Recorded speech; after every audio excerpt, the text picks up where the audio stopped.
An incredibly beautiful and at the same time terrifying mythical animal stands proudly in the middle of a snowstorm, as if merging with the snowfall and gazes intently with its bewitching green eyes. Two men stand in front of the monster, one of whom, Steve, encounters such a creature for the first time, and with horror in his eyes asks about the essence of the unknown monster. The second, the captain of the combat detachment, had already met the ruler of the snowy plains and even told his stunned companion his name, the sorcerer Bayless. But this did not stop his heart from beating wildly with fear.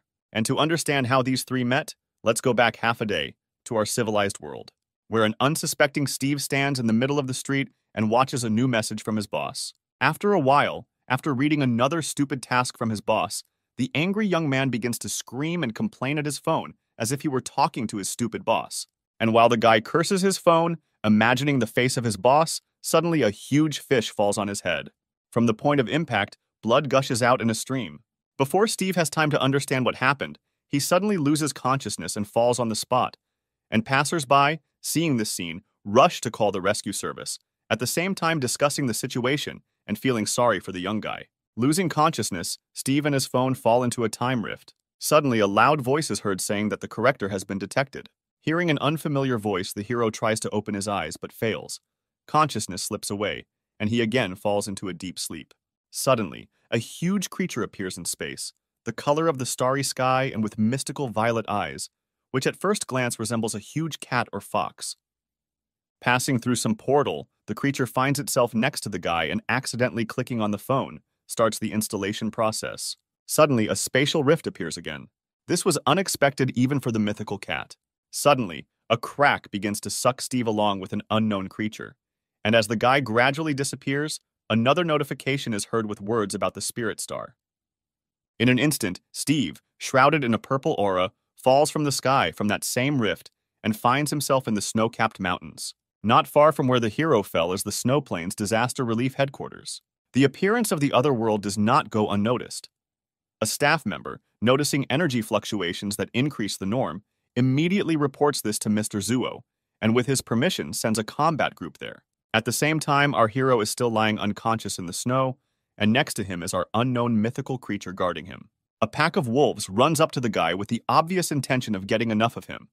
But as soon as he sees them, the mystical creature immediately imitates their appearance, only with the size of much larger wolves, and drives the entire pack away from Steve.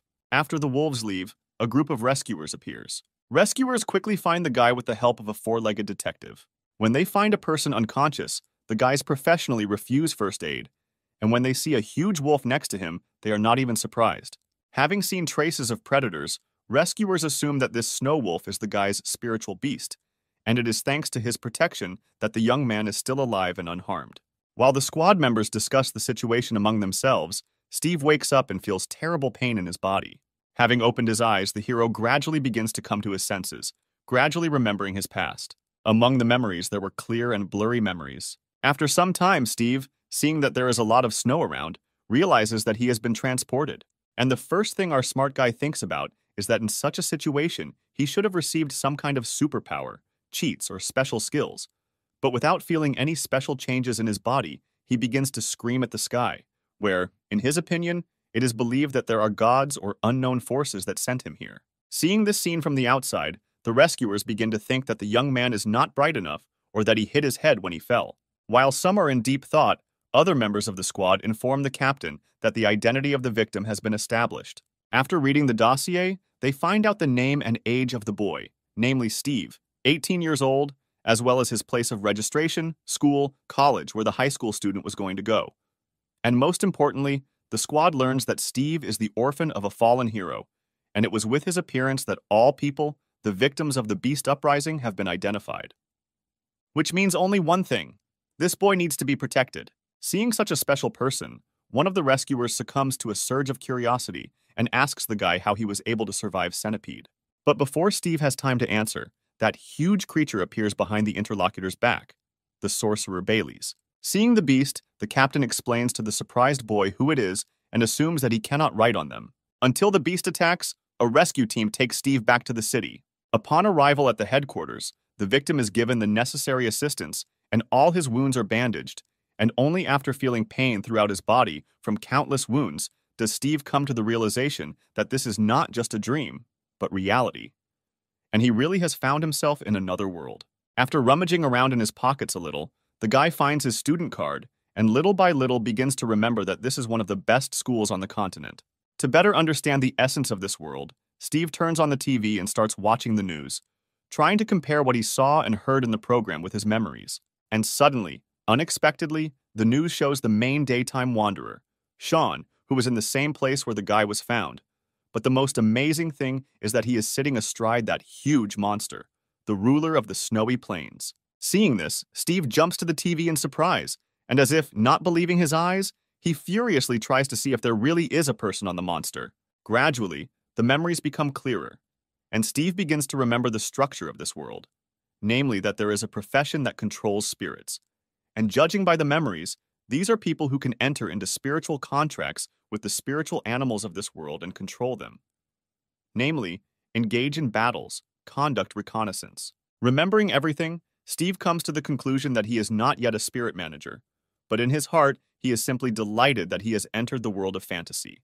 And suddenly, a familiar, loud voice is heard in the air, announcing that the proofreader status has been confirmed.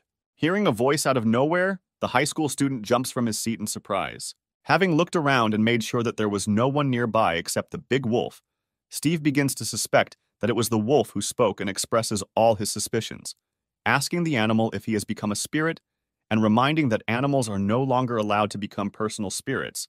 And seeing a smug face and arrogant wolf, loses his temper and screams, clarifying that this was not praise.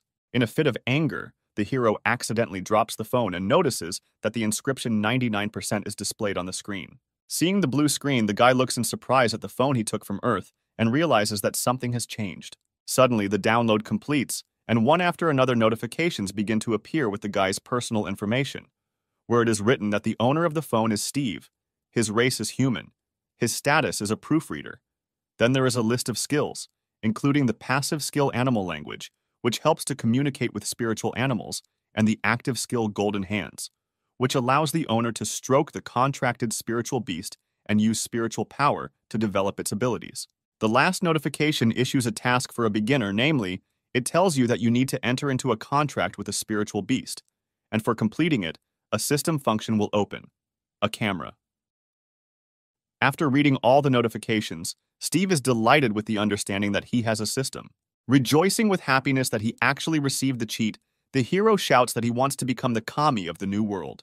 Having calmed down a little, Steve begins to think about the information received, looking at the wolf. He thinks about the golden hand skill, namely how this skill works. Will the wolf become bigger if he just pets it? In order to test his theory and become a manager of spirits, he hugs the wolf with all his might. It's not clear why he makes a terrible face, and squeezes him so hard that the poor fellow's tears well up from hopelessness. Suddenly, the room is covered with a veil of night, and a notification is heard that the task has been completed. Our hero is now a novice controlling spirits, and therefore the camera function has been unlocked. Having heard the notification, the guy lets go of the frightened wolf and looks at his hands with confusion, noting that he doesn't feel any special changes. To make sure that the task is completed, the boy checks his phone, where he sees that, as expected, the information has changed. Among other characteristics, 2 more have been added, one of which is the rank of Novice Spirit Manager, and the second is Spiritual Strength, which, judging by the indicators, is 100/100, also a newly acquired camera skill, is now in the list of existing skills. Naturally, Steve decides to test his new skill and turns on the camera and points his phone at the wolf to take a photo. Suddenly, the wolf takes on his true form. In surprise, the hero screams at the same time, asking whether he is the beast of the void, and whether he was with him in that empty space. Hearing the spiritual beast's answer, Steve understands why he was able to complete the first task so quickly, although in order to conclude a contract, you need to get the approval of the beast. In his case, everything went quite smoothly, since they were initially together. And obviously, the wolf was not against the contract, but also he realizes the power of the animal's language, since he is now talking to the wolf and fully understands what he is telling him. After talking with his spiritual beast, Steve learns that the void beast itself does not know how it ended up with the guy and why they came to this world together. So in order to find out the answers to his questions and go home, he was not against their contract after hearing story of the wolf. Steve promises to take responsibility and take care of the beast. Having heard the guy's promise, The wolf happily licks his contactor, and he, in turn, decides to test the skill of Golden Hands. While petting the dog, the boy recalls the classification of spirit beasts, namely inferior, ordinary, good, excellent, and superior, according to the memories. This is equivalent to a human IQ. Analyzing the data obtained, Steve understands that this is an unusual dog, and he has excellent natural characteristics. While the hero is enthusiastically stroking the husky, he does not notice how, using the Golden Hand skill, he has used up all his spiritual power and loses consciousness. At this time, standing at the entrance of the other world, Sean learns from his spiritual beasts that something unknown is arising in the depths of this other world. This something grew from countless tentacles similar to branches. They intertwined together, forming something between a tree and a rock. And then it completely took on a human form. Or rather, it was something very similar to an overly realistic statue, with white hair, creepy eyes, and a smile, the very sight of which makes you shiver. After some time, Steve receives a new task from the system, where it is written that he must raise the contract spirit beast to the usual level of 2 stars, and the reward for the task will be the discovery of a quick learning skill, which allows the spirit beast, after the end of the battle, to gain more experience. After reading the notification, he is also surprised to discover that the husky has become an application, and compared to the camera shot, there is much more information in the application. Following the logic, the hero comes to the conclusion that all the spiritual beasts with which he will have a contract will appear in the system as an application. While the guy was lost in his thoughts, a cute young girl with short blonde hair suddenly called out and approached from behind and tried to see what Steve was looking at. Out of surprise, the guy abruptly pulled his hand back and hid the phone behind his back. It turned out that she was the daughter of friends of Steve's parents. Her name was Yuna. A spiritual beast was melting on her shoulder. Naturally, she and Steve had known each other since childhood, so this guy's reaction greatly surprised the girl. Suspecting something was wrong, Yuna abruptly snatched the phone from her friend's hands, and despite his objections, began to look at what her friend was so furiously trying to hide. In her phone, she found a photo of a dog and was surprised to learn that Steve got a dog because she didn't know that he liked animals. In order not to arouse even more suspicion, the hero decided to show off his husky. He also realized that no one except him could see that strange system, and most likely the reason was his strange status as a proofreader. While stroking the dog, Yuna decided to ask her friend how he was feeling, since she heard that he had recently encountered a fracture in the other world. Trying to explain the situation as naturally as possible, Steve only said that he was fine, and the husky saved him from the wolves. Yuna was surprised to see a smile on her friend's face when talking about such terrible events and thanked the husky for saving Steve, promising something tasty as a reward next time. Suddenly, it dawned on the guy. He asked his friend for permission to take a picture of her fluffy furry, and having received permission, he took a picture, and thanks to the system, he received complete information about the animal, according to which the object is a snowy, starry night fox, has the usual level of 4 stars. Spiritual power is 240, also has excellent natural abilities and 2 skills, namely Snow Blast and Star Capture, also according to the information in the system. After reaching adulthood, cubs close to humans, in addition to the ability to control snow and ice, can borrow the power of stars. But the most unusual thing in all this was how skillfully the fox posed for the camera. Remembering all the cute poses that she taught her little animal, Yuna blushed with embarrassment and began to demand that Steve immediately delete the photo. Having calmed down a little, the girl remembered that after the shooting, the guy had been looking thoughtfully at the phone for some time and decided to find out the reason. Steve had no choice but to tell part of the truth. He said that he had signed a contract with a dog at night, and now he was thinking about how to promote it to 2-star. After carefully hearing his friend's story, Yuna was very surprised that he became a spirit manager. But she was even more surprised that Steve entered into a contract with the wolf of the snowy plains. Since these animals are not particularly suitable for a contract, they have comparatively low natural abilities, and the limit of spiritual strength is not high. After listening to his friend, the guy did not know how to explain his action without revealing the secret that his husky was not a husky at all, and simply justified his action by the fact that it was this wolf who saved him that day. Realizing the awkwardness of the situation, Yuna decided to cheer up Steve by telling him that sometimes wolves of the snowy plains can awaken very powerful skills of a companion, although she herself understood that the likelihood of such a development of events was extremely small. This was the first time Steve had heard of the companion skill, so he decided to ask what it was. The girl calmly began to explain that these are skills that can only appear in spiritual animals that have entered into a contract. For example, her fox has a chance to awaken such a skill, Snow Dance, which allows the furry, due to the expenditure of spiritual forces, to move faster on snow and ice. Yuna also noted that the spiritual power of newcomers to spirit control is very weak, and even if the contracted spiritual beast has high natural abilities and they were able to awaken the companion's skill, even several times will not be needed to expend all the strength, and in serious cases, they may even lose consciousness. However, if they rest, their spiritual power will gradually recover. In simple terms, it is similar to the MP value in games. When Steve asked how to increase spiritual power, the friend replied that every time the spirit beast that entered into the contract makes a breakthrough, the contract will nourish the spiritual powers of the spirit manager. Both parties mutually benefit each other and grow together.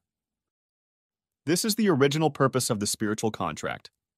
However, there are natural resources and treasures that can directly increase the spiritual power of a spirit manager. But these are not something that can be accessed so easily. Having heard such a detailed and extensive answer to his question, Steve decided to ask about the limit of spiritual power, namely, whether they are the same for the beast and the manager. Yuna also answered this question, saying that the redistribution of the power of a spiritual animal depends on race and level, and it naturally increases, only a breakthrough is needed. While the girl answered the questions in detail, the wolf and Steve listened very carefully. The guy even tried to write everything down so as not to forget anything. Having finished her explanations, Yuna decided to return to her friend's question about raising the husky to the usual level of 2 stars and offered to help her fox, namely joint training. The guy was immediately wary because the star fox was much higher level, and a fight could be dangerous for his dog.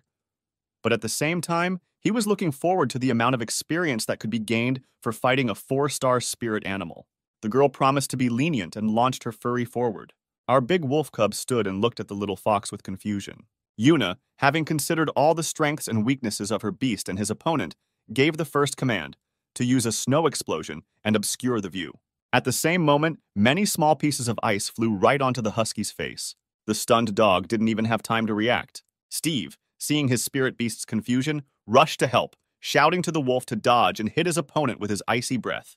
The dog followed the command, but the view was already blocked, so the attack had no effect. Steve, due to his inexperience, realized his mistake too late. Yuna continued to skillfully control her beast, while the guy gave 2 rash and impulsive commands. The husky continued to follow Steve's commands, trying to hold his own in this uneven battle. The fox, in turn, confidently walked towards victory. At some point, the angry wolf lost control of himself, almost taking on his true form. Noticing this, Steve quickly hugged the dog to calm him down.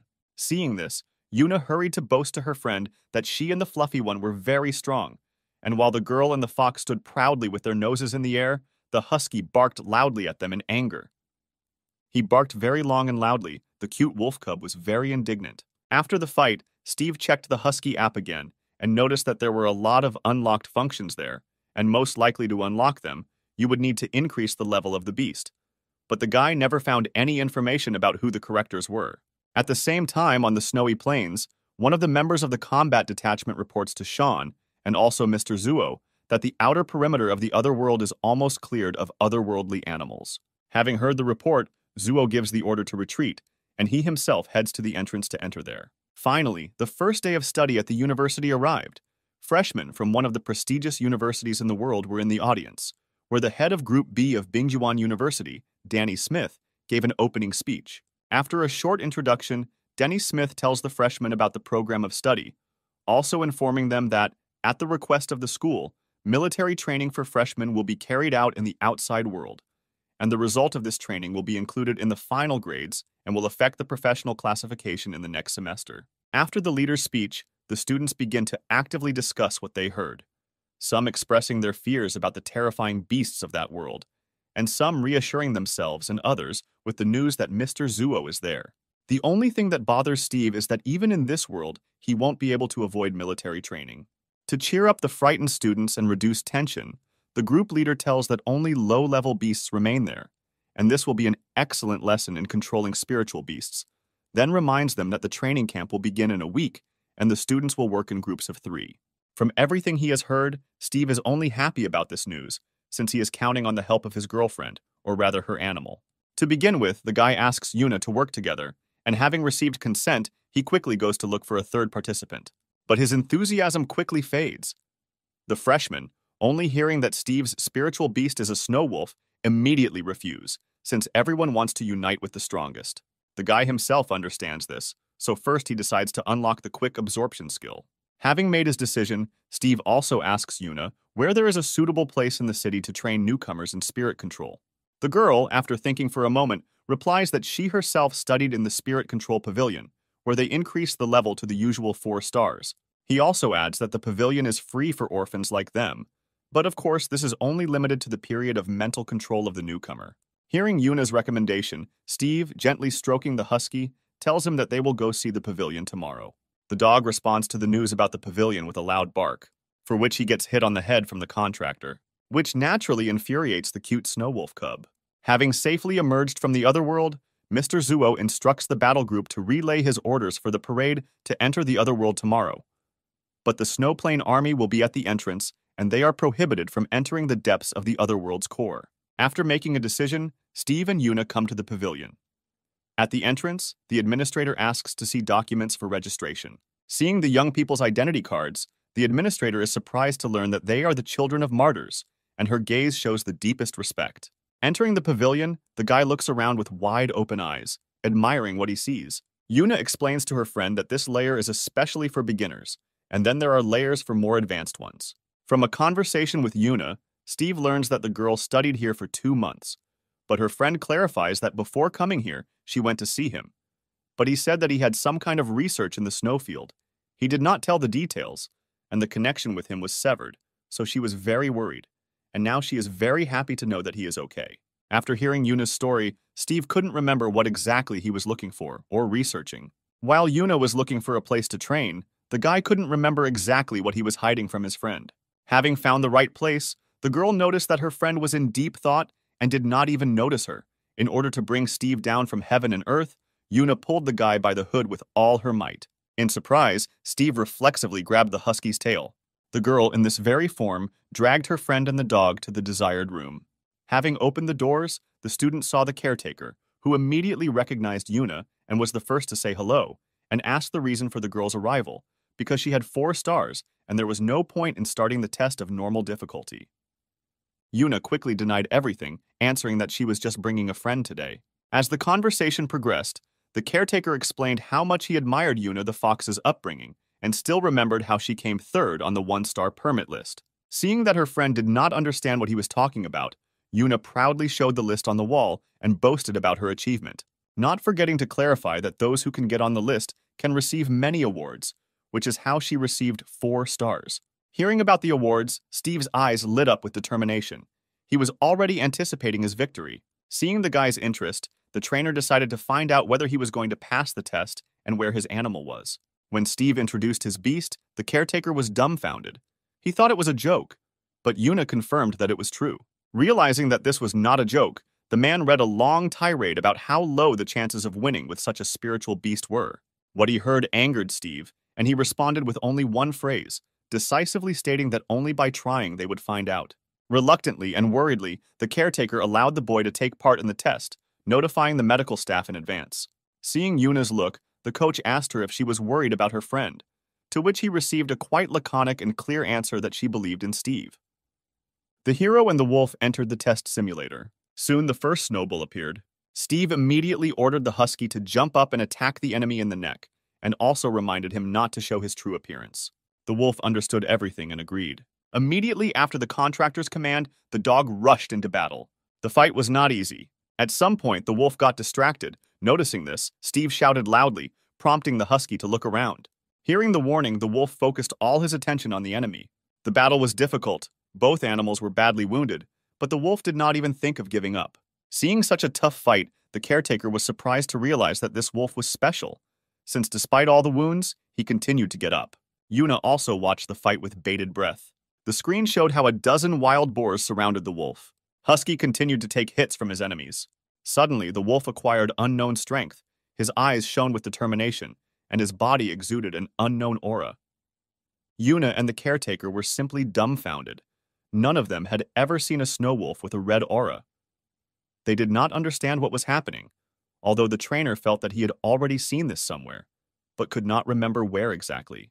At the same time the battle continued, the husky was not going to give up.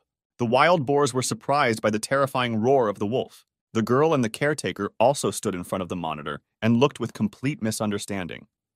The caretaker was extremely surprised to notice that the wolf has the skill of intimidation, since this is a skill that only the ruler of the population has. But in this situation, this skill was useless. In ordinary conditions, the boars would have already run away headlong, or they would have been stunned. But these boars are not real, but only simulations therefore. They have no self-awareness and intimidation does not affect them. But Steve and the dog did not give up. They continued the fight. Snow boars continued to attack from all sides. Yuna already clearly understood that this was not a simple snow wolf. Suddenly, Steve realized that something was wrong with the husky. He became much stronger. The guy began to suspect that the animal was using the abilities of its main appearance. In order to confirm his suspicions, he hurried to check the application on his phone. After reading all the characteristics, the guy found only one oddity. The blessing of an unknown creature. He didn't know what it was and when it appeared, but he assumed that that red mist was it. The fierce and irritated wolf continued the fight. Suddenly, the caretaker remembered exactly where he had seen such an aura. This mist was very similar to the bloody aura of the Kuimu wolf. But this is the legendary race of the true ancestors of wolves, and it was not clear how it could appear in the body of a snow wolf. The caretaker was confused. He couldn't believe his eyes. He witnessed the awakening of the bloodline, and even that of an ordinary one-star spirit beast. And what's even stranger is that this beast is a snow plains wolf.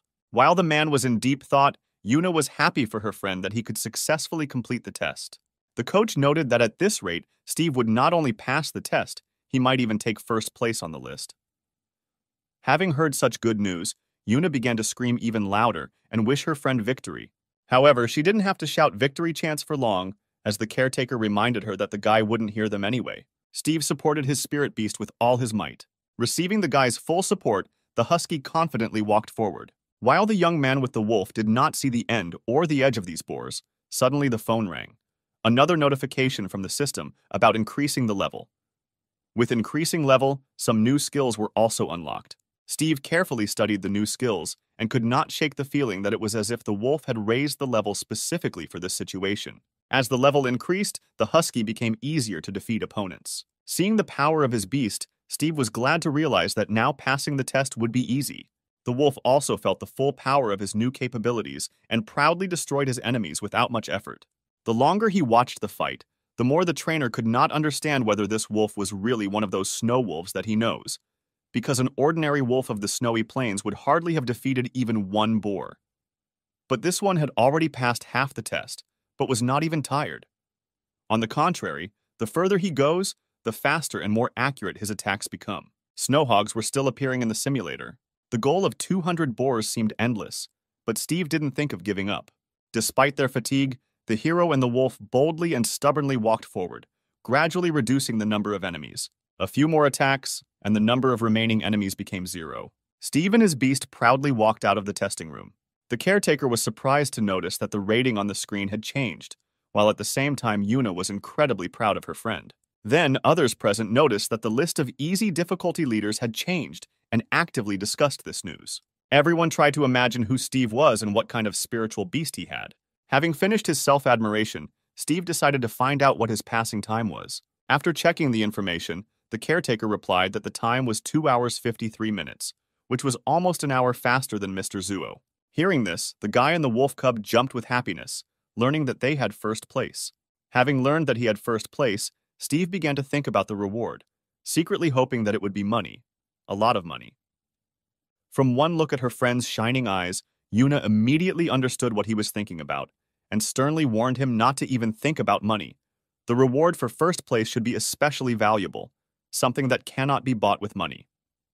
Having heard the conversation of the young people, the coach hastened to say that the reward would not be meager, but what exactly he could not yet say for sure. While the caretaker was talking about past awards, Steve and Yuna had already left, as the guy was in a hurry to receive his award. Noticing this, the coach ran after them, as he really wanted to introduce Steve to the owner of the pavilion. But what a surprise he was to see the owner at the administrator's desk. Without even knowing who was standing in front of him, the boy turned to the man at his uncle's table and, joyfully pulling the card with a smile, said that he had come for his reward. The man, taking the card from the guy, smiled slightly and asked if he was Steve, who took first place at the easy level. Hearing this, everyone present turned around sharply to look at the winner, at the one who was able to get around Zuo. Seeing the snowy plains wolf next to the guy, the owner asked if the wolf was his spirit beast, to which Steve nodded happily, showing off his beast as if showing off it. Analyzing the boy, the owner had high hopes for him, believing that he could become as great as Zuo, and perhaps he would achieve even more. After checking the card, the man asked Steve what reward he would like. Hearing the question, the guy was surprised and directly asked whether the man could give him everything he wanted, and whether this meant that he was in charge here. The owner confirmed with a proud smile that he was ready to give whatever Steve asked for, because it was he who founded the pavilion. Yuna and Steve were stunned by this news. The owner repeated his question about what reward the guy wants. Steve almost wanted to ask for money, but by pinching his waist, Yuna brought his friend back to his senses. Frightened by his girlfriend's angry expression, the guy quickly turned everything into a joke and quickly corrected the situation, saying that he would be glad to receive any gift from the owner of the pavilion. After thinking a little, the old man made a decision. As soon as the owner opened his mouth to speak, the young guys immediately froze, listening to what he had to say. As a reward, the owner decided that in addition to the usual rewards, the materials for the first evolution of the wolf would be fully paid for by the pavilion. All those present who witnessed such a generous reward looked at Steve either with envy or with pity that his contract animal was a wolf. At the same time, Steve sincerely thanked the owner for the gifts. Having finished with the reward, the old man suggested that the guy complete the level on normal difficulty. Hearing such a bold proposal, Steve embarrassedly replied that the owner overestimated his capabilities. The owner appreciated the guy's modesty and noted that it was just a joke, but if Steve decides, he should book the training ground in advance. Although the hero refused the usual level, so as not to attract undue attention to himself, the next day almost all the visitors to the pavilion watched yesterday's fight of an amazing guy who was able to set a new record together with the snow wolf. A few days later, everyone was actively discussing this fight. Some looked down on him, believing that there was nothing special about the guy, and some admired the spectacle. All these days, while others watched and discussed the test, Steve calmly trained with his wolf, tracking progress in the application and calculating the time required to obtain 3 stars. On the 5th day after receiving first place, the guy already had his own fan club, which consisted of pavilion participants who came every day just to look at Steve and his wolf. They actively cheered for the hero and the Huskies, shouting supportive chants. Analyzing the progress over the past days of training, the hero was almost sure that he would quickly achieve 4 and even 5 stars. While Steve sat quietly, the wolf trained as hard as he could, chasing and defeating snowboarders. At this time, Louis, one of the strongest among the freshmen, with 5 stars, was calmly watching his favorite program on the computer. The freshman was completely captivated by the cute girl on the screen. At the same time, one of the workers from Louis's mansion entered the room without knocking and handed over a report. Out of surprise, the young gentleman abruptly closed the monitor and, with his face flushed with embarrassment, cried out, reminding him that before opening the door, you need to knock. Having received a report on Steve's success, Louis was extremely surprised, because the report spoke specifically about his classmate, with whom no one wanted to form a group. Finally, it was time for military training. Steve was pleased with his training and the progress of the husky. He assumed that the wolf would soon reach 3 stars. Suddenly, a teacher approached Yuna and Steve and said that their team was complete, which greatly surprised our couple, since they had not yet found a 3rd member. Hearing this, the leader was extremely annoyed, since according to his lists, the 3rd member of the group was Louis. Louis hastened to justify his action by saying that he forgot to submit an application. Then he approached Steve and extended his hand and asked to take him into the group. Seeing that the guy was in no hurry to answer, Louis introduced his 5-star snow elf. Taking this opportunity, Louis planned to test the strength of the first in the ranking, since he always trains at home, and there was no opportunity to visit the pavilion. Before the guys had time to finish speaking, one of their classmates called Louis and was indignant that he had previously said that he was already in the group. In order to get out of the situation, the guy hastened to explain himself, saying that at that time he had business, and now only Steve has a place in the group. Hearing this, all the participants were alarmed, because everyone wanted a 5-star guy in their group. Some even began to kick out their partners to make room. Some even voiced complaints against Steve. Steve naturally did not accept them. Seeing the growing aggression, Yuna quickly agreed to accept Lewis into the group. Hearing this, Steve proudly told everyone that the list had already been given to the teacher, and Lewis was now in their group, which greatly angered the applicants for the group for the best freshman. Seeing that the issue with the group had already been resolved, the leader ordered to take their seats on the buses, and the students hit the road. On the way to their destination, the guys chatted happily. Louis talked with admiration about Zuo, who for 10 years held all the existing records in the pavilion. He also added that Steve was the first to break her record at the beginner level. After the story, Lewis suggested that Steve, upon arrival at the training site, head deeper and arrange a sparring session. The hero agreed with pleasure. Yuna was annoyed that the boys decided everything without asking her, but she agreed to go with them, on the condition that the boys would not ignore her. Lewis and Steve instantly agreed. Suddenly, the hero noticed that the other students did not have contract animals with them and asked in surprise what the reason was. Yuna explained to her friend that everyone keeps their animals in the spiritual domain and calls them during battles. The spiritual domain is a kind of portable space that allows contracted spiritual beasts to rest and recover. It can be opened by all spirit managers. After finishing her explanation, she began to demonstrate what it looks like. After hearing the explanation, Steve tried to imagine what it looked like. To help her friend open it, the girl once again called her fox from there, while simultaneously explaining the algorithm of actions. Steve gently stroked the husky, tuning in to open the spiritual domain as instructed. The girl was sure that the guy wouldn't succeed the first time, but before she could finish speaking, Steve and the wolf started the process. Yuna and Louis were dumbfounded by the situation. The process was completed successfully. The husky was able to enter the spiritual domain. Steve was absolutely delighted, and the girl could not believe her eyes. Not only Yuna, Louis was also surprised and admired his partner at the same time. Finally, the buses reached their destination, where there were military vehicles everywhere. The military carried the corpses of killed monsters in cars. Some soldiers were unhappy with the arrival of the students, as they considered them not serious. At this time, in the mountain of killed monsters, something began to rustle and move. After the bus came to a complete stop, the students got off the transport. Coming off the bus, all the students looked around with admiration and interest, and Steve admired his spiritual domain. Not far from the students, the military who were transporting the corpses got out of the car to report their arrival. After the report, the soldiers did not have time to unload the carcass, as some surviving monsters jumped out of the mountain of corpses. The students began to run away in panic. The soldiers quickly ran up. Some were busy destroying the monsters, and the rest were ensuring the safety of the students. The military called in their contract beasts to protect children and destroy the creatures. However, many have already suffered. Otherworldly scolopendras attacked everyone. The military realized that they did not have enough people. At the moment when one of the monsters was preparing to attack a student, the husky attacked the centipede and pushed him away from the girl. Steve's group joined the fight. While the hero and Yuna dealt with the monster, Lewis helped his classmate get up. Steve and his wolf were determined to fight. The husky rushed into battle, and now there was a low-level wolf cub with 2 stars against a huge centipede of a regular level with 7 stars. The wolf struck first. Lewis and Yuna with the fox also helped in the battle. Steve resolutely gave commands to the huskies.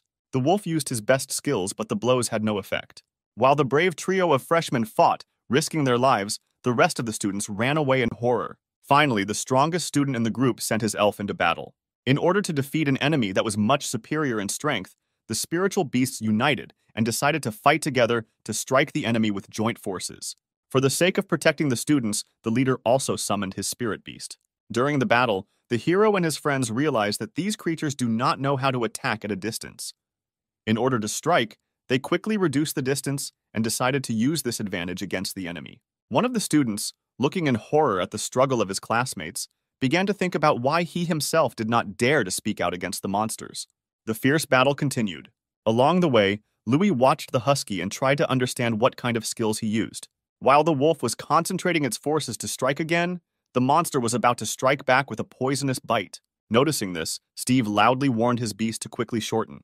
The teacher watched the students fight from the sidelines. Analyzing their fight, Denny comes to the conclusion that the freshmen have attacking skills if they were able to hold out for so long. Other students on the bus watched from outside. Steve and his team dealt joint blows to the enemy. Their spirit beasts were also combining their attacks. While the guys were focused on the fight, one of the centipedes sneaked up unnoticed and grabbed Yuna. Seeing this, Steve gave the command to use the intimidation skill. The terrifying aura and loud roar had an effect. The monster relaxed its grip. Freed from the grip, the girl collapsed to the ground. The leader watched the battle with surprise and noticed that the low-level snow wolf had the intimidation skill. Noticing the monster's confusion, Yuna shouted for the guys to quickly attack using this opportunity. Hearing the command, the husky struck again at the enemy. Having made sure that everything was in order with the contractor, the fluffy one also rushed into battle. Joint attacks continued. Steve and Louis developed a joint attack. The plan was for Louis to strike before the Scolopendra came to his senses. After such a long battle, the monster weakened a little. After a series of powerful blows, Steve noticed that the monster's weak point was the abdominal cavity, and hastened to warn his friends to hit exactly this point. Having discovered the enemy's weakness, the spirit beasts charged with renewed vigor. The monster received blows from all sides, hitting its weak point. The leader, watching the battle, was pleasantly surprised that the freshmen were able to discover a weak point and launched an effective attack. Finally, the battle was successfully completed, and the monster fell dead. But the girl could not calm down so easily. She took out her anger on the corpse, posthumously kicking the terrible monster. At this time, the snow elf Louis reported that he no longer felt the life force of the centipede.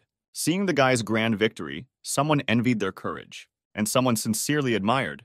After the battle, one of the soldiers ran up to the students to find out if everything was okay and if there were any injuries.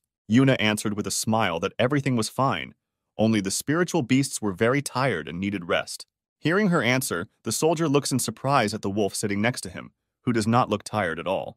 Carefully watching the battle, Denny understands that although the work was a team effort, it was the snow wolf who played the decisive role in the victory. Steve joyfully praised the Huskies for their victory. Suddenly, the guy received another notification from the system, with a message about raising the level to 3 stars, increasing soul power, and improving some skills. The military man hurries to thank the students for their help and apologizes for the omission that the soldiers made. The class teacher joins the conversation and says that he will definitely report their achievements to the university. The military man also reports that another part of the army will be brought here to ensure that such an incident does not happen again. At this time, the soldiers continue to remove the corpses of monsters. After destroying the centipedes, the leader allows the students to get off the bus. Getting off the bus, frightened first-year students vying with each other to ask the leader about the terrible beast, and some even complain that they want to go home. Denny Smith answers in a stern voice what kind of creatures these are, and also notes that although these monsters are strong, as they have already noticed, they are not invulnerable. They also have a weak point, and by working in groups they can be defeated, just as Louis did and his team. One of the students did not believe the teacher, justifying this by the fact that Louis had 5 stars, and they had a maximum of 3. At the same time, another student's competitive spirit awoke. In response to the first student's question, Denny Smith said that at the time of the battle, the snow wolf only had 2 stars. For the students, this information was a complete surprise. Everyone looked at Steve and his dog with surprise and misunderstanding. Suddenly, the hero realized that the power of the otherworldly beast was different from the power of the spiritual beast. Then Steve decided to ask Mr. Smith whether the gradation of the beast differs from the gradation of the spirit beasts. The teacher replies that the gradation is the same, but for some reason, otherworldly beasts of the same level are usually a level higher than those on the spirit star. And of all the otherworldly beasts compared so far, although the difference between individuals and races different, they were all better than the spirit beasts on the spirit star. In his answer, the leader also mentioned the fact that there are 7 classes of spirit beasts on the spirit star, namely, Ordinary Elite Overlord Monarch Legend, Holy Spirit Disaster. And if the first 4 can be met, even though the Overlord and the Monarch meet very rarely, the last 3 levels practically never occur. Even the teacher himself has never encountered such in his life. Further, Mr. Smith says that according to legend, the appearance of a catastrophic animal spirit is accompanied by a great disaster. For example, a tsunami, drought, or even volcanic eruptions. According to the story, it is a force that human beings simply cannot resist. Having heard the answer, the students had a completely reasonable question. Is it possible to conclude a contract with such a powerful beast of a catastrophic level? The sensei, also relying on the content of the legend, replied that the human emperor of the ancient spirit beast era united the spirit planet with the help of a catastrophe-class spirit beast he bred. However, it is worth remembering that if the soul is not strong enough, it will not be able to withstand the power of the soul contract of a high spirit beast level.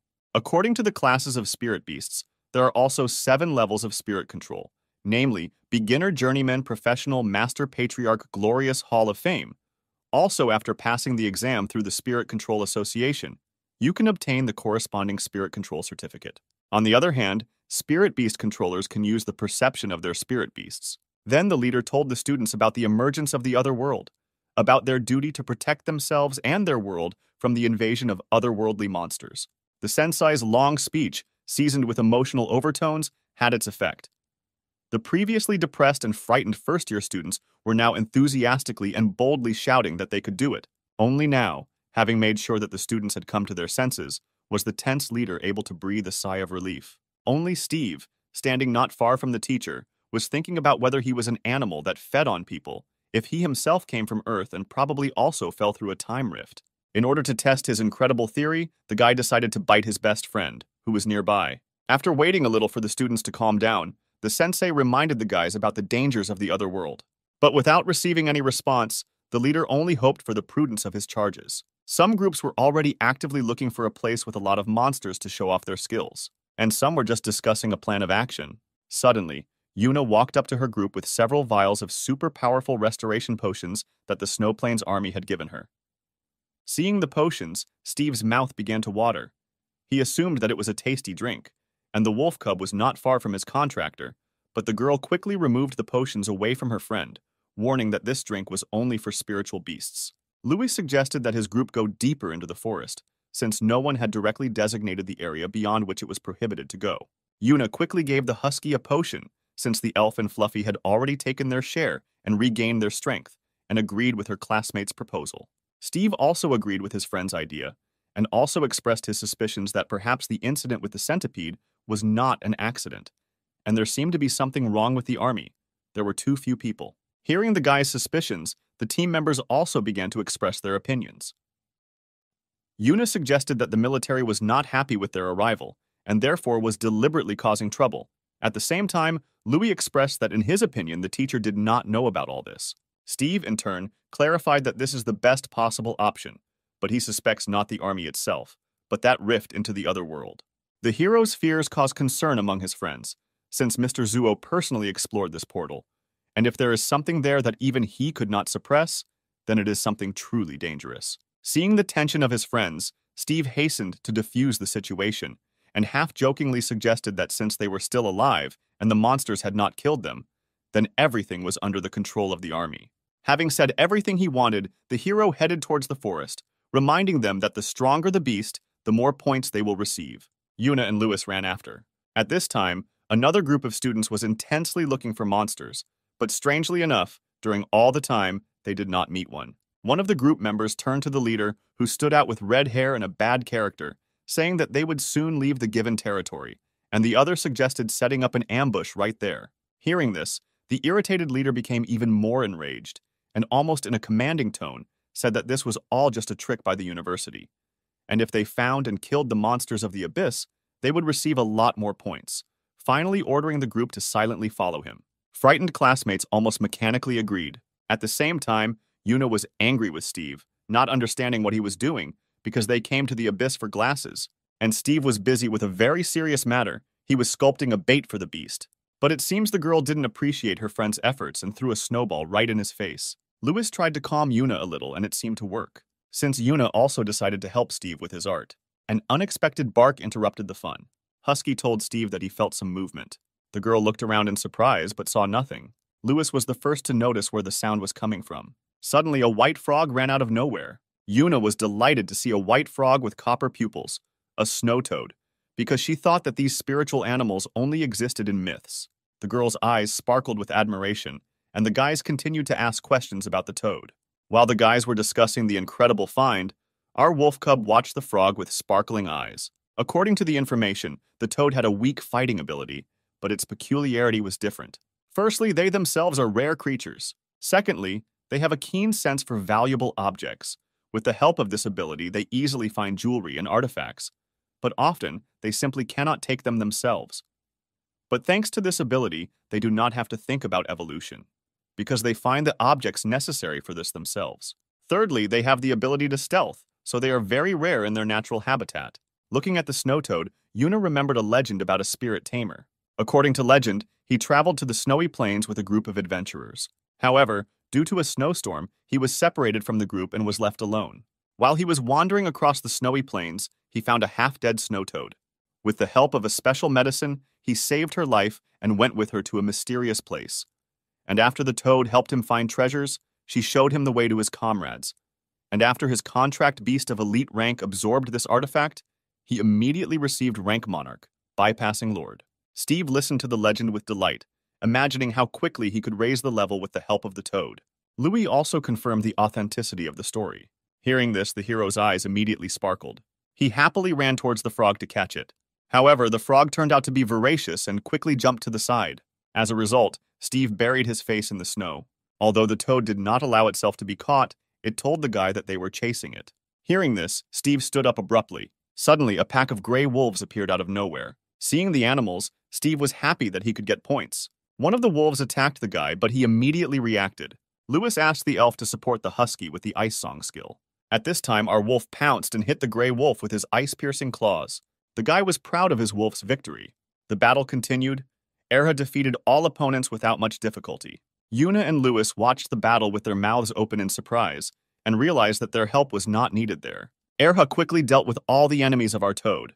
Having defeated all the offenders, the husky proudly stood in front of the frog. Steve also ran up to the animals and joyfully praised his dog for his brilliant victory and for protecting the frog. Before they had time to rejoice at the victory, suddenly someone attacked them. There were no animals around, and the animals were not able to attack the target so clearly. Noticing his classmates, Steve got angry and said that normal people don't greet friends like that. It was a group of 3 students. They calmly walked up and started a conversation with a stupid smile. One of them realized that since Steve was strong enough to withstand his attack, then it was not worth fighting with him openly, and abruptly began to pretend that it was just a greeting. The second one, also smiling forcefully, supported his friend's legend that they were just passing by. Steve was too lazy to deal with this, so he ignored everything, only telling them to leave since they didn't need anything from them. But a group of impudent students did not want to leave so easily. They said that they had come for the toad. With a smile on his face and anger in his soul, Steve suggested asking the toad himself if he would like to go take it off. After talking with the toad for some time, Steve began to suspect that it was these guys who set the wolves against the frog. For some time, the hero simply looked at the impudent group. Suddenly, the leader of the group asked Steve if he was going to attack them. To which the guy, making a funny grimace as if mocking them, replied that he was not as shameless as they were. Apparently, the response angered the group, so much so that the third member of the group wanted to attack again. But the leader of the group stopped him, saying that first he needed to take the frog. Seeing this, Steve continued to mock and make faces. Yuna and Louis, understanding the situation and the degree of impudence of the other group, had already prepared a supply of snowballs and were waiting for Steve's further actions. The leader of the group slowly approached the toad and, holding out his hand, gently asked it to come over. In response, the toad spat in his face. Steve did not miss the chance to mock them, reminding them that the frog was not eager to go to them. Naturally, the toad's little greeting angered the guy, and he decided to take her by force. But Steve stopped him, preventing him from getting closer to the frog. Seeing this, the rest of the group invited the leader to attack together. Without waiting for an answer, they rushed into battle. But the snow wolf quickly overcame all attacks and protected the toad. This made the attackers even more angry. At the same time, the toad said that it was they who set those wolves on her. Hearing this, Steve decided to ask directly. The leader of the group did not expect such a question and accidentally gave himself away by asking Steve how he knew about it. With their suspicions confirmed, Steve and Lewis prepared to fight. The enemy group also prepared to attack, but one of the group turned to Lewis with a warning that because of this fight, their clans would begin to quarrel. Lewis looked at the guy in bewilderment, not understanding what kind of enmity between the clans there could be if he didn't even know him. The guy obviously didn't like the answer. Louis added that it was their fault, since it was they who set the animals on fire. Yuna, who had been standing aside all this time, also approached her friends and decided to support them. And then the first to disturb the peace was a member of the opposing group. He struck with an ice spear. The blow was aimed at Steve. Erha reacted instantly, shielding the guy from the attacker's blow. But this did not stop the enemy. He continued to strike cyclically with his skill. The husky also zealously defended Steve and fought off attacks. Another member of the group began to comment on his friend's actions, bragging that his friend was a master of offensive abilities, and warning that if the guy did not want to get hurt, then it was better to give up the toad. Steve gave a clear refusal, justifying this by the fact that the frog itself did not want to come to them. Undoubtedly, this was not the answer they expected, and they continued the battle. The intruder's spirit beasts attacked. Yuna also sent his furry into battle. Lewis noticed that the opponents were fighting extremely unfairly. They directed all 3 attacks at the wolf, who was confused. With the help of the elf and the fox, the husky survived these attacks. Steve and his friends discussed this attack and also thought through further moves. At this time, the opponents were simply stalling for time, waiting for the leader's special spell. Suddenly, Yuna noticed that one of the opponent's spirit beasts, an ice snake, had disappeared from view. Suddenly, a snake appeared right behind the snow wolf. The enemy's spirit beast began to conjure an ice prison. Ice spikes appeared right under the husky. After some time, the ice completely surrounded the husky and imprisoned him. The enemy rejoiced at the successful completion of the plan. However, Steve was confident in the skills of his wolf. Such a worthless prison could not detain Erha. We didn't have to wait long. The dog, having broken the walls of the ice cocoon, calmly left the prison. Suddenly, the once proud husky lost his balance and could hardly stand on his paws. Rejoicing with happiness, the opponent said that it was all thanks to the skill of his brother, who created a slippery ice surface so that the spiritual beast could not move. But imagine their surprise when Steve responded to their praise with only a grin. The guy replied contemptuously that there was nothing to brag about because only one of their group had attacking abilities. And with an evil smile, he added that his wolf cub also had an attack ability in its arsenal, Icy Death. Immediately on command, Erha launched an attack. The enemy animals fled in horror, and not only them, their contract workers were also horrified. Lewis was also extremely surprised. While the opponents were confused, the wolf and the elf joined forces. Fluffy also joined the attack.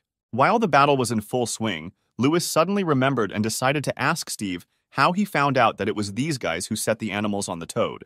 The guy was extremely surprised to learn that his friend understood spiritual beasts even without a contract. After some thought about how they were able to discover a snow toad that has the ability to stealth, the guys come to a common conclusion.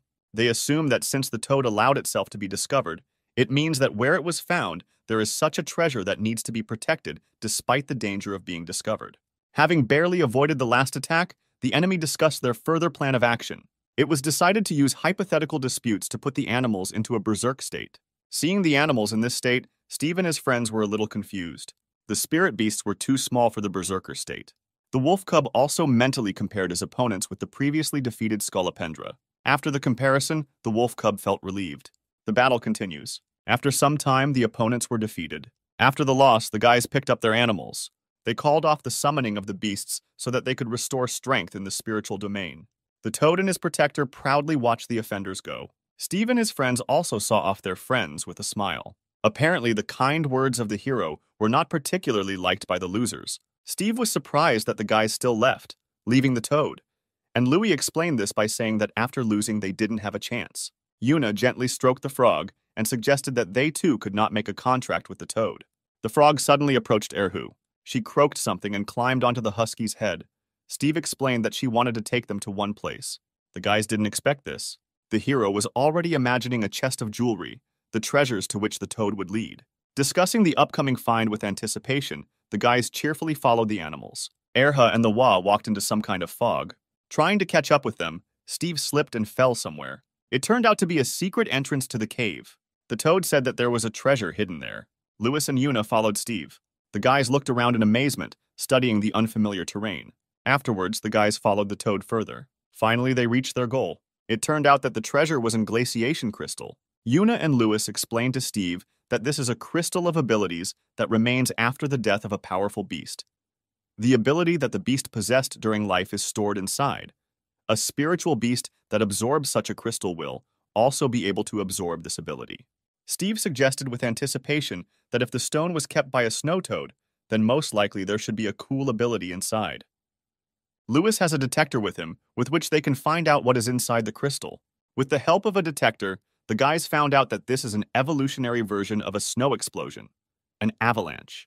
Hearing the name of the ability, Steve offered to give it to the fluffy one. But Yuna refused, saying that the fox herself could awaken this ability.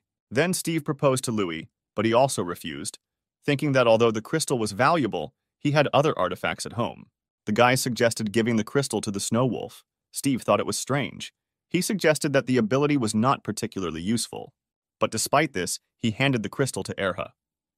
Husky had the crystal in his mouth but didn't know what to do with it. Seeing that Steve was confused, Lewis suggested that Erhu should absorb him with spiritual energy. Hearing the method, the wolf began to absorb.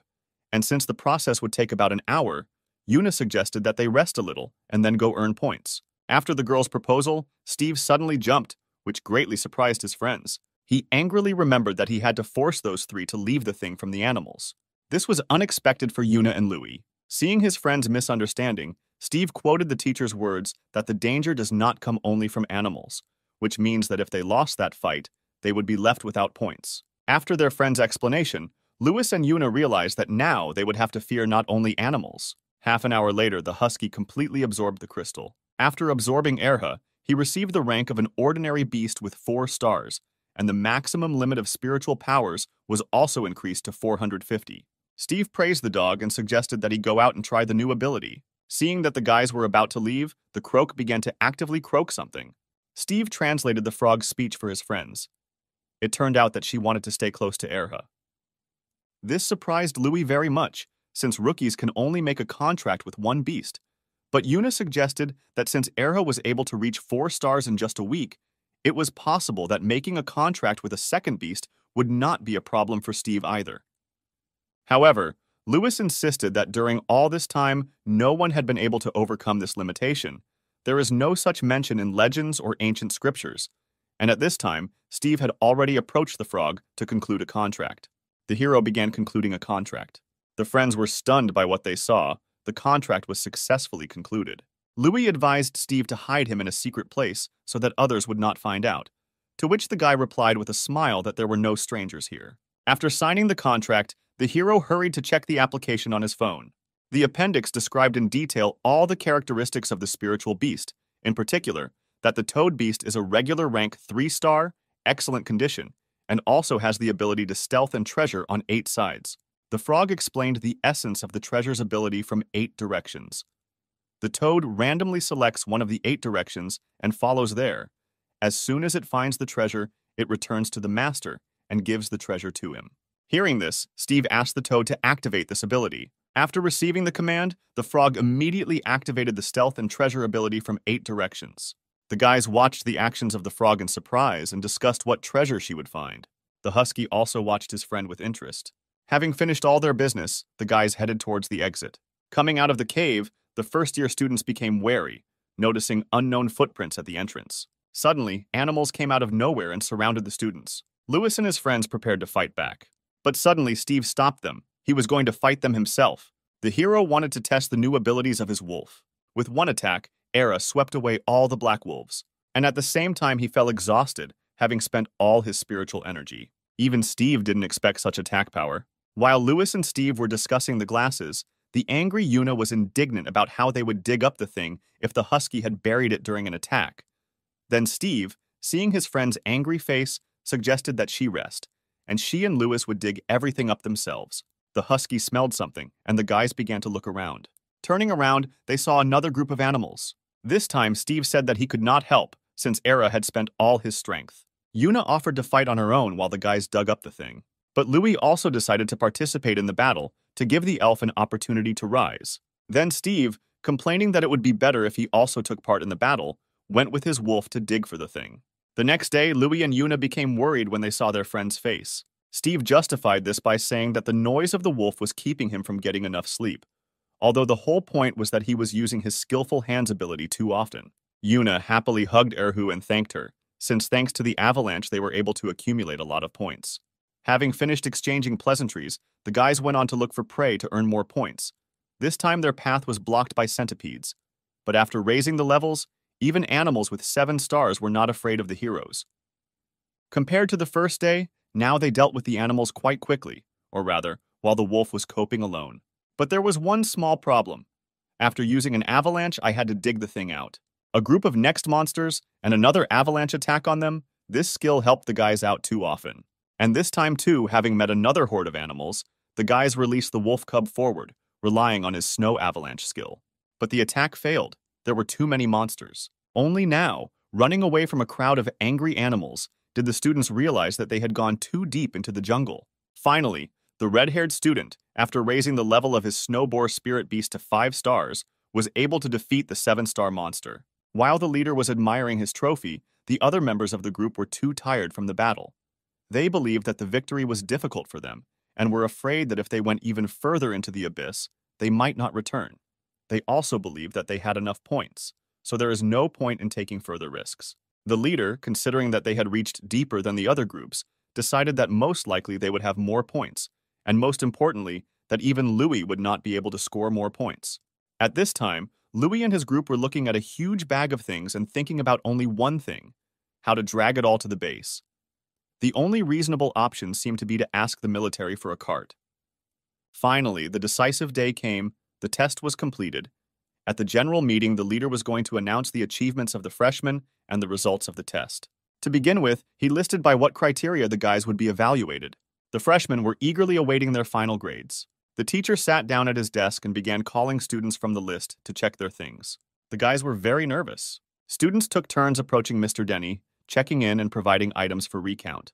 After seeing the results of the other groups, the red-haired guys group became increasingly confident that they would have a better result, since the others scored less than 1,000 points. While Louis was standing in line with a small bag containing an item from ordinary rank beasts, a red-haired guy walked past him, and when he saw the size of Louis's bag, he grinned, considering that this was all their loot, and went on to hand over his bag to the teacher. Noticing such open ridicule on the part of a classmate, Louis felt awkward, and looked forward to the return of Steve and Yoon, as they should bring the main bag of things. Finally, it was the turn of the group of the guy with the beautiful hair, and suddenly the students began to fuss. As he expected, among those who had already counted their points, his group had the best result. After them, it was Louis's group's turn. Some of the guy's fans held their fists for him and wished him luck. After looking at the list, the teacher called the guy. Although the friends had not returned yet, Louis came up and handed over the small bag that he had. The leader was surprised but began counting. All this time, the guy was nervously waiting for his friends. Thinking that they would not make it on time, he asked the teacher to wait a little.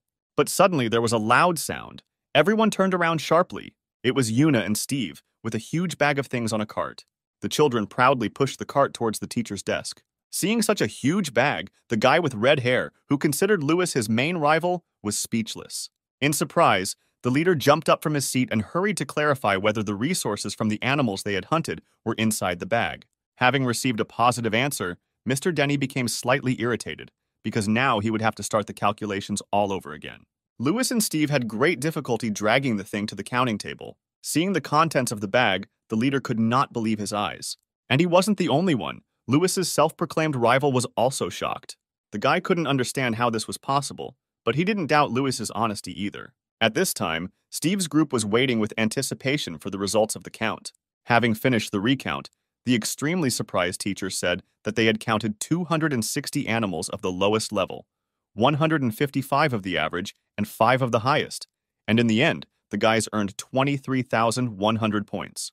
Hearing this, all the students were shocked. Some even began to slander that this was impossible, and most likely the guys stole the loot from others. But there were also those who did not believe in this and spoke out in defense. The red-haired man was completely speechless from what he heard and saw. Having recovered a little from the shock, the leader said that if no one else has more points, then we can assume that the winners have already been determined, and according to the rules, they will receive 30,000 points as a reward. Having heard the good news, Yuna and Steve have already begun to divide the reward equally between the group members, that is 10,000 each. Louis joined the conversation and expressed his opinion that for 10,000 points, Era could reach 5 stars. The cheerful conversation was interrupted by the teacher's voice. One of the girls said that their thing had been stolen, and the angry leader asked who exactly it was. Hearing this, the guys turned around sharply. Everyone present was extremely surprised. The group members became worried about her friend, since they also did not know about it. The girl reported that she was fine, but her spirit beast was a little injured. She also said that she remembers her attackers. Hearing the answer, the furious friend felt relieved and promised that as soon as they returned, she would definitely take revenge at the competition. After listening to the student, the teacher once again reminded the students that outside the university, danger comes not only from monsters, but also from other groups, and this situation will be a warning to them.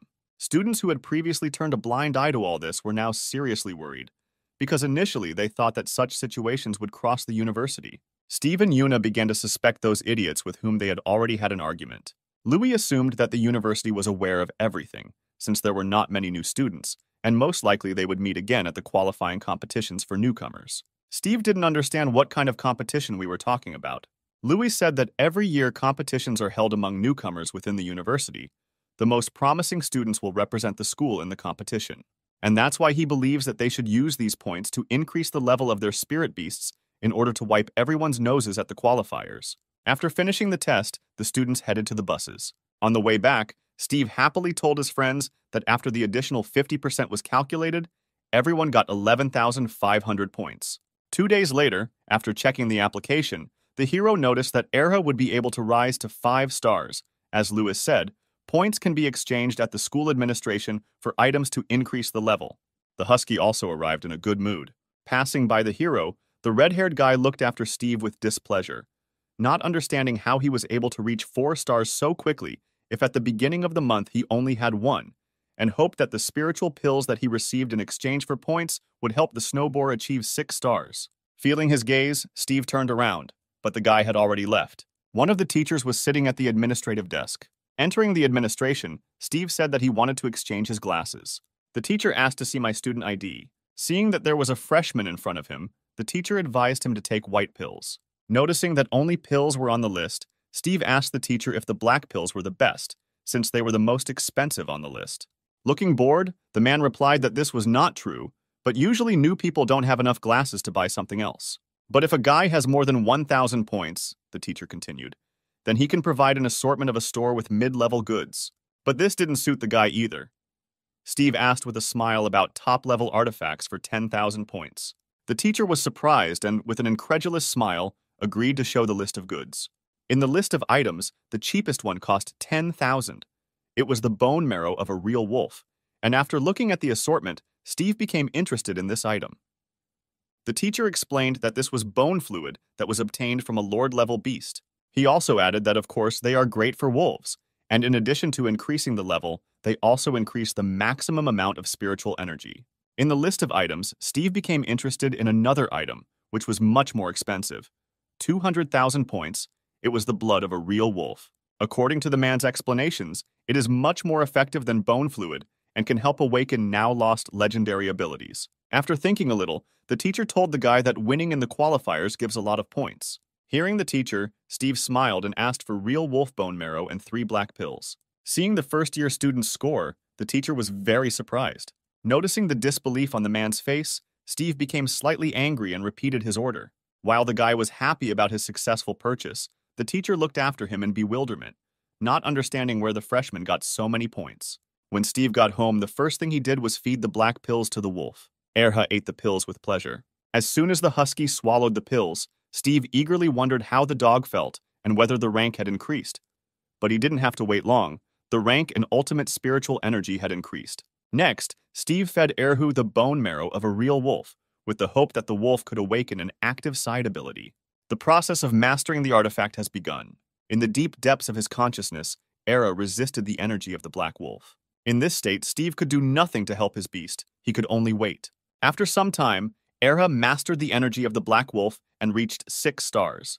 Out of happiness, the wolf joyfully licked the contractor, and Steve, in turn, wanted to find out with anticipation whether he had received a new skill.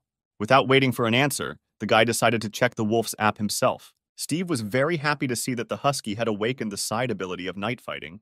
After reading everything about the new ability, the hero decides to improve his combat skills in the Energy Management Pavilion. Sometime later, Steve came to the arena where the fights were being held.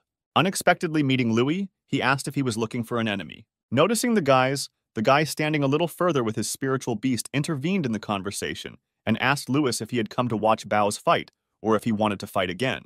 Hearing the voice, the guys turned around. Steve was surprised to see the spirit of fire, and for Louis, the meeting with an old acquaintance was not unexpected. In response to Green's challenge, Louis reminded him that his spiritual beast is a support and should not be drawn into any battles. Steve saw the guy for the first time, so Louis told him in a whisper that this was Green, also a newbie, crazy about fighting, always looking for opponents. And Green's spirit beast, Bao, is a little devil that originates from fire, so it is especially powerful against opponents with ice elements. While the guys made promises among themselves, Green once again turned to Louis, saying that he was aware that ice had fighting abilities. In response, Louis only waved it off, praising Bao and asking how many stars the little devil had. The guy proudly replied that there were 7 stars and once again offered to wave his fists. Hearing their conversation, Steve was surprised to learn that ice has combat abilities, but his friend hastened to clarify that this is a skill called ice weapons and lasts only 5 minutes. While the guys were talking, the elf and the wolf also exchanged smiles. They were glad to meet again. Seeing his friend's curiosity, Louis offered to show the skill, but only on the battlefield. The friends were interrupted by Green, who again offered to fight, but this time to Steve. Seeing the guy's obsession with fighting, Steve became convinced that Green was hooked on fighting. However, Steve had no experience in fighting one-on-one with another tamer, so he considered this a great chance to test his abilities. Green and Lewis didn't expect Steve to agree so quickly, and now the rivals are standing in the arena. From the first seconds of the fight, Green underestimated Steve, seeing that he had a spiritual beast, a snow wolf. Already almost confident of victory, Green warned Bao to restrain himself and not hit the wolf too hard. Steve, in turn, told the wolf that although they were underestimated, the enemy was a beast with 7 stars, so they would have to try their best. The little devil was the first to rush into battle. Erha responded with an icy breath. But Bao stopped the wolf's attack in an instant. And what's more, he struck back. Steve hurried and gave the command to Erha to take his leave from the fire turtles. But the attack pursued the wolf. Tired of running away, Erha tried to stop the fireballs with his icy breath. But the little devil turned out to be stronger and conjured even more fiery monsters. Flame balls attacked the wolf from all sides. Erha tried to counterattack. He released his red aura again and entered a state of true awakening. In response, Bao summoned a fiery bull. The wolf fought bravely against the fire attacks. At this time, Steve observed and analyzed the actions of the wolf cub, his skills, and predicted further actions. During the fight, Erha remembered the words of his partner, as well as his last fight with the ice snake. The wolf continued to run in circles, avoiding the fire attacks. At the same time, the little devil continued to increase the number of fiery monsters more and more. Suddenly, right in front of the wolf cub, one of the fiery monsters appeared, which looked very much like a wolf. This was surprising, so Erha became curious and decided to pet his relative. But naturally, I got burned by it. Even Bao found this strange. Out of surprise, he even stopped the attacks, and at that time, the stupid little wolf cub whined in pain and blew on his burnt paw with all his might in order to relieve the pain at least a little. Suddenly, the water suddenly appeared and threw Bao to the ground. Everything happened so quickly that even Green did not understand what happened. But the guy quickly came to his senses and gave the command to get up. Hearing the command, Bao stood up and used the devilish separation skill. This surprised Steve and Erhu. While the wolf was confused, the little devil took advantage and took off to attack from the air. Steve, noticing this, warned the husky that the enemy was above, and Green, in turn, praised the resourcefulness of his animal and recognized the wolf as a worthy opponent. The battle was in full swing. Not one of the animals wanted to give in. With his face burned, the wolf was about to use his trump card. Green quickly noticed that Erha wanted to use the snow avalanche. Although the guy was a little hesitant in surprise, he quickly realized that the only thing that could withstand an avalanche was a fire giant. Before Erha and Bao could attack each other, a male silhouette appeared between them out of nowhere. It turned out to be one of the teachers. He scolded the guys for using too strong skills and warned that if they want to compete, they better wait for the qualifiers. Otherwise, if they destroy the arena, they will have to compensate for the damage from their own pockets, since other students also need the arena. Steve gave his wolf a quick hug to calm him down and told the teacher they were done. Finally, the teacher warned that at the qualifiers, the guys would be able to fight with all their strength and destroy even everything around them. No one would demand compensation. However, it is prohibited to use destructive abilities before the competition. In response to the teacher's stern tone, the guys instantly responded that they understood everything. After the teacher left, the guys shook hands. Finally, Green asked Steve if the wolf was high level, but he replied that no, they only took the 6th star yesterday. This was unexpected for Green. When analyzing the battle, he assumed that the wolf cub had a high level. Louis also wanted to make peace with his friend, and hoped that at least at the qualifiers they would clash. Green was still slightly shocked that the beast with 6 stars had almost defeated his Bao, because according to the guy's calculations, the little devil most likely could not withstand the snow avalanche. After leaving, Steve also begged Erhu to see the difference between him and other spirit beasts, and decided to arrange special training. The guy and the wolf went to the pavilion for hard training. When asked by the administrator about the level of difficulty, Steve replied that this time they would go for training of increased difficulty, which greatly surprised the girl. To the employee's curiosity, the guy proudly replied that they had recently received a 6th star. The girl was surprised at Steve's rapid growth, but calmly gave him the key card for training. Taking the card, Steve went to the caretaker and said that he had come for an advanced training session. The caretaker almost immediately recognized Steve's voice and turned sharply to the guy to clarify whether he had heard everything correctly. Steve answered with a smile that everything was correct. He and Era wanted to become champions at the qualifiers for beginners. The caretaker was at a loss, because Steve recently had only 2 stars, but still, following the rules, he set up the room and let the guy in there for training. But his heart was not in the right place, and he decided that this needed to be reported to the manager. Erha and Steve entered the room where fog enveloped them from all sides. The guy was in pleasant anticipation. The monsters of this level were ice tyrannosaurs. Animals from all sides looked at Steve and Erha as if they were prey. At first, the freshman and his wolf were a little scared, but still they gathered all their will into a fist and decided to fight. Erha went on the attack. Steve watched and gave commands. First of all, he activated the night battle. The wolf started with an avalanche attack. At this time, standing outside the doors, the caretaker was already informing the manager about everything. Having heard the news, the manager hurried to come, but before the manager had time to finish, the caretaker said that this was not necessary, since Steve had already left. The guy came out with a wolf in his arms, barely dragging his feet from fatigue, complained that the training was too scary. Erha, of course, received the 7th star, but it was too difficult to break through the skin of a Tyrannosaurus. After Steve left, the caretaker was speechless when he saw on the monitor that the guy had defeated more than 10 monsters. While Steve and the wolf were enjoying a well-deserved rest, the guy received another notification with a task from the system. The task was to promote the wolf to 9 stars, which would unlock the toad's special skill, Golden Touch, which evolves the artifacts that the snow toad brought. While the guy was in deep thought, someone entered the room. Seeing Steve's thoughtful look, the manager assumed that he had failed in the training. Noticing the manager, the hero was very surprised and asked what he was doing here, to which the man replied that he was just curious about how the training went and how many tyrannosaurs he was able to kill. With an awkward smile, Steve replied that there were only 12, and he would have to work for a long time to rise from 7 to 9 stars. The manager consoled the guy in his own way, saying that even masters have difficulty completing this training. Then Steve remembered that as a reward for first place in the ranking, the manager promised to give materials for evolution or promotion, and asked the man to give them now. But the man explained that if the guy uses materials now for promotion, then he will have to look for ways to evolve himself. Steve confidently replied that everything was fine. Then the manager agreed to give the reward now, and looking at Erhu, the manager began to wonder how much his spiritual power limit was now. The man was extremely surprised to learn that 900, since this was the first time in his entire life to see such a high level. According to statistics, animals of ordinary rank could only reach up to 800. Based on his experience, the manager suggested that the beast has special techniques for developing spiritual energy, or that this wolf is special. Steve decided to change the subject by asking about how previous snow guards had gone through this training. Then the man told about a girl who had a beast with fire magic and 8 stars, but she could not pass this training, and one day she spent a whole week in the gym. Then her beast received the 9th star and increased spiritual energy to 1200, and only then she was able to complete this training. But after it, no one could repeat this. Finally, the manager promised a reward if Steve could break her record, to which the guy happily agreed. At night, Steve and Era carefully looked at the crystal they received from the manager. After thinking a little, the guy threw the material to the wolf so that he would eat it and increase the level. The energy absorption process has begun. Surprisingly, this time everything went much faster. After the absorption, as expected, Era received the 9th star, and the Ice Breath skill evolved into Ice Fog. Steve was simply delighted with this. Erha also rejoiced at his success. The silence was broken by the sound of a new notification.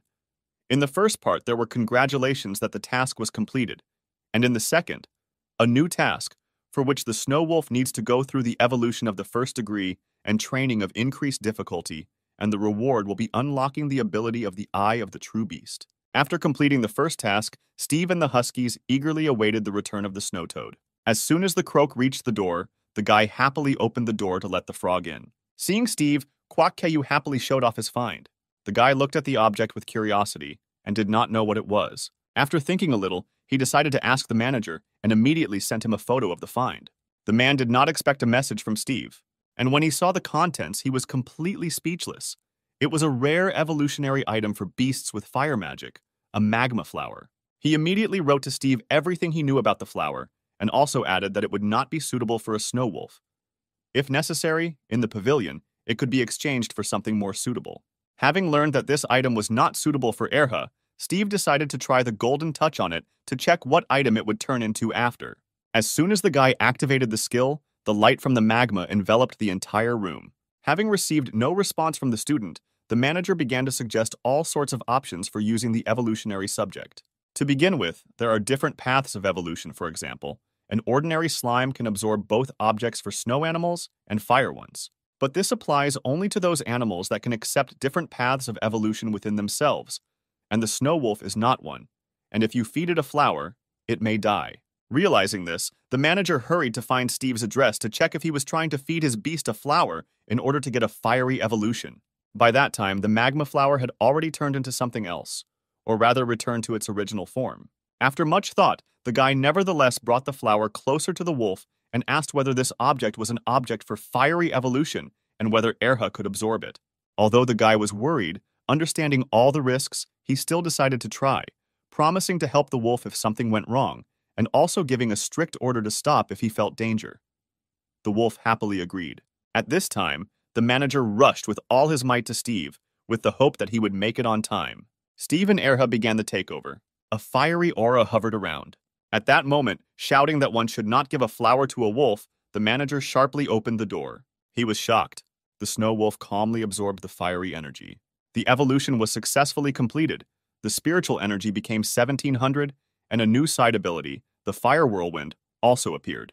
The guy and the wolf were extremely surprised to see the man on the doorstep, and the manager was shocked that the wolf had mastered the evolution. Steve and Era quickly tried to hide the burned floor, and Kavakva managed to hide in the spiritual space. The manager approached the wolf and asked if it really had evolved, but could not rise to a higher level, and in response the dog whined something. Steve quickly hugged Erhu and translated his speech for the manager, saying that the wolf was stuck on the 9th star, so he wanted to return to the training hall and deal with the tyrannosaurs. The guy's answer cheered up the old man. He replied that he would be looking forward to them. Steve and Era were determined to win. As soon as Mr. Manager left, Steve released the Wa. The hero was pleased with himself that he managed to send the frog into the spiritual space in time, and the manager did not find out about the 2 contracts. Kavakva did not have time to return, but she was already going somewhere again. This time, Steve instructed her to find something for her evolution. The toad agreed and headed towards the door. At parting, Steve touched Quaqua to his heart's content. A few days later, Steve and Era returned to advanced training. This time they were confident in their abilities.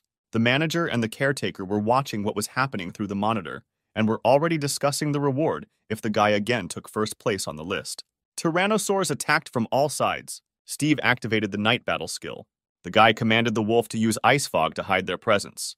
The monsters tried to repel the attacks. The little wolf also did not give up his position. To stabilize their bodies and protect themselves, the tyrannosaurs activated their ice armor.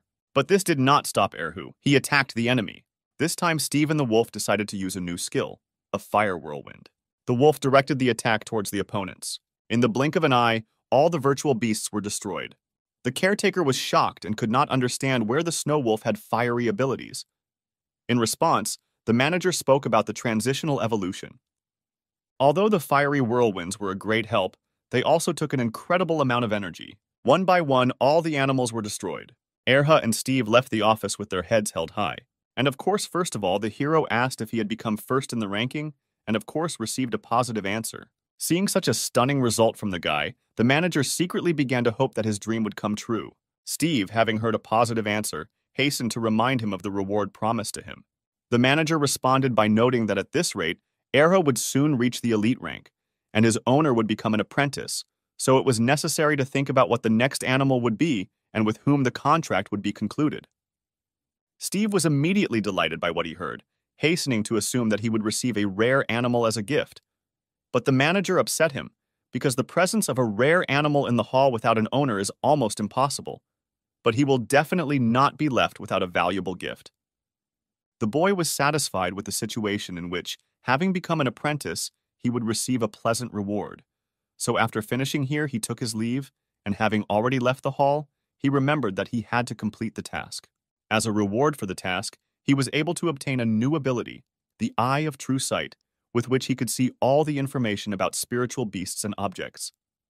At the same time, onlookers in the main hall could observe how the rating of training with increased difficulty was updated, and seeing Steve in it, everyone was deeply surprised and even shocked to learn that their idol had been practicing so quickly and for some time without their knowledge such difficult workouts. In 9 days, the selection trials were about to begin in the arena. Yuna and Steve were preparing, simultaneously refreshing their memory of the test conditions, among which the main one was the need to defend their training ground and defeat all opponents, as a result of which it would be possible to move on to the competition in the Cloud Valley. Steve's girlfriend noted that she saw him take first place in the ranking of difficult training, and the guy himself noticed that he received an award from the manager for the fact that Erha raised his level to 9 stars. She was taken aback and only said that he had acted stupidly, spending materials that were intended for evolution on raising the level of the wolf. The guy came closer to his friend and whispered to her that Kavakava later brought a flower made of magma, and with its help, they were able to let Erha evolve, to which she was even more surprised, expressing her fears for the health of the wolf cub because the material could harm him. Steve hastened to reassure her, showing that everything was fine with his wolf, because the evolution was successful, and in addition, Erha had learned to throw fire. At the same moment, a voice already familiar to the guy was heard. It was Green, proudly occupying one of the platforms of the arena, arrogantly inviting others to take part in the duel. Since most people had snow beasts with them, Green's advantage with his fire imp was obvious, and no one dared to challenge him. The ardent desire to arrange a duel did not leave Green, and as soon as he saw Steve, he immediately turned to him as the most interesting and equal opponent. The guy paid attention to the ardent coach only after he mentioned him and called him to the arena, and such attention bothered him a little. But the challenge was accepted, although Steve did not expect that his opponent would be the one with whom he had just recently almost destroyed the same arena. But this time, nothing would limit their potential. Among the other participants who were going to watch the beginning of the battle, there was a vague misunderstanding of the actions of the two who were so eager to fight. Green had a specific goal to defeat his opponent, because he and the imp prepared very hard for this fight, earning Bao a new star. And indeed, statistics confirmed that since the last battle, the fiery imp had become noticeably stronger, and its supply of spiritual energy had increased. Steve almost didn't react to this, because he and Erha had prepared a different tactic, designed to end the battle quickly and clearly. The air around Ares suddenly began to heat up. Small flames began to fly around, and a small bright light appeared on his head. A second later, the small flame that surrounded the wolf was replaced by a huge, fiery whirlwind circling around him. This discovery greatly hurt Green and especially the imp, because they wanted to take advantage of his own element against him. The imp, on the orders of his master, used the ability of the fire giant, from which his exact copy of the flame appeared behind the small animal, but tens of times larger than himself. Ares' whirlwind very quickly overtook the imp and his copy, from which it began to suck all of its flames into itself. In a matter of seconds, the fire giant Bao was consumed by the fire whirlwind, and Green could only watch helplessly as they lost. Yuna, who was watching the battle along with the rest of the participants, was shocked by the power of the fire whirlwind that the snow wolf summoned. The fiery wave from the whirlwind was so powerful that the streams of hot air reached even the spectators furthest from the arena. The flames completely consumed the imp. His small silhouette was barely visible among the raging tongues of flame. Poor Bao could not resist the heat of the whirlwind and lost consciousness right in Green's arms. From this situation, everyone in the arena was extremely shocked, because it had never happened before that a snow wolf was able to defeat a fiery spiritual beast with its own element. Yuna greeted Steve from the arena completely dumbfounded by the power that his wolf's whirlwind possessed. As soon as they stepped off the arena platform, they immediately heard the sounds of a battle taking place on another platform. Their classmate took part in the battle, whose squad was robbed during the first test in the fields. Her beast looked clearly tired from the battle, and she herself was very angry with her opponent. According to her, the opponent was one of those who robbed them, and his beast was a huge snow leopard, which did not look tired at all. The leopard's owner explained with an arrogant smile that the snow plain was a wild area where the rules of the university did not apply, but rather the laws of the wild. He directly stated that it was their own fault if they could not protect their glasses, and they were lucky that they ran into them, and not fanatics or dangerous animals. The girl was very annoyed by this guy's statements, and in response to them, she only noticed that he was not much different from the fanatics he mentioned. Her words offended the guy, from which he bared his teeth and only muttered that her little animal would do well to be at least half as strong as the audacity of its owner. On command, the leopard attacked the exhausted animal, causing it to fly away from the force of the blow like a small, soft toy. The poor animal was not even able to get up, and the leopard was already raising its paw for its final attack, while the girl tried to recall her pet to the spiritual space. Her opponent's gaze showed manic madness. He gave the command to the leopard to prevent the animal from escaping and finish it off. What she heard greatly angered Yuna. She was beside herself with rage and was already preparing to summon her little fox, which she had managed to develop to 9 stars. Before she could head towards the fight, Steve pulled her back and said that he and Era could handle the arrogant guy. Analysis of the leopard showed that it was an elite-level beast with 1 star and a large reserve of spiritual energy. The leopard made a control strike, but did not have time to reach the target, because the animal disappeared right in front of him. The animal was saved by Erha, snatching it at the very last moment, after which he handed it over to his owner. Steve entered the arena in front of her, replacing her on the battlefield, which she was very surprised by. He understood perfectly well that, replacing his classmate, no one would stop him, because her fight was clearly already over. The arrogant guy was surprised by the situation, but without expressing any objections, he only thought who was opposing him. Without having time to really look closely at who his opponent was, he saw Erhu, from which his slight interest gave way to indignation, because he believed that such a weak beast was not worthy of his attention. Having lost all his interest in the battle, he ordered the leopard to quickly end the battle, and he headed away from the battlefield. His comrades said that if they did not leave him alone, they would help him figure it out. The arrogant guy in response only said that he would sort it out himself, but behind him the wolf was already preparing his fiery whirlwind, and the leopard felt that something was wrong and became nervous. The flames once again enveloped the wolf, heating the air around him to incredible temperatures. Arrogant quickly noticed the huge surge of power that felt more powerful than a leopard's, and was shocked by the strength of an ordinary rank 9 beast. The atmosphere around was heating up, and along with it, the wolf's fervor quickly grew. From what he saw, the arrogant guy realized that Steve was stronger than the girl before, but still did not perceive him as a worthy opponent.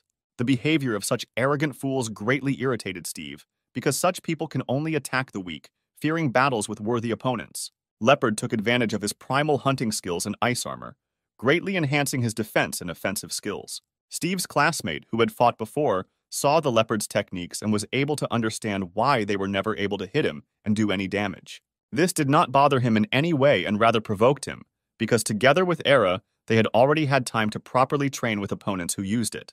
Having completed its strengthening, the leopard rushed to the attack with a ferocious roar. The fiery whirlwind flared up with incredible force, blazing with flames of various shades. The fiery flashes kept blazing with increasing force, causing the leopard to slow down its advance to the point of simply standing still. The flames beat against his armor, preventing him from concentrating normally on the attack.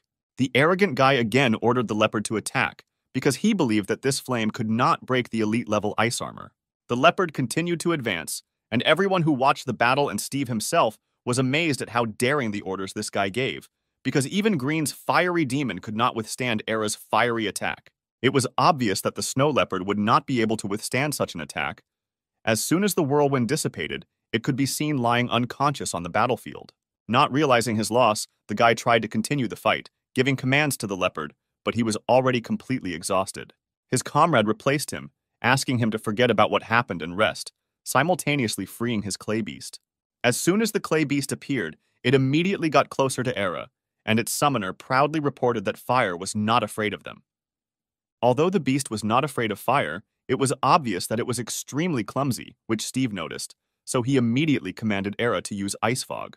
Visibility noticeably decreased, causing the beast to randomly wave its huge arms, trying to reach the dodgy wolf with them. The beast's hands quickly froze, which further slowed its movements, making it an almost motionless target. After waiting for the right moment, Era attacked the beast, delivering a crushing attack, but without causing too much damage. The beast summoner understood that the advantage was not on their side and that it was impossible to continue, so he ordered the beast to use the quagmire ability. At the same moment, the soil under the wolf's paws gets wet and becomes viscous mud, which also slows down its movements. This move did not please Steve at all, because it took away their advantage in speed, and they could not count on a fire whirlwind, because it was ineffective and they had very little spiritual energy left. Following the quagmire ability, opponents used the clay wave ability, bringing down a huge pile of viscous brown slurry onto the wolf. At the same time, a squad appeared in the arena that was trying to compete in the first test. They were discussing how their leader had raised the level of his boar to 8 stars. He said that he was going to deal with the upstart Steve, but their dialogue was interrupted by an unprecedented sight. A huge fire whirlwind appeared before their eyes, caused by the very wolf they had just wanted to defeat. This sight shocked them. Although the whirlwind was not effective against the clay beast, it was still able to stop the attacks, because the clay had hardened due to firing. The clay beast summoner was amazed that his opponent was still not exhausted after so many powerful attacks. In order not to run out of energy, Era used the ability of a carnivorous predator, which gave him the strength to continue making attacks. However, an incomprehensible ringing echoed through the wolf's ears, preventing him from concentrating on attacks. The attack was sure to reach its target, but the wolf still missed, which greatly surprised Steve. The answer to what happened was not long in coming. It was the ability of another elite beast of another summoner, the Cursed Bell, which was a rather large bell that had the ability to fly above the ground. This ringing caused the wolf to get lost in space and see hallucinations, which greatly interfered with the conduct of the battle. The hero's girlfriend, seeing such an outrageous picture, rushed to his aid with curses and indignation. In response, he only said that her help was not required, and that he and Era would cope with their own efforts, after which he told his companion not to hold back any longer. The wolf barked approvingly to his master, after which incredible energy began to fill his body. Everyone was once again shocked by what they saw, because the wolf was evolving right before their eyes. Someone in the crowd, who looked noticeably older than the other students, and most likely was a professor, had long noticed that the wolf should have evolved, but apparently was holding himself back. Era was able to evolve without any problems, becoming an elite beast with 1 star and gaining the new ability Wolf Dance. At the same time, Steve was able to receive a new title of Journeyman, while strengthening his skillful hands ability. The wolf's aura became more noticeable, showing how much stronger his evolution had made him. The clay beast and the bell perfectly sensed these changes in the wolf, which is why in their eyes he became noticeably more terrible. The owner of the bell interrupted the hesitation, because he realized that they needed to act quickly before the wolf awakened elite abilities, so he ordered his beast to urgently bewitch him. The hero knew that Era had already awakened his abilities and all their actions were useless, so he ordered the wolf to use intimidation. The wolf obeyed and released a huge stream of psychic energy, which instilled even more fear in the other animals. The elite intimidation worked so effectively that the poor bell immediately lost consciousness and fell to the floor with a ringing sound. Following the intimidation, the wolf used an avalanche, bringing it down on his rivals. An avalanche crashed down on his opponents with a terrifying roar, covering the entire arena with a white shroud through which nothing could be seen. The newly arrived party continued to discuss in shock the terrifying power of the wolf. Their head was fascinated by this power, and he did not understand how it was possible to develop so much, only assuming that the killing of animals had such an influence. As soon as the haze cleared, Steve's rivals appeared, who were almost not affected by the avalanche, but even so the sensations were completely unpleasant. Green was also shocked by what he saw. If his demon had been covered by such an avalanche, then even his defensive abilities would not have the desired effect, while Yuna was quite cackling at the fact that the hooligans got what they deserved. The wolf's strength amazed opponents. They did not understand how such a weak beast could possess such versatile and very powerful abilities. One of them could not calm down and invited his comrades to gather and attack all together. The same man, who was clearly more mature than all those present, stopped them, informing them that they had already lost this battle, simultaneously notifying them that their dirty deeds would not go unnoticed and they would face appropriate punishment. The hero also added to the conversation, saying that they themselves asked for this fight. The trio did not want to accept defeat, but were unable to do anything, only quietly mumbled their desire to attack Steve again. The elder reminded everyone present that there is a valid rule that fights are only one-on-one and all violators will be punished.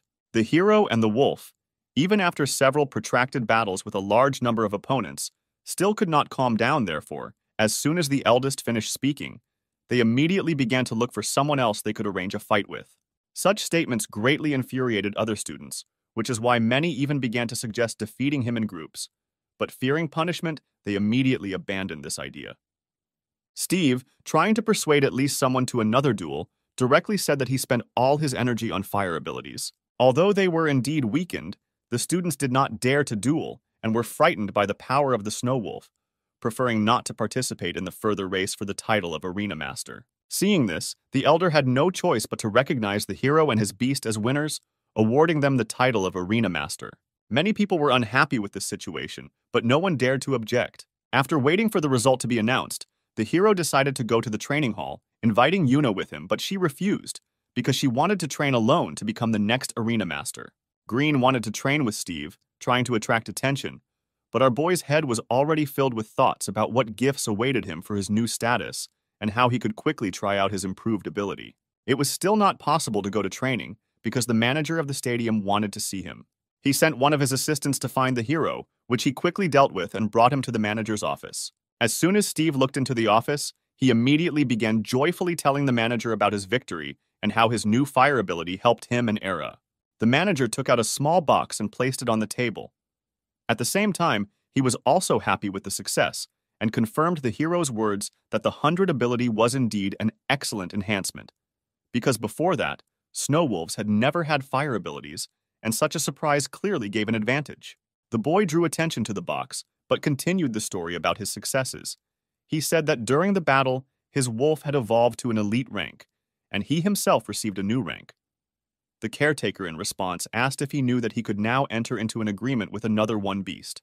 Steve knew this very well, because although the manager did not know, he had already concluded an additional agreement with Kavakava, although he was not an apprentice. As soon as he received a new rank, the system displayed 2 new windows on his phone, which were empty and hinted that the hero could acquire 2 more animals.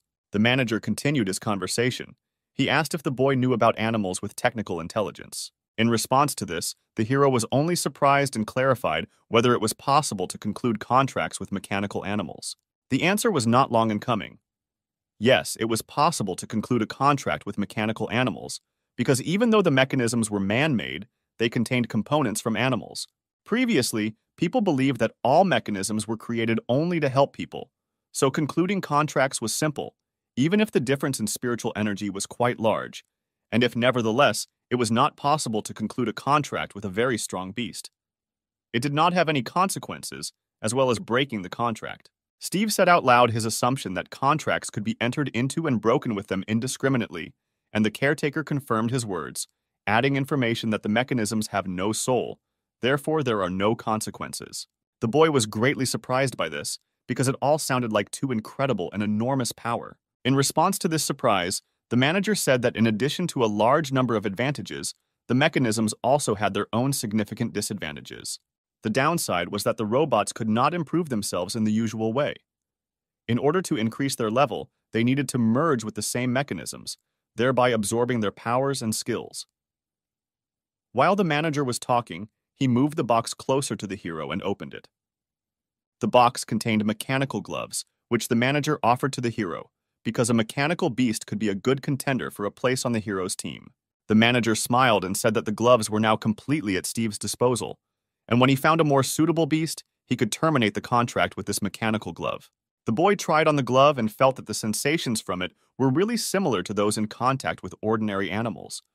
But in this case, there was no resistance, and it seemed as if the glove was ready to associate itself with the hero at any moment.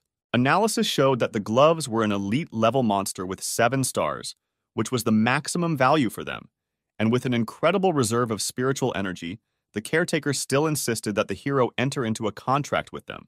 Steve tried to tie himself to the glove, and indeed, it did not offer the slightest resistance. The agreement was concluded in the blink of an eye. The glove pliably united itself with the boy, making it possible to use its only skill. The only skill of the glove was the protective field A, which the hero immediately activated, after which he ordered Era to use penetrating claws against him. The wolf was surprised by such an order and began to shake his head negatively, afraid of harming his master. But he calmed him down, because thanks to the protective field, he should not have received any damage. He obeyed and nevertheless attacked the protective field, as his master told the wolf. He did not receive the slightest damage, but the caretaker was a little surprised, because he did not want abilities to be used in his office. Steve was impressed by the strength of the glove. Although the long recovery was a serious disadvantage, the pros clearly outweighed it. At the same moment, a thought occurred to him. The gloves could not be improved, but what if he could increase their spiritual capacity with the help of the skillful hands ability? Because the ability itself had become better and his own supply of spiritual energy had increased. He used the ability and the energy reserve of the glove increased. This pleased the hero even more, which he was very happy about, and he expressed his joy and gratitude to the caretaker, who was happy for him, but asked him not to use the abilities in his office anymore. Ignoring what was said, Steve was once again delighted with his new acquisition and went home. Already at home, the hero thought that since he managed to increase the spiritual energy of the gloves, then maybe he would be able to evolve them. In addition to the gloves, he also talked about the increased supply of his own spiritual energy. In the current conditions, he did not have the opportunity to spend it all on improving his beasts, because the energy was also used for side abilities, such as a fire whirlwind. In the current conditions, more opportunities have opened up for him, since Erha will no longer need to worry about not catching his master with his attacks, and traveling outside the university will not be so dangerous. The boy's mood was excellent, because having received his new rank, he was closer to experiencing a real fight between tamers. After some time, he went to the university. Arriving at his class, Steve was greeted by the teacher, who informed him that he was supposed to be awarded points for winning the qualifying competition.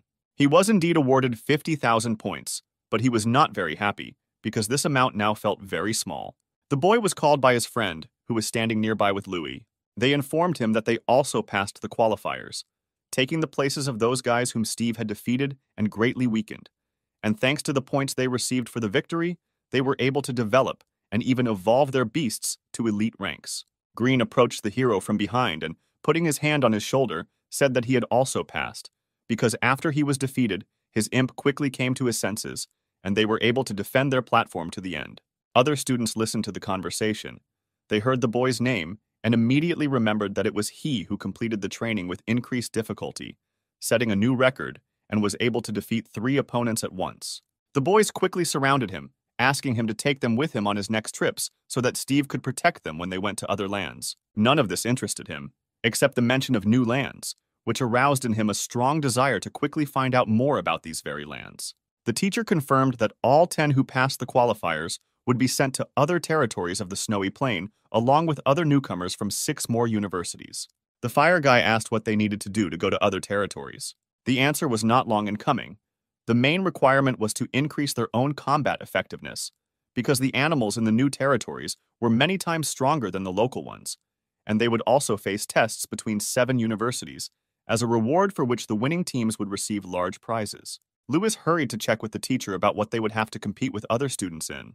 The teacher answered his question, saying that they would have to go to an incompletely explored territory, where they would go down into a tomb, where they would have to defeat monsters of 3 different levels, and for defeating the monsters, crystals could be removed from their corpses.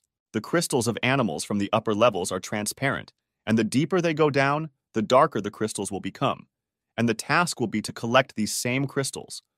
But at the same time, all the students will be scattered throughout the dungeon, so the primary task will be to find a partner. At the same moment, the hero received a task from the system. It demanded that he perform a certain task in the tomb, after which the glove would receive an improvement in its ability, allowing it to transfer the protective field to other animals. The teacher also noted that since all those present were apprentices, they must have been aware of the danger of the competition, and then also noted that they would leave in 2 days from the same place, to which everyone unanimously replied that they understood it. 2 days later, everyone gathered again in the same place. Yuna and Louis looked around and tried to figure out where the transport was that could take them to the right place, and the teacher himself. At the same moment the teacher appeared, he was freeing the beast from his space, so in order not to catch anyone, he asked everyone to make way. A techno beast appeared before the guys, which was called the aircraft carrier, on which they would fly. Steve, seeing this, hoped that he would one day be able to develop gloves to such a level. The door of the aircraft carrier opened, after which the teacher called everyone inside, simultaneously informing them that the flight would last only 10 minutes. When everyone sat down, the techno beast took off into the air, and within a matter of minutes, the entire group of students was already close to the desired place. Approaching the place they needed, they crossed a dome of incomprehensible haze, dark as night. Inside, the techno beast sat down on the rocky surface without any problems. Having landed, the students began to quickly leave the car, finding only rocks and stone wastelands around them. Once outside, the students immediately felt different symptoms and ailments. Some simply had a headache, and others almost felt like they were turning inside out. The teacher explained to the students that this particular place affects their well-being. Due to unknown anomalies, people can only stay here for 5 days. So after 3 days, they will have to return back to the university. So as not to get lost, everyone will be given warning devices, according to the signal which teachers can come to the rescue, and the test will end.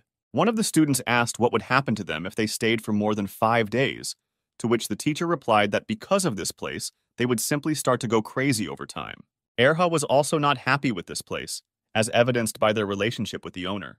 Suddenly, a huge flying beast appeared out of nowhere. The teacher quickly calmed the students down explaining that these were students from other universities. A teacher from another university greeted the teacher. He was clearly glad to meet him and was surprised at how persistent his colleague's students were, and he also mentioned that he would like to meet someone who was able to break records in the training room. The students of this teacher, in turn, felt noticeably worse than their comrades from Steve's university, which the teacher himself noticed. Of the entire squad, only one blonde girl looked intrigued and also expressed her desire to meet the hero. The guy himself was about to introduce himself in front of everyone, but his teacher didn't even let him say anything, telling him that it would be better for everyone to just see him in action when the competition starts. But the hero himself was not one of those who were discouraged for a long time, so he simply agreed with the teacher because they really were in a dangerous place and he should have focused on this test. The teacher assumed that all the other students from other universities were already here too, so after agreeing on the descent schedule, everyone began to prepare. Steve and Erha were ready to face anything, so they quietly waited for the start. Suddenly, a blue light began to envelop all the students, including the hero himself. In the blink of an eye, just the two of them found themselves in a dark cave. There was only a quiet hum around, and in some places, small drops of water could be heard falling. Loneliness was not their companion for long, because after a couple of seconds, another student noticed them. He recognized the hero, so he quickly approached and extended his hand, saying that his name was Ben. The hero shook his hand and also introduced himself. The new comrade's beast was a small will-o'-the-wisp, a small one-star elite rank ghost. The light's ability came in handy. It illuminated the cave with its blue ghostly light. But even with this light, it was not bright enough to illuminate the monsters hiding in the darkness. The aura of animals was felt everywhere, which Ben informed the hero about and asked the hero to be careful. In the blink of an eye, dozens of red, angry eyes sparkled in front of them in the darkness. The light illuminated the dark place, and a swarm of spiders of darkness appeared before the guys, and these spiders were clearly not in a friendly mood. In the blink of an eye, the spiders were engulfed in flames, causing them to immediately run away. The hero's wolf attack successfully dispersed the monsters, and he himself hastened to calm his comrade because dark places were ideal with their night battle ability. After many killed spiders, the hero and his comrade were collecting prey. Ben was amazed at their strength and was convinced with his own eyes that the records set by the hero were true.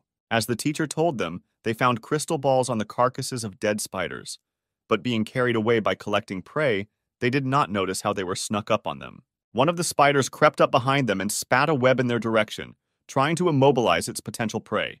Oganyuk and his owner noticed the spider only after it attacked. It was close, but he managed to dodge, and at that moment Era slashed the surviving spider with his claws, tearing it in half. Steve asked his comrade to be more careful because they were in very dangerous lands, to which he thanked him. The hero said that it was too early for thanks, because they still had not gotten out of the cave and cleared the area of spiders. As soon as the spiders were mentioned, another swarm ran out towards the guys. Ben asked that he be given the opportunity to show himself against these spiders. They continued to methodically clear the area of spiders, not giving them the slightest chance of victory. Having cleared the next swarm, the hero told his comrade that they should hurry up if they want to get down to the next level before others, with which Ben agreed. The boy and his sparkle clung to this opportunity to train and improve themselves, so they absorbed all of Steve's words like a sponge. The further they walked, the more forks in their path they encountered, which could mean that they were already approaching the next floor. Ben suggested that if they found more comrades, then the second-level monsters, even with their newly acquired journeyman ranks, would not be too much of a problem, unless, of course, they went to the third floor, where the monsters would no longer be strong enough for them. The hero interrupted him because he heard strange voices from the tunnel ahead, and they definitely weren't spiders. Something in front heard them and quieted down. The hero and his comrade were in combat readiness and were preparing to meet the attack of monsters at any moment. Instead of monsters, a stream of flame burst out of the darkness and rushed straight towards the light and Erhu. As soon as the flames dissipated, Green and Louie, already familiar to him, appeared before the hero instead of monsters. Steve was surprised that the Fire Imp trainer would attack so covertly, to which he received a very angry reaction from Green. Lewis explained to the hero that it was his request to Green to be more careful, and if not for this, they would have been on the second floor long ago. They continued their further journey together. Ben felt uncomfortable and did not really want to go deeper. There were more and more forks, so Green ordered Bao to split up in order to quickly reconnoiter the situation and find where the animals were hiding. Ben supported this decision, and since his light had the same ability, he did the same. This ability looked very useful, and the hero really wanted Era to learn new fire abilities. A couple of minutes later, Bao returned to the group. Anxiety was visible on his face. Something clearly frightened him. Before his owner could even understand anything, Steve had already voiced that the imp was afraid of a large crowd of shadow cats. Green did not like the fact that someone was translating Bao's speech faster than him. The imp didn't lie. Two other students were running towards them, followed by a pack of aggressive cats. The duo saw the hero's squad and, unable to come up with anything better, decided to send this pack at them in order to distract them. They quickly realized what these scoundrels wanted to do, so they themselves rushed to run away. But the cats were faster and would soon catch up with them. Green was very angry with the students while they were running. He tried to find out from them what university they were from, but they refused to tell, because they were afraid that they would be retaliated against later. The hero snapped at the students because it was because of them that they got into trouble, so first of all they needed to get out. To their common regret, there was a dead end ahead and further escape was useless. With no other choice, Steve and Era volunteered to fight the cats. A crowd of ferocious beasts rushed towards them in a huge dark wave, leaving behind a huge cloud of dust. Lewis quickly realized what the hero was going to do, so he asked Green to help him with his fire giant ability, when he himself used Ice Awakening to hold off the crowd. Steve, confirming Lewis's words, also asked to buy him some time so that he could attack. The students were surprised by this situation and shouted that the hero squad was completely crazy if they wanted to fight such a crowd, to which they only received angry cries from Green that it was they who set these animals on. Snow Elf. Louis activated his Ice Awakening ability, after which he transformed, becoming noticeably larger, and his appearance became more menacing because he was now armed with two swords. Bao also transformed, becoming much larger after using his Fire Giant ability. The elf attacked all the wild animals that he came across, but even having strengthened himself, it was difficult for him to cope because there were too many opponents. The time gained was enough. Era prepared an avalanche, so the hero called out to his friends and asked them to move away. Otherwise, they too could be hit. A huge snow stream rolled through the cave, sweeping away everything in its path, including all the cats that got in the way. The guys who attracted the attention of these cats were stunned by Steve's strength and couldn't believe their eyes. Many cats fell in the blink of an eye, and the wolf was able to grow to the level of 3 stars for defeating them. Ben was very surprised, because just recently under him, Erha received a 2nd star. As soon as the consequences of the attack had subsided, a distant, angry meow was heard from the darkness of the cave. In the darkness, one could see countless cat eyes. Apparently, the detachment had ended up in the very lair and was already surrounded on all sides.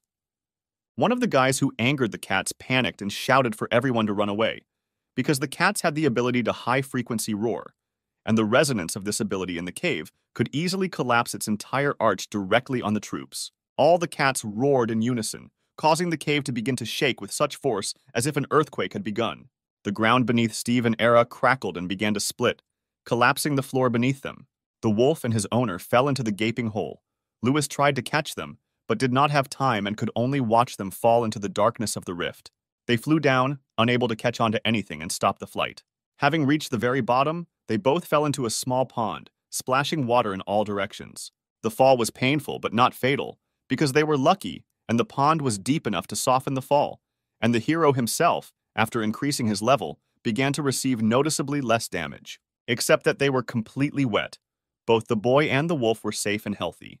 The top of the cave was not visible, but fortunately for the hero, the phone worked down here. Judging by the surroundings, they ended up on a floor with high-level monsters, because devil buds grew around them, and they were the signs of the lowest floors. The only passage looked unnatural, because most likely it was made by people, and since there were no other paths, the hero went there. The corridor was very dark. Steve could barely see anything further than his outstretched arm. When his eyes finally got used to the darkness, he was able to see a huge silhouette, which greatly frightened them, from which they immediately rushed to run away. Having run a little, he needed to catch his breath, since he was not so much tired from running as scared. Having caught their breath, they looked back to understand what exactly frightened them, and in the caves they saw animals, namely giant devilish lilies that simply stood motionless. Coming closer, the hero saw that these were only statues of lilies, and not the animals themselves, so he calmed down a little. Although these were only statues, the hero still felt a strange, overwhelming aura from them, which continued to instill fear. Erha was still scared, because he felt this aura better than his owner. Something sitting on top of the statues turned its attention to Steve and his wolf, and peered at them with its red eyes. At the same time, the guys above were preparing to search for their fallen comrade, asking the Wisp and the Imp to use fire separation again to make it easier for them to search. One of the guys who lured dangerous cats looked into the rift and found that even the bottom was not visible below, assumed that the worst had happened to the hero. The guy's words infuriated Green extremely, so he walked up to him, grabbed him by the t-shirt, and demanded that he keep his mouth shut.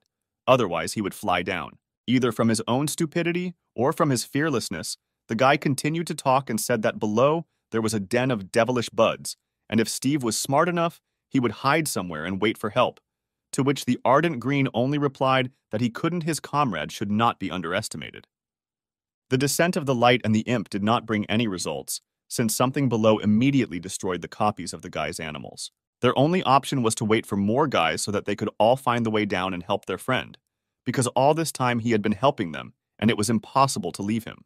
The guy who caused everything to happen was well aware of his guilt, so he volunteered to help, but warned that even though they were all strong, a fall from such a height was difficult to survive. At the same time, something was creeping up behind Steve below, but he managed to notice it in time. Something attacked him from behind, but he managed to turn around in time and activate his gloves, so the entire blow went into the shield that appeared.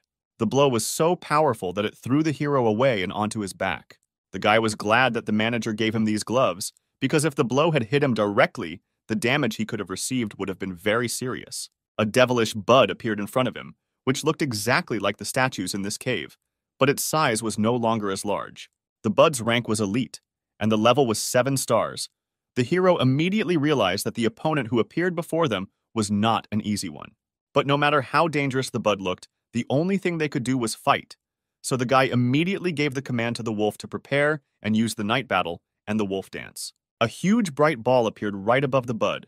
It used the scorching sun ability. The hero covered himself with a shield, so the hot rays from this fireball could not cause any serious damage. Luckily for them, Ares' icy breath evolved into an icy fog, so as soon as the wolf used it, the environment became noticeably colder. The bud became more angry and, using the ability of wild flora, lashed its sprouts towards the wolf. The wriggling sprouts of the bud were already flying towards Ares, overtaking him from all sides. Steve knew what they should do in this situation, so he commanded the wolf to use a fire whirlwind. His guess turned out to be completely accurate. The fiery attack caused colossal damage to the grass beast. At that moment, he thanked Quaqua for being able to find the necessary materials to develop Erhu, therefore, in gratitude, he would then like to evolve the frog itself. Bud began to move away from the fiery whirlwind, as the fire frightened him greatly at the level of instincts. The result of the attack greatly pleased Steve, but he knew that he would not be able to use this ability too often due to the waste of his own spiritual energy. The prolonged attack enraged the bud, so he himself began to prepare a new attack. He concentrated a large amount of spiritual energy and then sent it directly into the ground. Giant vines erupted from the ground. This was the result of using the wild fauna ability. With the plant control ability, the bud pierced the whirlwind, thereby dispelling it. The hero saw that by blocking the fiery whirlwind, the bud spent a huge amount of energy, which made it look weaker. To avoid the attack, the bud only had to dodge, so the guy assumed that this beast was protecting something or someone from the whirlwind. Behind the bud, there was another statue, so the hero assumed that it was them he was protecting. To confirm his theory, he instructed Era to dodge the vines and attack the statue behind the bud. The wolf deftly dodged all the attacks, after which, using piercing claws, he rushed at the statue. The guess turned out to be correct. The bud exposed itself to the attack in order to prevent it from hitting the statue. Steve gave another command to the wolf, ordering him to attack the statues with all his might. Erha dodged and used his wolf dance ability again to strengthen himself. The hero gave the wolf a command to use a fire whirlwind and then covered himself with icy fog, while the bud lit up with a bright light, charging an incomprehensible attack. Just a couple of seconds later, the bud exploded, sending beams of energy in different directions and pushing the wolf and his abilities away with the force of the explosion. An explosion of incredible power threw the wolf away from the statues and forced the hero to cover himself with a shield and stay on his feet with all his might so as not to fall. A prolonged battle with a strong enemy caused the wolf's level to increase to 4 stars, as a result of which the ability of piercing claws developed into the wolf's soul, allowing the use of shadow claws against opponents. The hero was very surprised by what happened. He did not expect that in order to protect the statues, the bud would decide to blow itself up. The burnt bud fell dead in front of Steve, confirming his guess that the beast had blown itself up. From the corpse of the beast, the hero was able to obtain the very dark crystals that the teacher told them about. Steve was still wondering why the bud was so zealous in protecting these statues and what the statues themselves were. He suggested that if all the buds really protected the statues, then by finding the statues themselves, he would easily find them too, which would save him a lot of time and effort. The hero's task was still the need to solve the mystery of the devilish buds, and the statues became the first clue. But it was still unclear what kind of statues they were and why they were so important for the buds. At the same moment, another bud appeared and rushed to attack them. The guy and the wolf were not at a loss and already knew how to fight such animals, so they were ready to meet him in battle.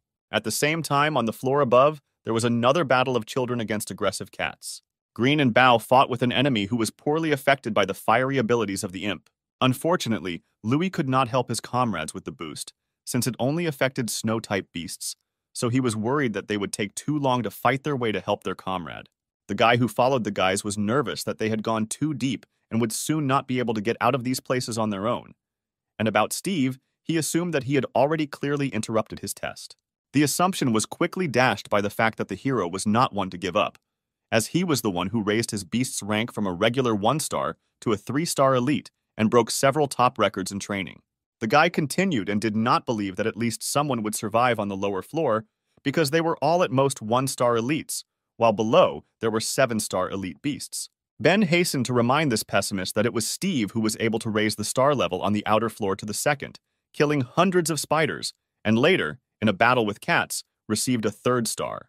He continued to play his record about high-ranking beasts, while Louis thought about their current situation, realizing that they would not be able to get further and they should find another way.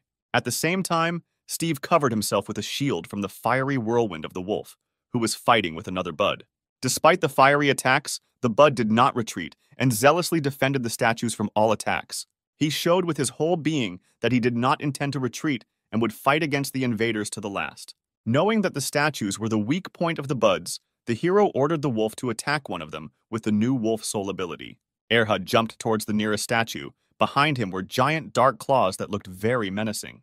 The claws accidentally touched a rock nearby, shattering it into pieces. Bud, seeing the attack on the statue, rushed to intercept, exposing his grassy body to the wolf's claws. He didn't make it in time because the ox rushed past, almost catching a living plant. The blow hit the statue, causing it to be severely cracked, and the bud was terribly shocked by what happened. At that same moment, the beast flew into a rage and screamed deafeningly loudly with such force that it could easily block the ears even at a great distance. Steve realized that the bud was about to explode, so he ordered the wolf to urgently move away from the plant, and he used his glove to cover himself with a shield. The bud instantly began to charge a huge amount of energy above itself, forming another fiery sphere, from which rays scattered in different directions. The second bud, like the first, undermined itself with its own ability, throwing Steve and Erha away. The shockwave from the explosion reached the detachment searching for the hero and his beast. Green noticed that the explosion was coming from underground, but for some reason he raised his head and looked up, which Ben noticed and noticed the strangeness of this act. The cowardly skeptic again began to express doubts about the need for further searches, since the explosions below were greatly annoying him.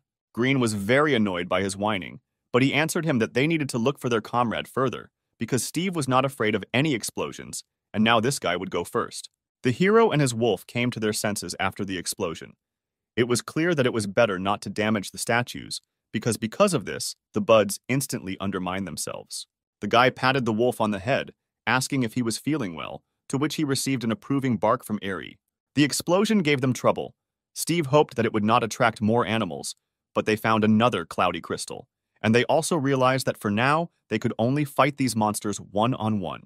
Noticing this, to their misfortune, a group of buds immediately appeared, which foreshadowed many problems. All the buds rushed to attack at the same time, but the guy still managed to dodge and run away from them.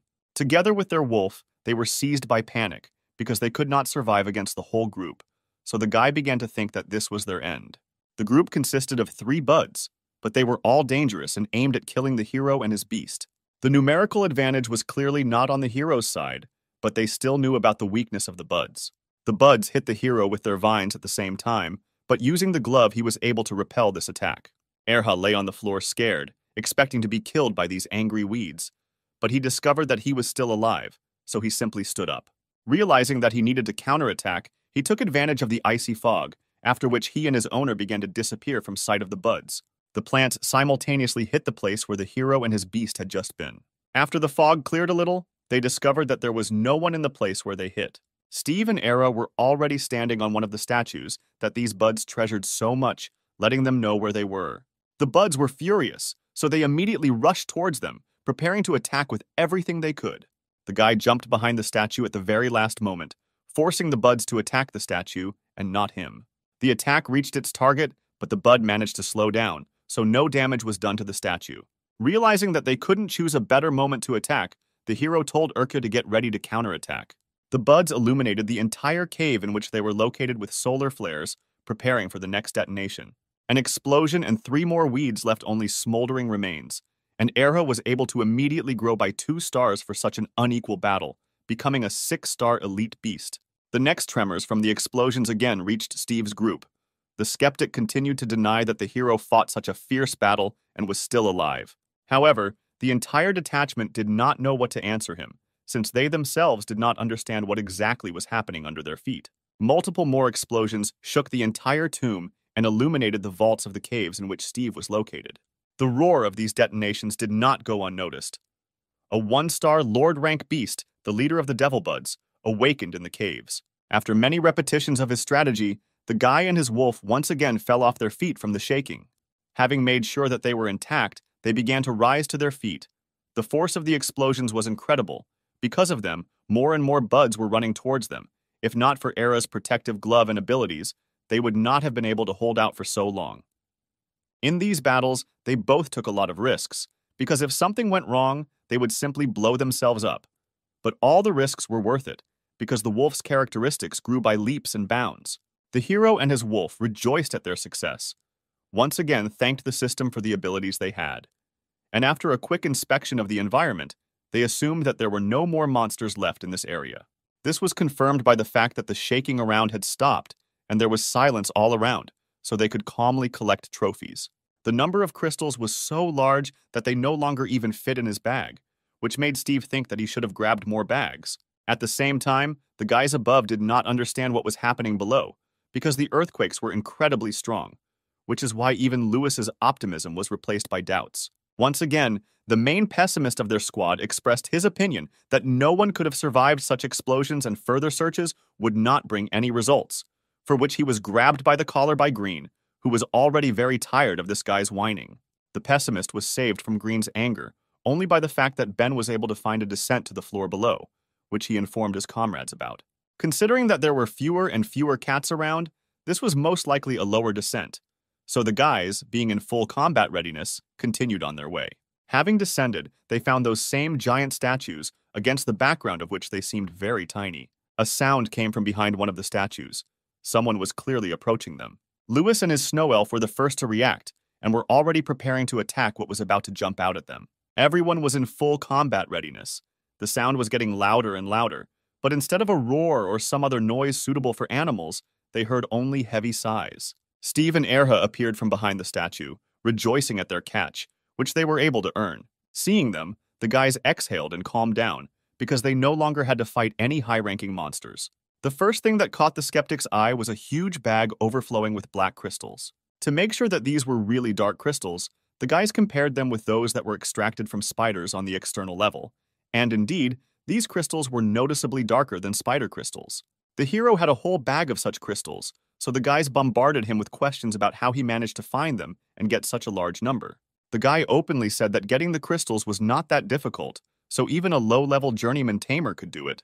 Another bud appeared in the cave, but unlike the others, it was noticeably larger. Noticing the hero with his squad, he rushed towards them, filled only with the desire to kill them all. As he approached, he attacked all the guys with a huge number of vines which, like rain, fell on them from above.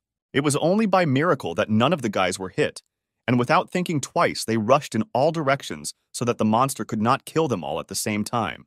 The animals immediately began to fight off the vines surrounding them, and the hero noticed that this bud was very different from those he had encountered. One thing was obvious: this beast was the most important in this tomb, and therefore very strong.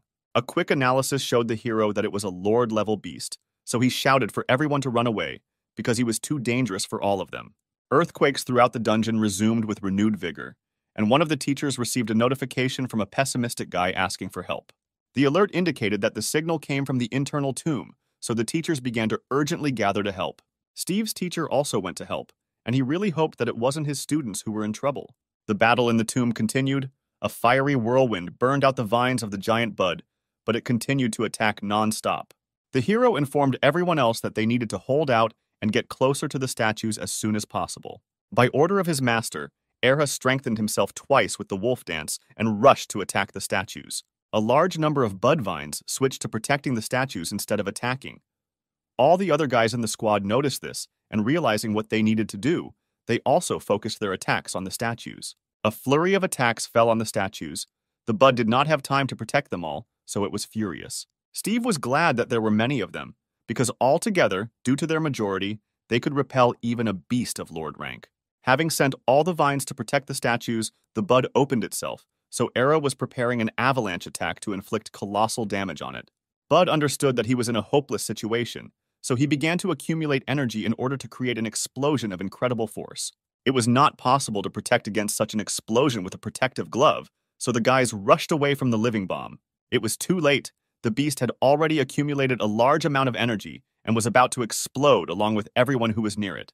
Just before the explosion, one of the teachers finally appeared.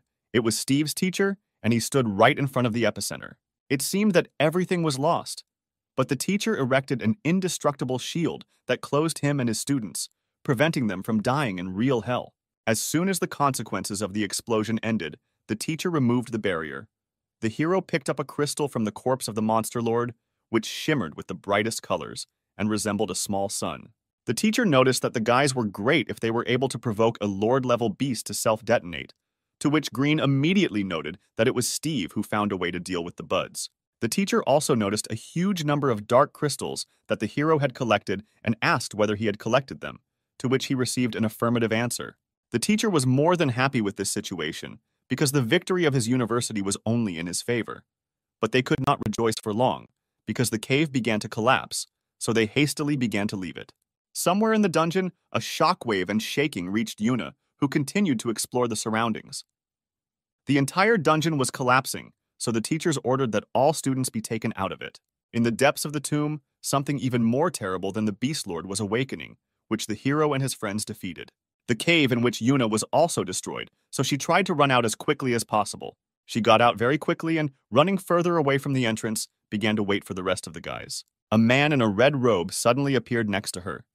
He introduced himself as one of the night guards and said that they would save the students locked in the dungeon.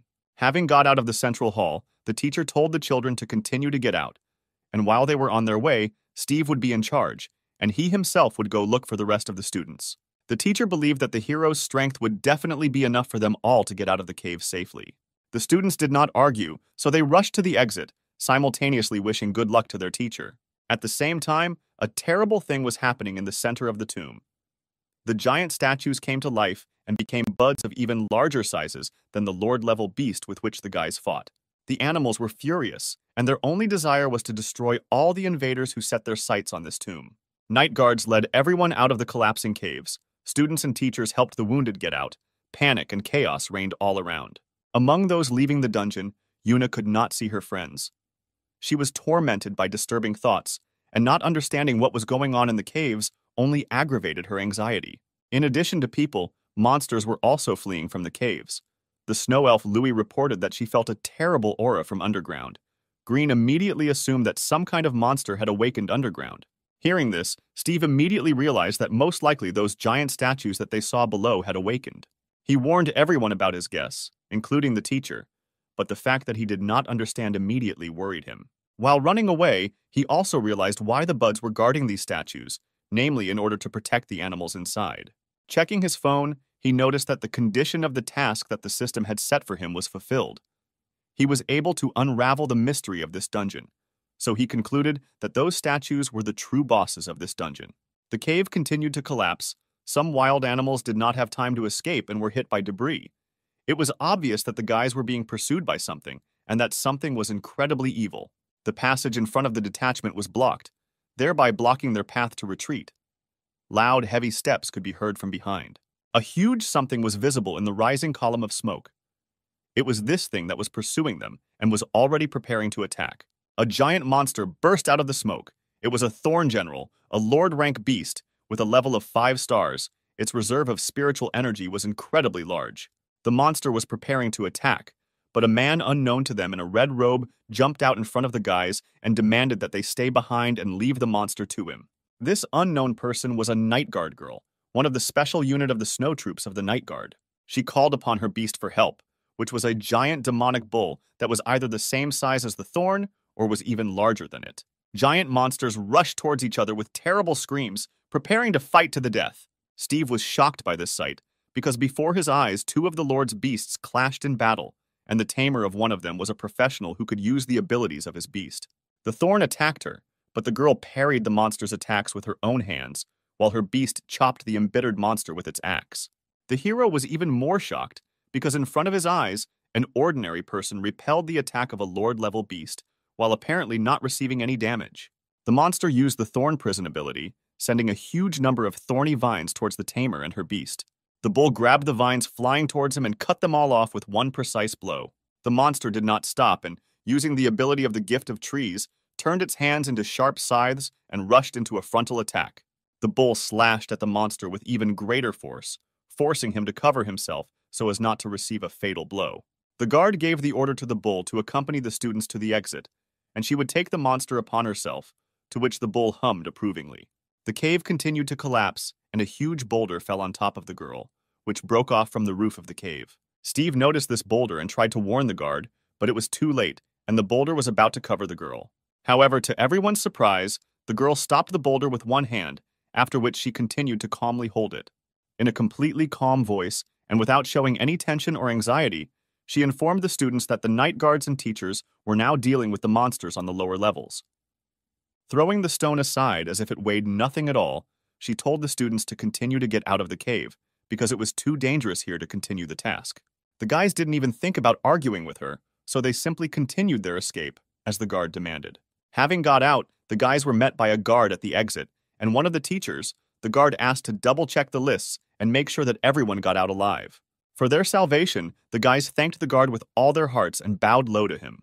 Yuna was finally able to find the guys, she scolded Steve, because she was worried about him and even thought that he died there. But she was interrupted by Lewis, saying that it was the hero who worked the hardest in the dungeon. Determined to prove that he had not wasted his time in the dungeons, he pulled out a bag from behind his back and invited his girlfriend to guess what was inside. She immediately guessed that there were crystals inside. In her opinion, although Erha could defeat many strong beasts, they should not have taken such risks for the sake of the crystals. When she opened the bag, she expected to see Shadow Cat crystals inside, but instead what she saw shocked her. Inside the bag, she saw many dark crystals of monsters from the central rooms of the tomb.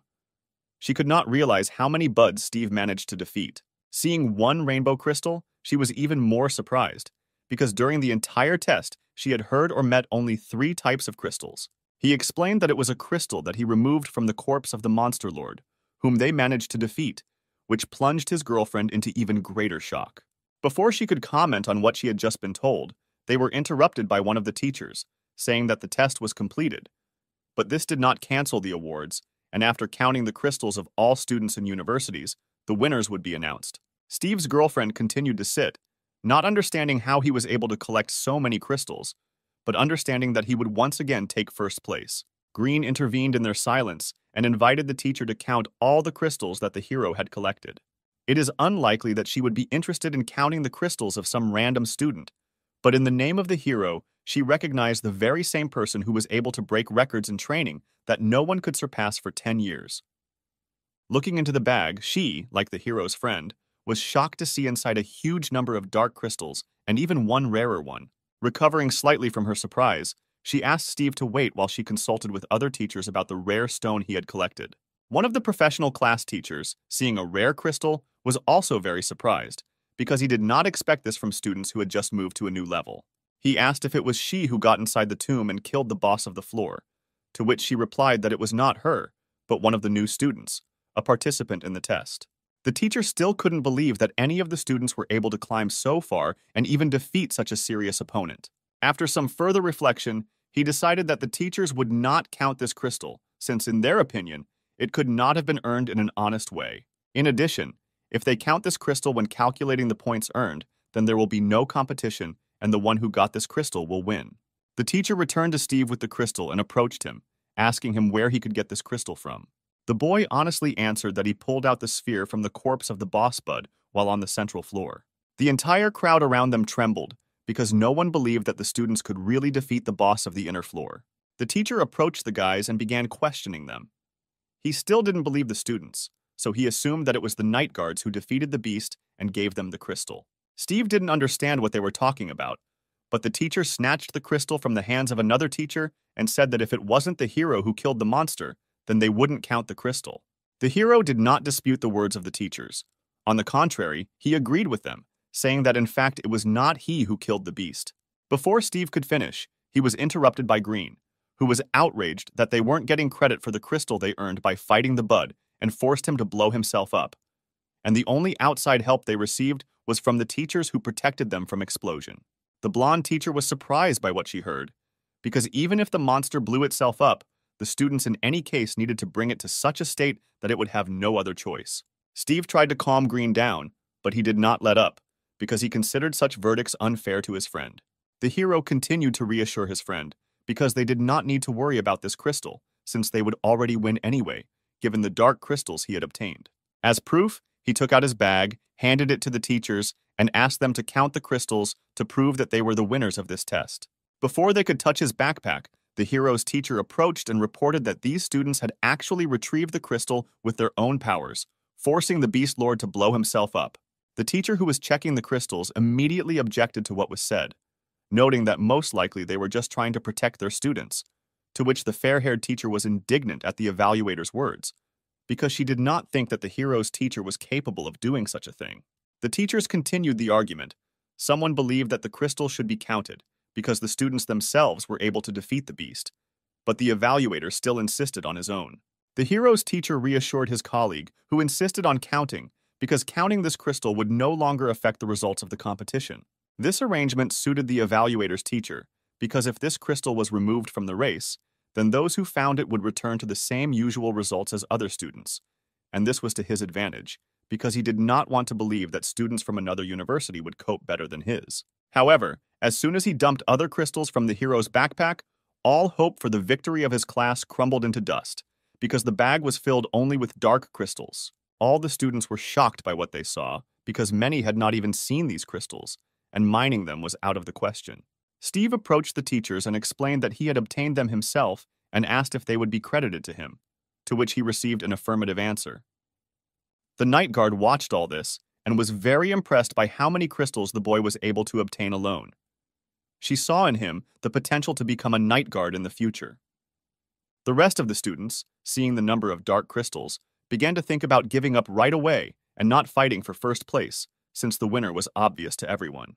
The students began to come up one by one and say that they were admitting defeat because they saw no point in further counting the crystals. The teachers doubted what the students were telling them, so they asked if they were sure they wanted to admit defeat, to which all the students reluctantly answered that yes, they were giving up. The evaluator teacher was disappointed in what was happening, but there was no arguing with the facts. There were indeed incomparably many black crystals. Even his students admitted defeat, which greatly hurt his pride, but their ordinary crystals, obtained from spiders and cats, could not be compared. After everyone admitted defeat, the teacher, having no other choice, reluctantly accepted Ice Plains University as the winner. The victory didn't even require the crystals collected by Steve's classmates, which disappointed the guys a little. Many students from other universities were delighted with the hero's results, so they surrounded him because they really wanted to get to know him. The hero's teacher also said that the winners, in addition to the main reward, can also take all the crystals they collected with them. Steve turned to the teacher with a question. He was wondering what exactly the crystals were for, to which he received the answer that they were needed to create spiritual pills with which you could increase the level of your animals, and at the university, they would be taught how to make them.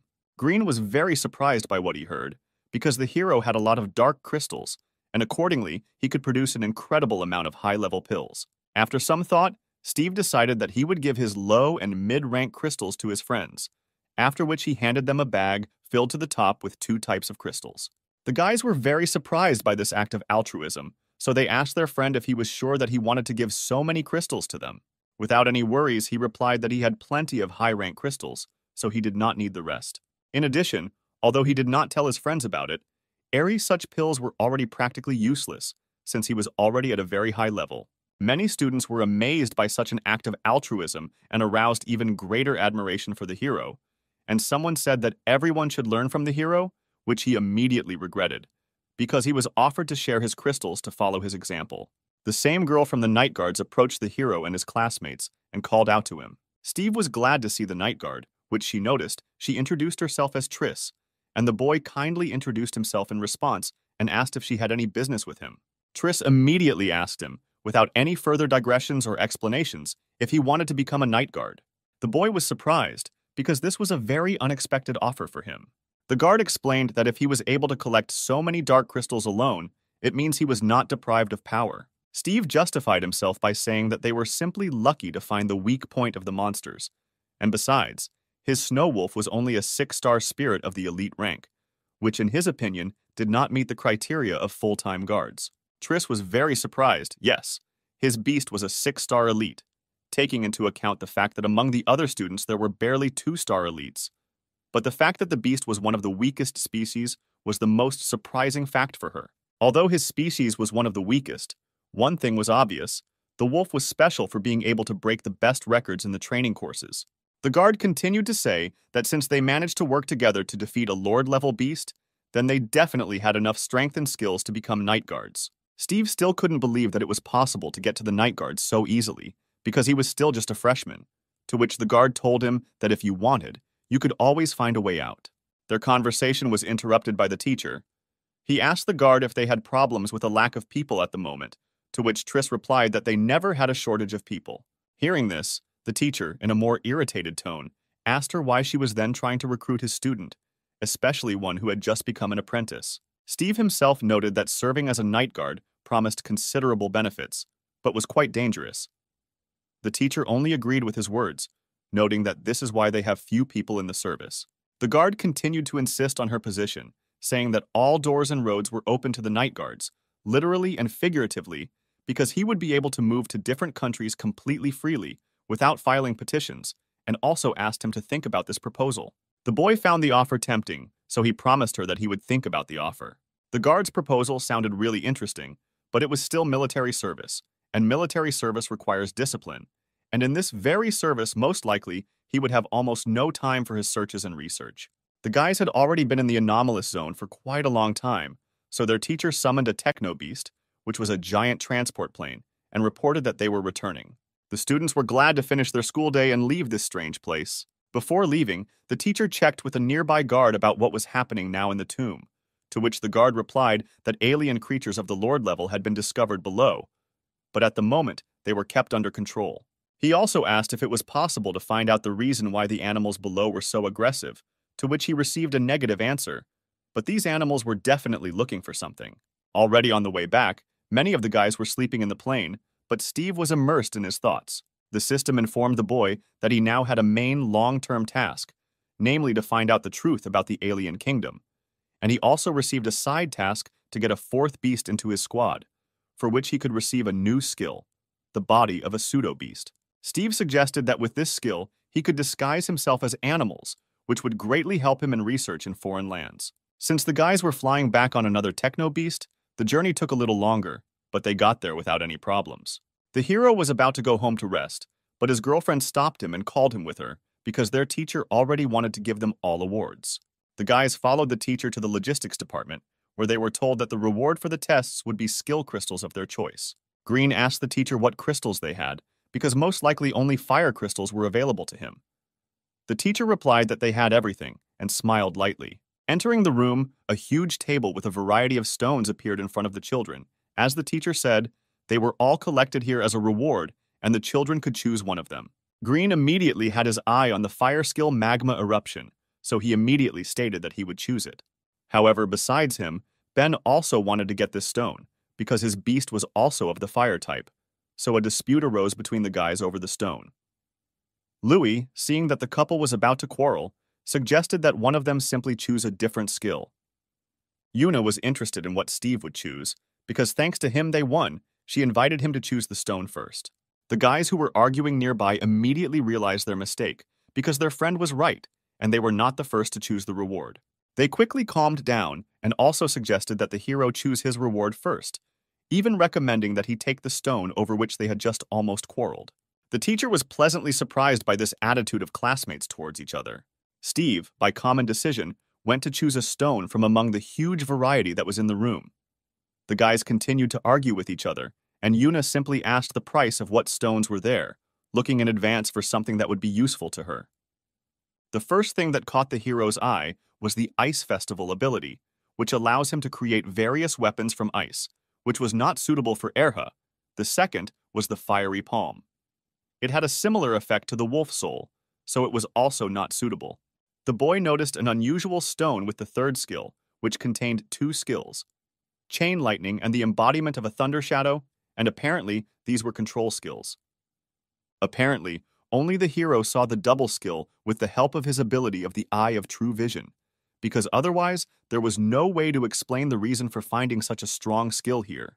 Yuna asked the teacher what kind of stone it was, to which she received the answer that there was a Chain Lightning skill inside the stone, which proved that only the hero saw the double skill.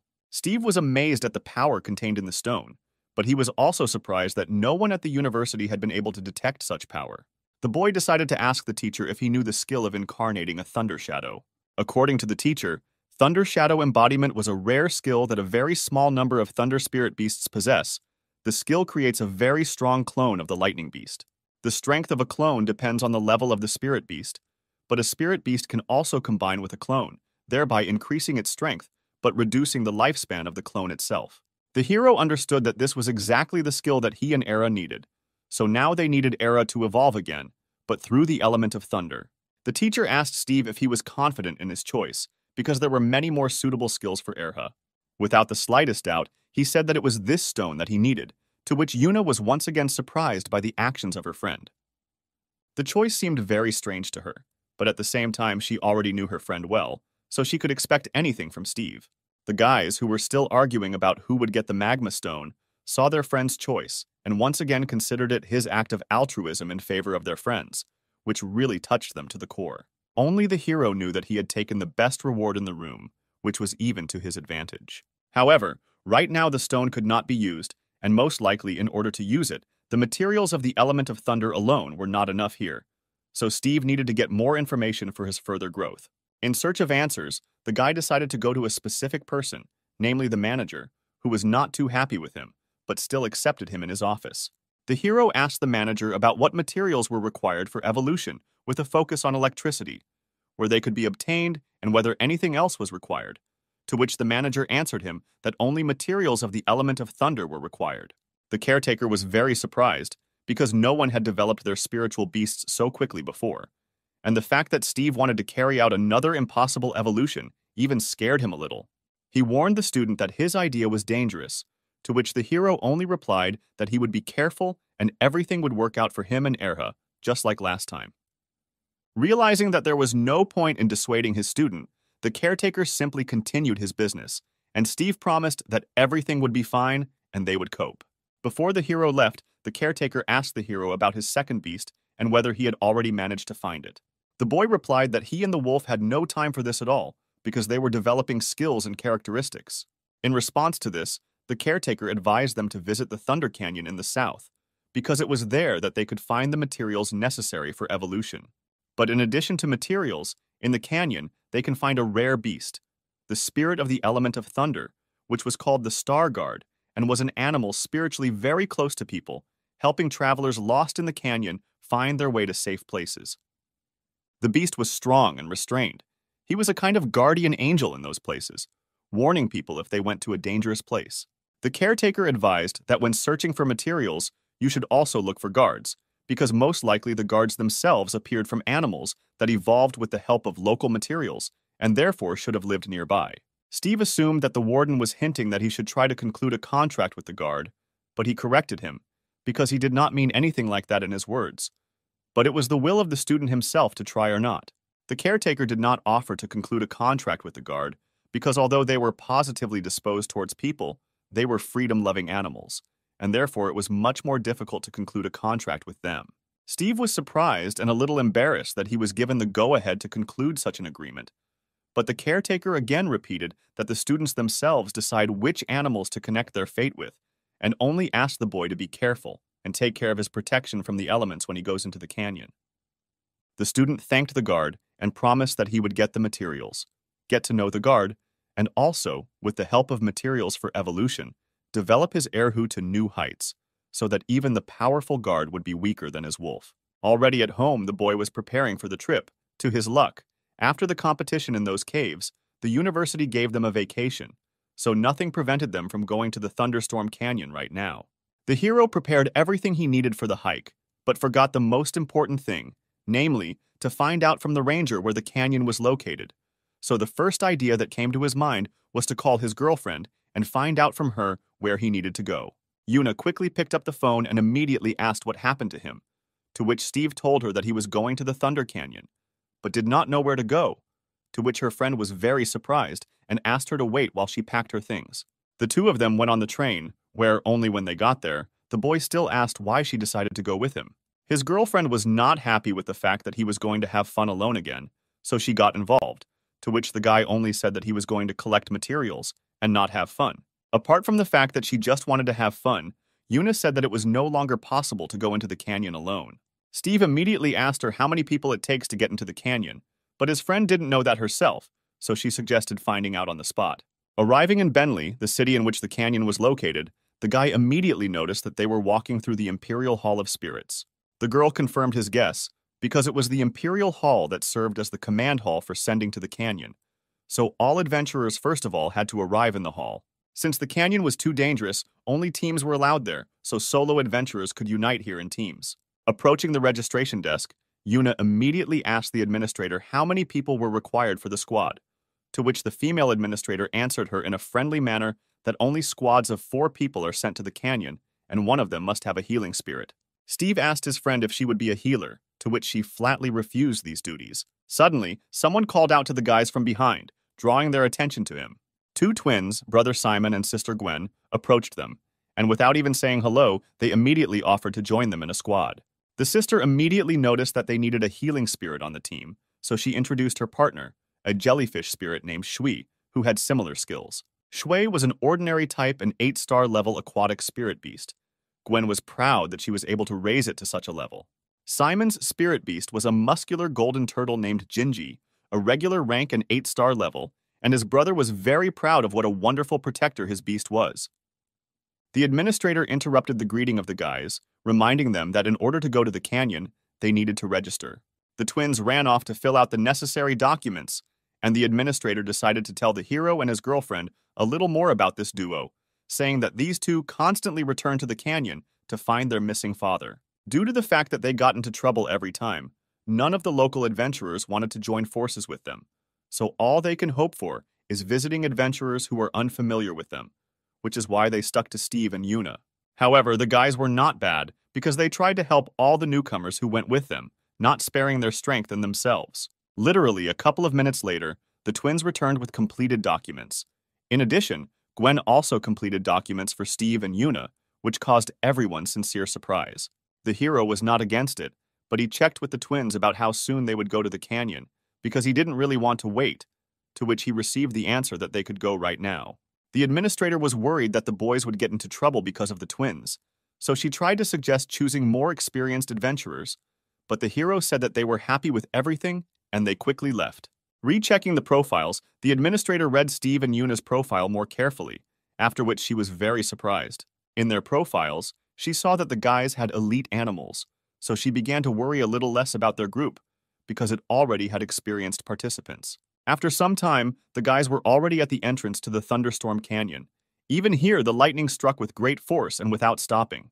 The blows were so powerful that even the stones split into small rubble after each lightning. Even standing below, Steve felt the full force of the blows and thunder.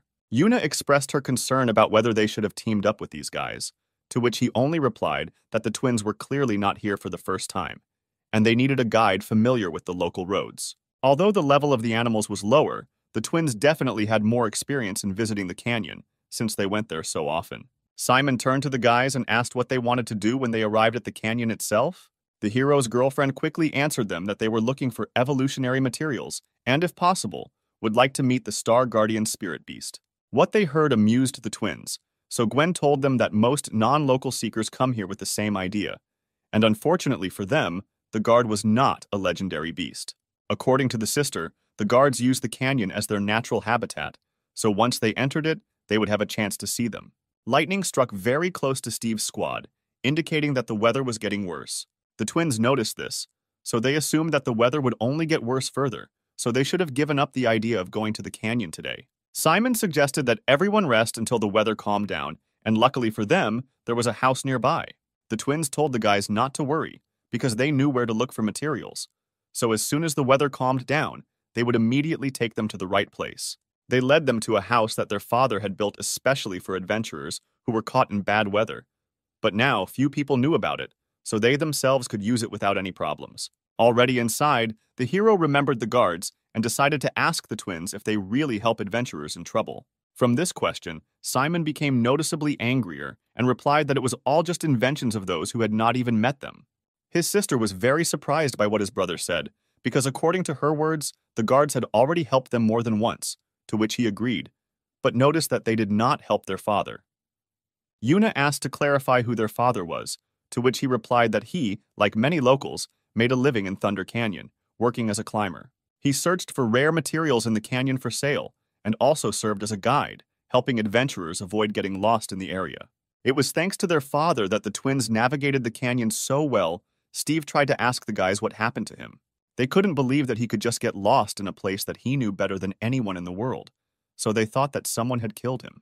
They could not be completely sure that their guess was correct until they found their father's body, which is why they forced themselves into the squads, as happened with the hero and his girlfriend, for which the twins apologized. Steve and Yuna had nothing against it after all. Everyone in the canyon was pursuing their own goals, so they were counting on the twins when they all got into the canyon. The twins just realized that they still hadn't gotten to know each other properly, so they all introduced themselves to each other, but this time more fully. The thunderstorm outside the window subsided, to which Gwen drew attention. She explained that the duration of thunderstorms in the canyon is very chaotic, so they can last from a couple of minutes to several days in a row. But from their experience, it was known that the pause between thunderstorms is at least half a day. Simon explained to the heroes that after the thunderstorm, some of the strong animals hid, because for now the canyon was relatively safe, and if they wanted to find materials, then they needed to look for places where lightning struck. They left the house. The brother asked the guys to follow him so that he could take them to the places where the lightning struck. He also noticed that these places are difficult to find, so those who find themselves in the canyon for the first time may not find them, to which the hero joyfully asked that he and his girlfriend be taken care of and taken to the right place. The whole group a few minutes later arrived at a section of the forest that was completely scorched. Simon said that the dead trees here were saturated with energy from lightning strikes, which is why these were the materials for evolution, but asked them to be careful, as there could be wild animals here who were also looking for it for evolution. The brother called upon his spirit and told him that their task was now to protect the guys while they collected materials. Steve noticed a branch that sparkled unnaturally and suggested out loud that this was the material they needed. Before the guys had time to start collecting materials, a thunder-winged tiger suddenly came towards them. Simon asked his comrades to hurry up and collect materials while he detained him. The fight promised to be tough, as he noticed that the tiger was on the verge of increasing its level. The tiger was about to rush at the guys, but before he could even move, the brother commanded his turtle to attack with a ram. The animals flew at each other, but before they collided, something that glowed brightly blue crashed into the tiger. It continued to deliver a series of blows to the tiger, not giving it a chance to budge. This something turned out to be Yuna's little fox, who was able to scare the tiger so much that he was already cowardly running away with his tail between his legs. Simon was shocked by what he saw, because even his muscular turtle could not cope with this beast. The little fox returned to its owner, and Gwen approached her with him and asked what rank her animal was, to which she received the answer that their rank was 2-star elite. The twins were shocked by what they heard, because they themselves were second-year students, and in their class there were only a few people with elite beasts. But Yuna only answered that her little fox was not very strong yet. Simon assumed that she was the strongest in their class, since her fox cub was an elite beast. Steve was looking for materials all this time and, having found a sparkling branch, asked the twins whether it was materials, but the guys had no time for that. The tiger returned, but he brought with him another, but already elite and seemingly more powerful relative. The monster did not stand on ceremony and immediately began to attack, charging a huge amount of energy in front of its face. The attack flew towards Simon and Steve. The twin brother managed to dodge the attack, and the hero used his shield and blocked the monster's attack. As soon as the attack dissipated, the hero summoned Era to the battlefield, and at his command, the wolf immediately burst out of the spiritual space, preparing to counterattack. The wolf howled with a wild cry, thereby using the ability of intimidation, from which the tiger got scared and rushed away. The twins were shocked by what they saw, because one of the weaker species of beasts had just driven off an elite beast before their eyes. Simon approached Steve and asked him what rank his wolf was, to which he received the answer that Era was only a 6-star elite. The twins were even more shocked because only some of the high school students at their university were elites. Having recovered a little from the shock, Gwen laughed it off, saying that now apparently they will be the ones who will be protected on this campaign. Steve gave the electrical branch to Era and noted out loud that most likely these were materials for the ordinary and elite levels, to which Simon confirmed his guess. The brother promised that since he and his sister could not protect the hero and his girlfriend, they would at least be their guides and take them to places where there were more advanced evolutionary materials. He pointed to the sky, right at the epicenter of the eternal thunderstorm, and said that the closer they came to this epicenter, the more and better materials they would encounter. Continuing to talk, he noticed that the best material for development is a thunder mushroom, and that is what the guys needed to look for. Although the twins had never been able to get that close themselves, now they had elite rank beasts with them. So this time they expected to get to the center and look for clues about their father. They continued on their way, but Simon also noted that if they were lucky, they would be able to meet and see the Star Guard. Having walked a little further, lightning struck next to a terrible roar which scared everyone seriously. Steve asked the twins if there was still time before the storm, then why lightning struck in front of them now, but the twins could not answer anything specific. Without having time to figure out what was happening, lightning continued to strike non-stop nearby. But looking closely at the epicenter of the thunderstorm, Steve was able to see something. The most powerful lightning strike struck the ground right in front of the twins, splitting rocks. As soon as the sparks dissipated, none other than the Star Guard appeared before the guys. Following him, another animal landed on the ground. From its appearance, one could understand that it was aggressive. As soon as they saw each other, the guard and the unknown beast clashed in battle, throwing lightning in all directions. Yuna asked Simon what kind of monster was fighting with the guard, to which the guy replied that it was the king of wind and thunder, and they were most likely fighting for territory. What they thought was a thunderstorm was most likely the aftermath of a fight between these beasts. Yuna was surprised that they were fighting in thunderclouds, but Gwen hastened to reassure her, because thunderclouds were the natural habitat for these animals, and they even needed to bathe in thunderstorms before evolving. The strange thing about this situation was that the animals were fighting, which was an unusual thing for them, because they always got along in the canyon. The guys left the animals and continued their journey, reaching a steep rise where they climbed the vines. Climbing up, Simon reported that they should be very close to the places where thunder mushrooms and possibly traces of their father could be found. At the same moment, lightning flew at the guys from the direction of the battle, but at the last moment they managed to jump away. As soon as the lightning dissipated, in its place the guys saw a guard who was very aggressive. The guard was clearly not friendly towards the hero's squad and was clearly preparing to attack them. He flew over the guys, after which sparks and lightning scattered in all directions, forcing the guys to run away. Although it seemed that the guard was aggressive, the hero, with the help of his abilities, understood that the guard wanted the guys to hide in the nearest cave. Having driven the guys away, the guard turned around and again clashed with another beast in battle. Having run into the cave, the guys were again surprised that the hero could understand the guard, but decided that they should still trust him. In the depths of the cave, they noticed a light and, having no choice, decided to check what it was. The light came from a torch, next to which an adult man was lying. The twins immediately recognized him as their father, and he recognized them. He asked them who they were with them, to which the guys introduced Steve and Yuna, and said that it was thanks to them that they were able to find him. He thanked the hero and his girlfriend for helping the twins find him and protecting him along the way. But he himself looked badly injured, his clothes torn to shreds and covered in dirt and dried blood. They responded by saying that there was nothing to thank them for, because they were friends. The father of the twins asked how they managed to find him. The guys briefly told how they were able to get here and about the guards' fight outside. What they heard did not make their father happy, because from his words, the guard had been fighting for some time. He continued and said that it was his fault that the guard lost, because he had to protect the man. More than a month ago, he came to the canyon to collect materials. But even with his knowledge of the area, he still got into trouble. In his search, he met a strange beast that was definitely not from this area, because he had never seen such humanoid-like beasts here. The beast attacked him, killed his spirit beast, and threw him off a cliff. Their father almost died from his injuries. He was lucky and was found by the Star Guard, who was on the prowl in search of a strange troublemaker, but instead decided to help the twins' father.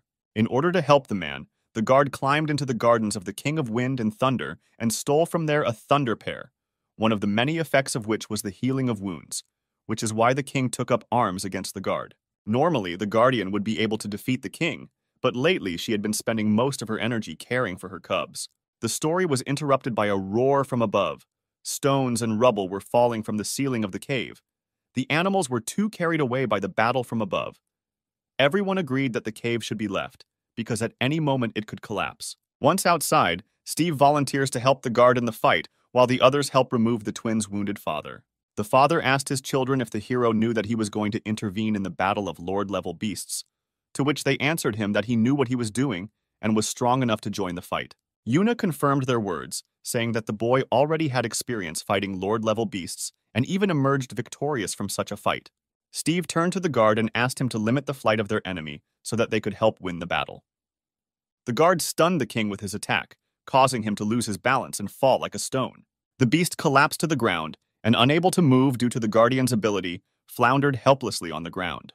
The boy took advantage of this chance and ordered Era to freeze the beast's wings, causing them to freeze, preventing the king from soaring into the sky again. Realizing that the beast was immobilized, the wolf began to charge a powerful attack to cause fatal damage. Together with Erha, the guard also attacked. The attacks covered the beast, causing enormous damage to it, but the beast still remained conscious. What caught the king's eye was the stolen pear that was in the hands of the twins' father, and because of which this brawl began.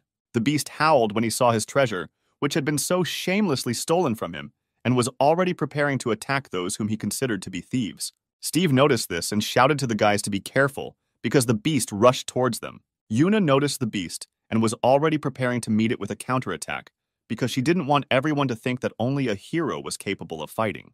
The girl summoned her spirit beast and ordered it to use the ice cage on the king. The attack slowed the beast, but not for long.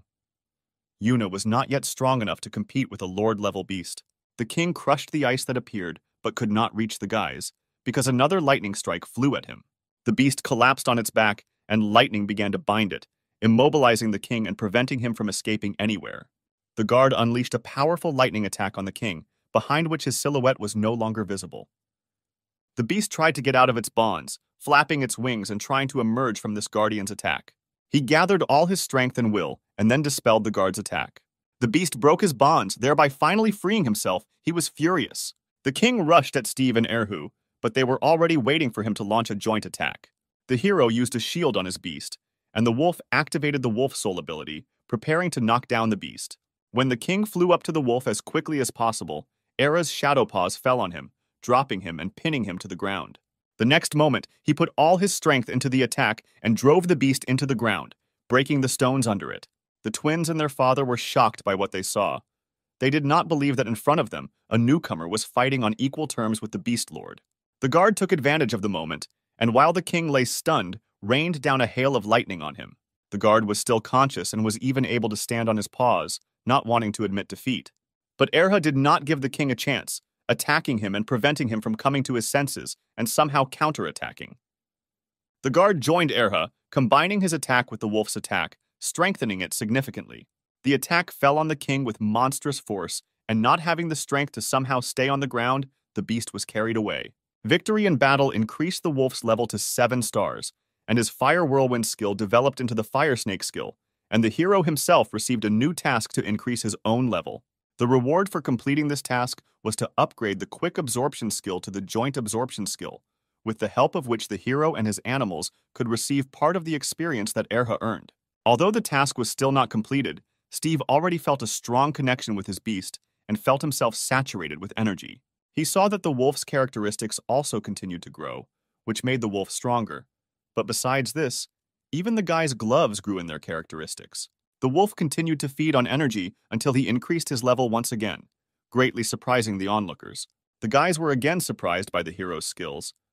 It seemed that with such rapid growth, he would become a top-level tamer at a young age, which ruined their entire picture of the world. The energy had finished feeding the wolf and the guy, ultimately leaving the wolf with 8 stars at the elite level. It only remained to get 1 star before being able to develop the element of thunder. A couple of minutes later, realizing that the battle was over, the Star Guard came down to the guys, and as soon as he appeared before the heroes, they were able to notice how big and beautiful this beast was. Yuna, who had kept the guardian cub with her all this time, released him to his parent, and he flew as quickly as possible to meet the adult guardian. Gwen reported that the guard was grateful to the girl, which surprised her, and the large beast bowed its head slightly as a sign of its gratitude. The twins' father noted that the guard was most likely grateful that the girl protected his cub, and Simon suggested that she try to conclude a contract with this cub. The girls were very surprised by what they heard, but in response the man only noted that Yuna had every chance of concluding this contract. The offer sounded interesting, but the hero's girlfriend still decided to offer Steve to sign this contract because he clearly had more chances. Hearing this proposal, Steve asked her to remember why they had come, to which the girl replied that they had come for evolutionary materials. He continued to say that he wanted to develop Erhu into the element of thunder, but since the guardian was also of this element, he did not need a second such beast. Therefore, he pushed his friend and told her to try to conclude this contract. The guardian's parent also did not mind, because he was already convinced in practice that the girl was good and she could be trusted with her child.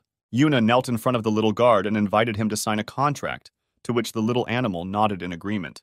The girl asked the baby for the last time whether he wanted to conclude this agreement, uniting their souls, and if he wanted, then the further choice was his.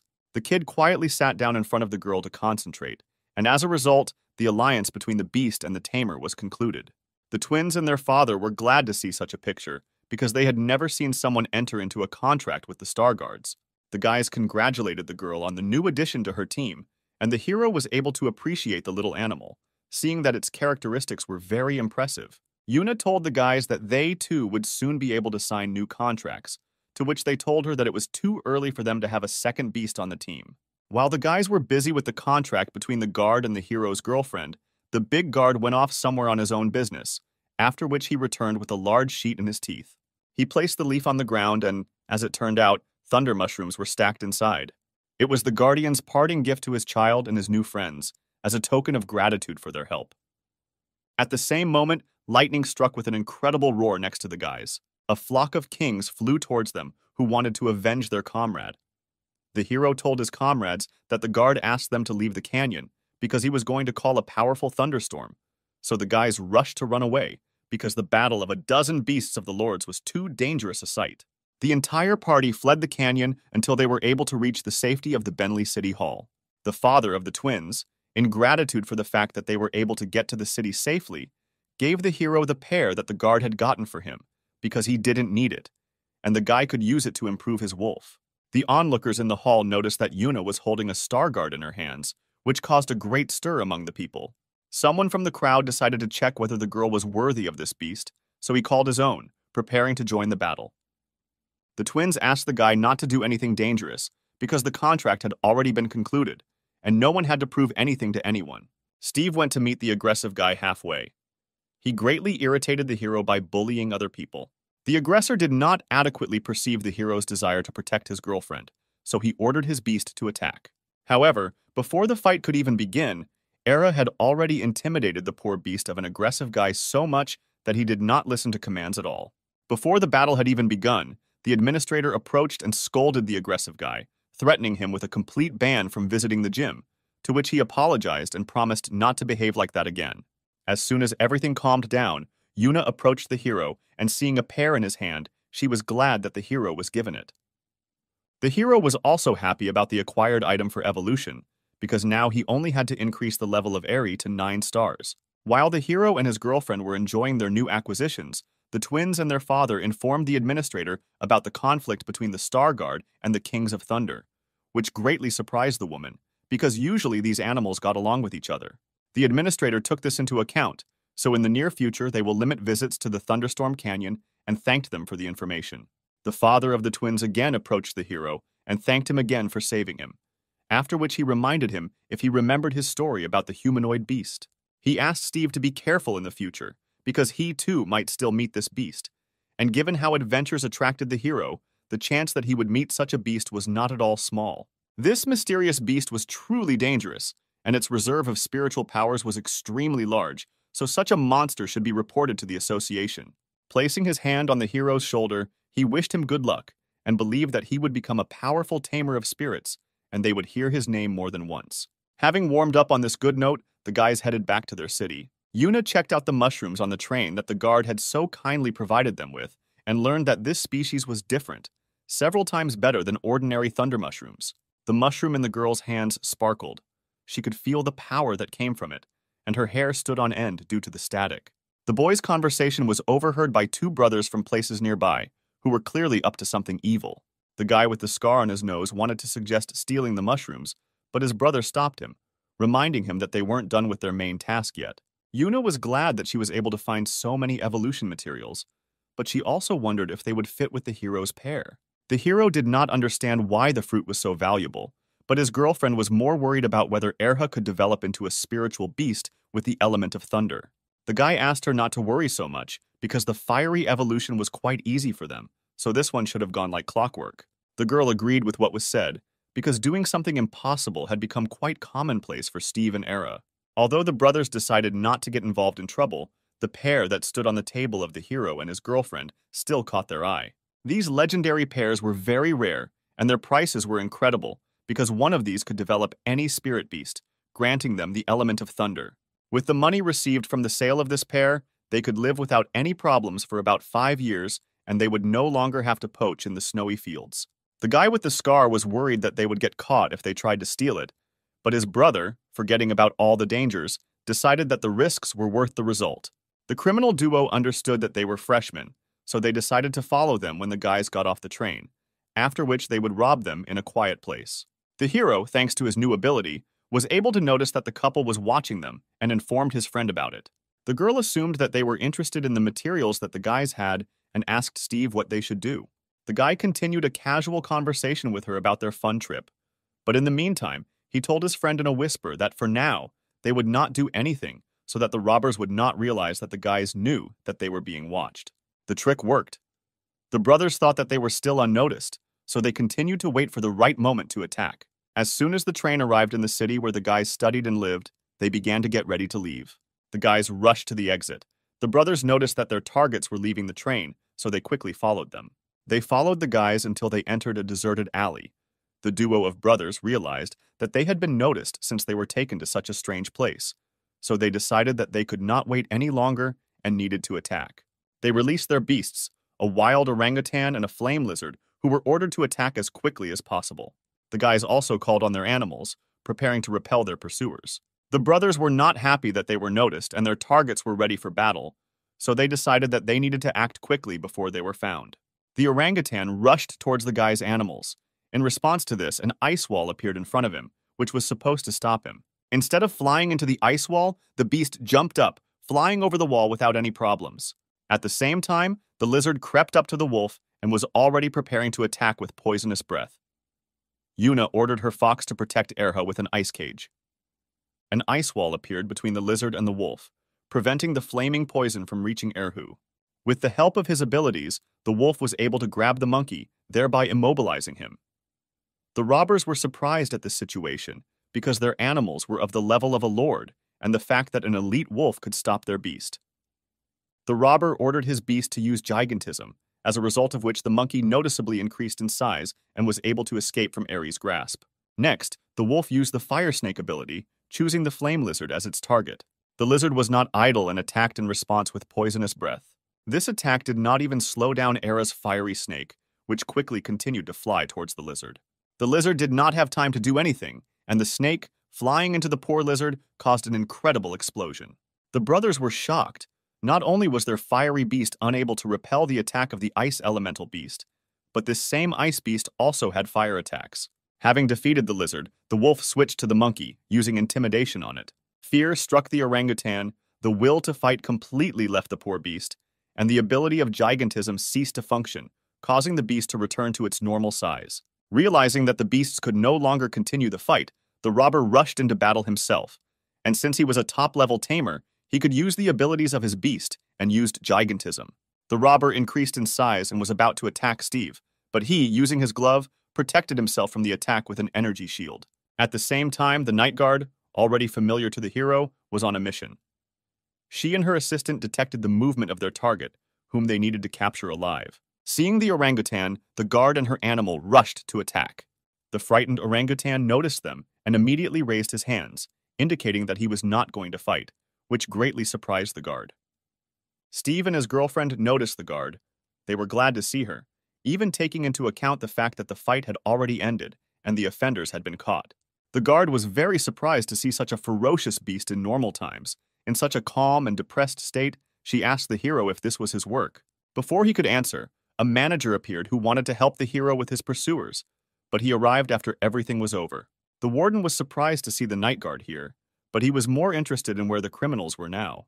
He was told that the criminals were here, after which they pointed to the criminal duo tied up and lying to the side. The caretaker believed that it was the night guards who had captured them, and therefore praised them for their quick work. The guardian was mentally amazed at how quickly Steve's wolf was developing. Hearing the praise, she corrected the caretaker, explaining that they themselves had just arrived, and the hero and his girlfriend did all the work for them. The caretaker was surprised that the guys were able to cope with the criminals themselves, to which they only replied that it was just self-defense and they would not have attacked first. He slapped the guy hard on the shoulder, even going overboard in his zeal, and praised the guy for doing a great job with the scoundrels. One of those who found out the identities of the robbers approached the guard and confirmed to her that these were the poachers they were looking for, to which the guard said to arrest them. The guard also praised the guys and promised that someone would take them home, for which the guys thanked her. The guard noticed that they were very lucky that the poachers they had been tracking for so long fell into their hands, because this couple tried very hard not to get caught in hot pursuit. She turned to the couple and her mood was not at all friendly. She was infuriated that these two, in addition to poaching, now decided to also engage in robbery. The unfortunate robber tried to justify himself, saying that he could not resist the temptation to get the thunder pair, but they did not want to harm the guys. The guard was surprised by what he heard. After all, these pairs were guarded by lord-level animals, and it was extremely difficult to get them. But the guard was amazed that Steve was really so serious about the evolution of his wolf.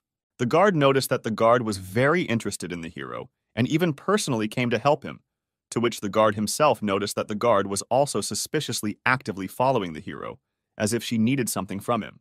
Without hiding anything, she directly answered the warden that such talents as Steve should not be wasted, because while still only a freshman, he is already a worthy candidate for the night watch. She asked the caretaker what he thought about this, to which he replied that he would not interfere with her in any way, but reminded her that the boy was still a first-year student. What the caretaker said amused her. She reminded him that in the second half of the year, there would be a Yunjo League, and the hero could join the ranks of the guards, but at the same time, continue to study. This alarmed the caretaker. He told her that he hoped that they would not declare Steve as a representative of their city in this league. He did not want the guy to become acquainted with the cruel world of tamers too early. As he left, he reminded her that the hero acquired his spirit beast only a couple of months ago and advised her to familiarize herself with his biography. The caretaker was mentally amazed at the boy's success, because just recently he had just broken the record on the first floor of the Hall of Spirits, and now the night guard was already interested in him. The night guard ordered her subordinates to pick up the criminals, because they also needed to go. After some time, already in her office, the guard remembered the caretaker's advice to familiarize herself with the hero's biography. She ordered her subordinate to find all the information about Steve. The documentation indicated that the boy was a hereditary tamer, and his parents were tamers in the army and died while on duty 10 years ago. The guard was familiar with an incident in which the hero was able to survive, but she never thought that it was him, and besides, it was not customary for them to take orphans into their ranks. This information greatly annoyed the girl. She decided that he should not follow in the footsteps of his parents, and therefore she needed to do something to help the boy. Not knowing how exactly she could help him, she decided to ask the hero directly what he needed, under the pretext of a reward for helping him catch criminals. At the same time, Steve was sorting out artifacts at his home when he received a call on his phone. It was the night guard. The boy was very surprised by her call, but immediately found out if something had happened. She told the hero that the guys he caught turned out to be poachers, to which he replied that they immediately seemed suspicious to him. The guard continued to say that there was a reward for the capture of dangerous criminals, and found out if he needed anything. Under the pretext that they could not refuse a reward, she said that if he needed something, he could tell her about it, to which the hero quickly came up with an idea. He asked to be taken to the alien kingdom again, because he really wanted to develop Erhu as quickly as possible, and in such places, it was the fastest to do this. She was surprised by such a simple request, because getting the right to enter was not something very difficult. But the boy said that this was more than enough for him. She heard Steve's request and promised that she would fulfill it, to which he happily thanked her. After finishing the conversation, the guard suggested that it was precisely such zeal that was the reason for the boy's rapid growth, after which she thought about how she could obtain the right of entry for him. She instructed a subordinate to draw up a document to transfer her quota for a quasi-night raid to Steve, which her employee was very surprised by. He asked the guard if she was sure of this decision, because if she did this, the boy would be able to apply for her position in the future. She was tired of her subordinate's unnecessary questions, but she replied that this was her place, and she decided how to deal with him. She hurried her subordinate. She believed that most likely the guy would not even think about taking her place, so they would not replace her soon. But this way, she would at least be able to fulfill his request. Later that day, someone came to the hero's house. Indignant, he went to meet the uninvited guests. Army workers came to the guy to present him with an award, and how quickly the award was prepared for him was amazing. The envelope that was handed to him contained the token of the chief assistant to the leader of the Night Guards, which meant that the Night Guard Triss had appointed the hero as her successor. This news stunned the hero, because they were only defending themselves from the attackers, so the reward seemed to him too large. The army workers explained that this was a gift from their head. With its help, you can freely visit alien kingdoms and calmly leave them, and the guard also said that he would not accept refusal. The guy thanked the soldiers and asked them to convey their gratitude to the guards. It was unexpected for the hero that he could return to the kingdom so quickly, but he was incredibly happy about it. Thanks to this medal and his new status, he became even closer to his goal.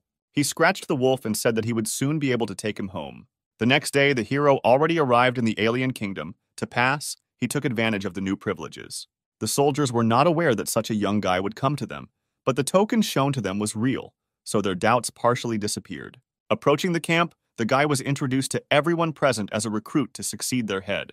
This was immediately followed by laughter among the soldiers, because in their opinion, the hero looked too young and weak. One of the soldiers took the guy by the arm and began to explain that such young guys like the hero had no place here because the rules here were very strict. There were no special privileges here, and only strength was respected. Otherwise, there would be no way to survive in these lands. The soldier brought Steve to the captain to introduce him to the newcomer, and at the same time asked permission to conduct their joint training. In the captain's eyes, the hero looked too young. He was not sure if he was even 18 years old, but he only asked about who sent him here. The captain was very surprised when the hero named Triss's name. He was also surprised that the main guard chose a successor for herself, and such a weak-looking one. He explained that for now they could not let him into the kingdom, even taking into account the quota, since they could not guarantee his safety inside, so they asked him to train with them for a couple of days. The hero didn't even think about arguing with the captain, so he agreed. But at that very moment, a tall guy in a black cape approached them and asked to register him to enter the underground palace of level A, to which the captain only said that he understood him and called him by name Bogart. This tall guy wondered where Steve came from here and why he was wearing a badge, to which the captain told him that it was Triss's successor who had arrived recently. Bogart was surprised by what he heard, but did not say anything. He was wondering why the main guard chose this guy and not him. However, questions about the hero did not bother him for long, so after moving away a little, he relaxed, not seeing competition in him, and went on about his business. The hero became interested in why this guy could move freely here, to which the captain told him that at the age of 20, he was already a professional level leader and had sufficient qualifications to freely visit dungeons. The captain called the boy along, saying that perhaps they would be lucky to see Bogart in action, and Steve thought that if he could show his strength, he would be recognized, and he would also be able to freely visit the dungeon. The hero asked the captain what a level A palace was, to which he received the answer that this is how they rank dungeons according to the degree of danger into levels B, B, A, and C, where B were ordinary, B were ordinary elite, A were elite, and special rank C were extremely dangerous. The Dark Maiden's Nest dungeon that Bogart went to was one of the most dangerous among the A level. Only due to the lack of a Monarch-level boss in it, it was still not recognized as a C level. The boy noticed that he was already familiar with this dungeon, but even so, before going, he needed to prepare in any case. The hero was forced to obey the order, but he really wanted to quickly raise his wolf to the level of a lord, and this particular dungeon was a suitable option. The commander received a call and was informed that a dungeon, presumably level B, had been opened nearby, to which he replied that he would send a team to investigate. The commander turned to his subordinates, checking with them whether their animals were rested and whether they themselves were ready, after which, making sure that everyone was ready, he gave the order to explore the dungeon. Steve seized on this as an opportunity to prove himself, so he asked the commander to send him along with the squad. Reluctantly, the commander nevertheless agreed, asking the hero to obey all instructions. Otherwise, he would get into trouble, and they would not be able to help him. The squad moved through bad weather. The wind and snow did not allow them to move calmly towards the dungeon, but did not stop them at all. One of the soldiers turned to the elder with a question about the hero. He wanted to know whether they should even take him with them on their further journey, because if they encounter danger, they will have to save him. Until this moment, the guy had not complained and calmly overcame difficulties. But it was still clear that he was not very strong yet, because he had recently turned 18, and at this age, people usually have only ordinary or high-level animals with them. The soldiers were interested, why he was chosen as a successor. In response, the elder only said that they would try to take care of him as best they could. After all, the chief guard Triss helped them a lot at one time. The elder summoned his beast Shachan to use his wind barrier ability. The hero noticed this, in his opinion. Using the beast to make his way easier was reasonable, but it must waste a lot of energy, so he assumed that the elder did this in order to help him. Steve immediately turned to the elder named Khan so that he would not waste spiritual strength on him. But the elder only told him not to worry, because the wind should soon end, and the boy should save energy. After some more time on the road, the squad safely reached the underground palace of Level B. Khan turned to the squad and outlined all their tasks, namely, determining the types of alien beasts, deeper penetration for detailed study. They had to avoid fighting, because if there was a clash with the enemy, the most correct decision was to retreat. The elder gave instructions to Steve to follow him.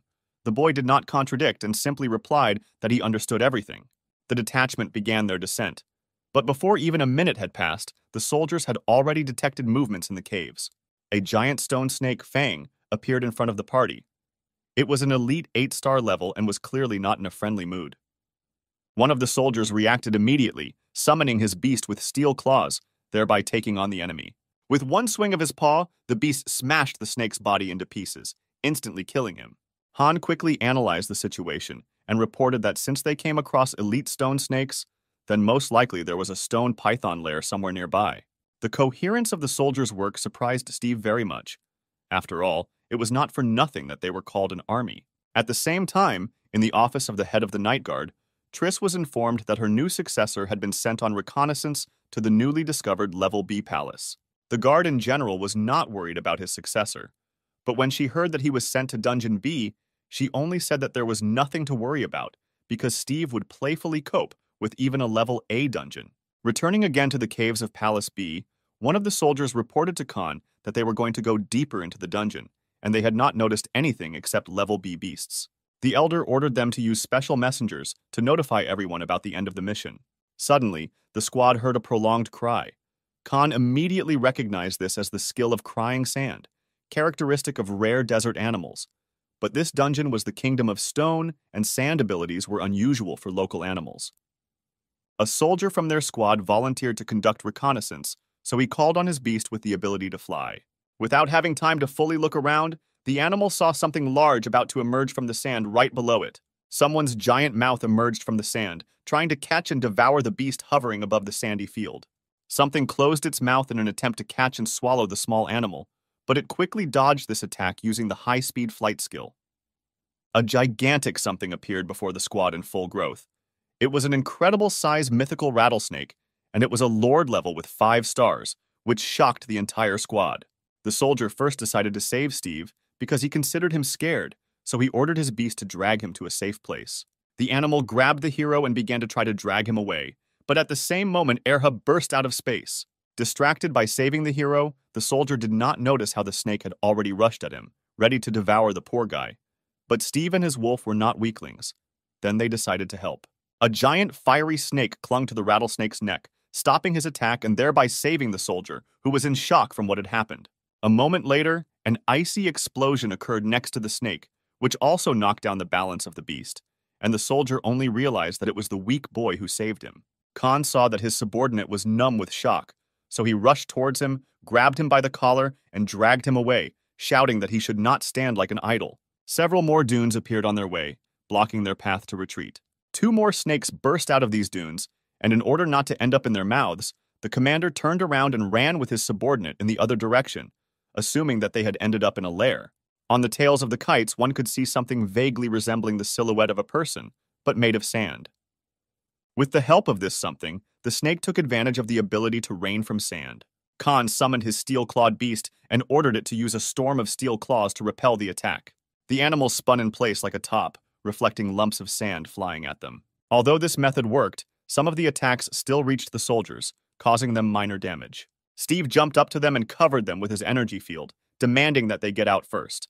Khan thanked the hero, but shouted for him to also retreat while his steel tiger delayed the opponents. Before they could do anything, the sand under their feet began to disappear, opening up a gigantic mouth into which they were about to fall. The elder and the other soldier gradually slid down the sand. Realizing that things were bad, Khan ordered his subordinate to save the guy. Steve didn't like the fact that the squad believed that he definitely needed to be rescued, so he got ahead of them. At his command, Erha rushed down directly towards the snake, preparing his wolf soul skill to attack. The wolf slashed his shadow paw right across the snake's face, thereby forcing it to close its mouth. Khan, seeing how the snow wolf was pushing back the snake lord, being only an elite rank, could not believe his eyes. Steve went down a little lower to the soldiers, shouting for them to get out, but they were unable to grab onto anything because the quicksand was an obstacle. Thinking how they could all get out, the guy ordered his wolf to use an avalanche on the sand. Before carrying out the order, Erha threw a fire snake directly at the snake at the bottom of the quicksand.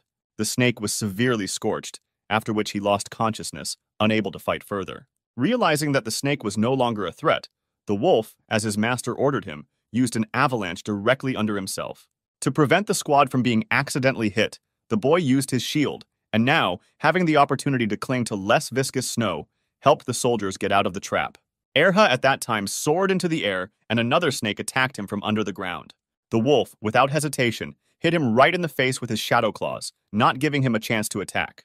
The squad was able to grab each other, thanks to which the flying beast of one of the soldiers was able to pull them all out of the depression. The animal lowered the entire squad to the ground, where they were able to calmly catch their breath, and the soldiers realized that they were very wrong about the new guy. At the same time, a flock of snakes surrounded the steel tiger and the snow wolf from all sides, closing all escape routes. However, the beast tamers did not even think about retreating, attacking all the snakes in turn, without giving them a chance to attack. The squad ran as fast as they could while the animals were making a meat grinder behind them. The soldiers were amazed that Steve's wolf could fight side by side with the Tiger Lord Elder and not yield to him in any way. The boy felt that his wolf could not cope with all the snakes, so he asked the elder to call off the tiger, since he had a plan. The tiger and the wolf, on the orders of their masters, rushed to run after them. But Era still managed to throw streams of flame at the kites, which once again surprised Khan. Having finished throwing flames, the wolf took advantage of the icy fog, completely blocking the visibility of the kites.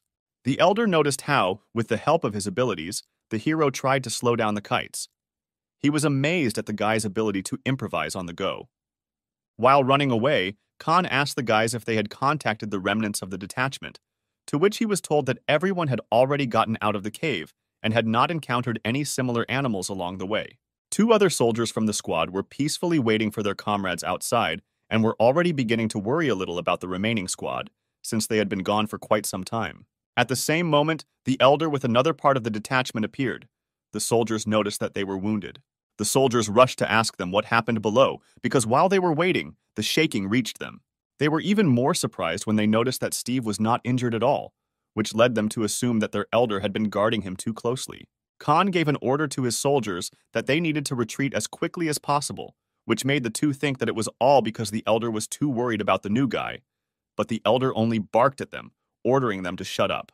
Without explaining anything to the guys, Khan only turned to Steve again, telling him to contact him if he needed help applying to explore the palaces.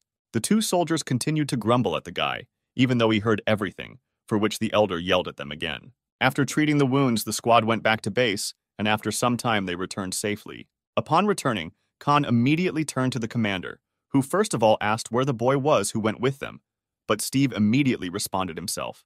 Having made sure that the guy was with them, he immediately asked about the dungeon, asking them if they had found out how dangerous it was.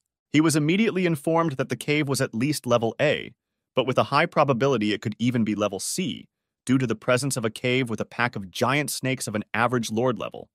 but even they, apparently, were not the strongest there. Hearing this, the soldiers who were engaged in external-level reconnaissance were shocked because they only met a few elite beasts.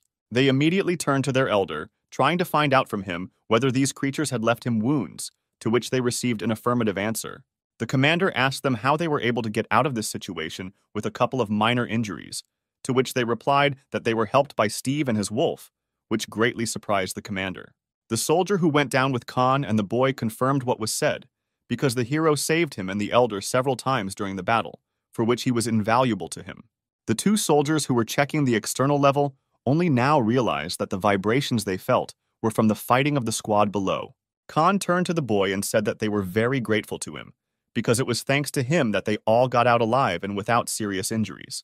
The attitude of the entire squad towards Steve became completely positive, as a result of which they now offered to go on reconnaissance together next time.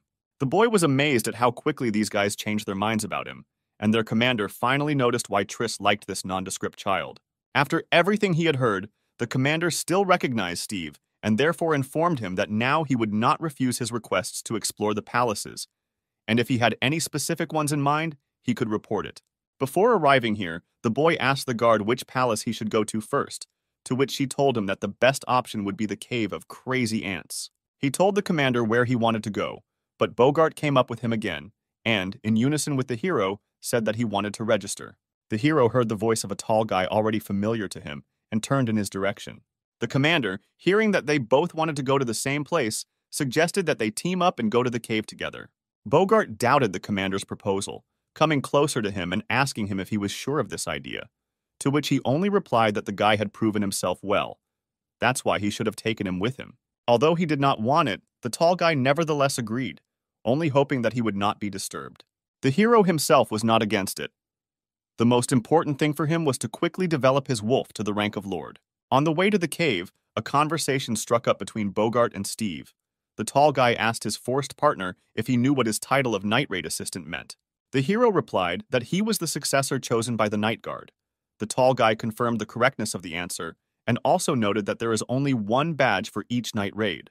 The boy realized the importance of the medal given to him only after Bogart's words. The tall guy himself continued to say that he did not know why the choice fell on Steve. But since this happened, it only meant that high hopes were placed on him. At the same time, somewhere in the valley a portal was opened, next to which stood 3 unknown people. After passing through the portal, the shortest guy with blonde hair noticed that the area was beautiful and asked if it was another world. The beefy guy to his left called the guy a master and replied that yes, this is another world, and it took them 2 months to find the secret passage here.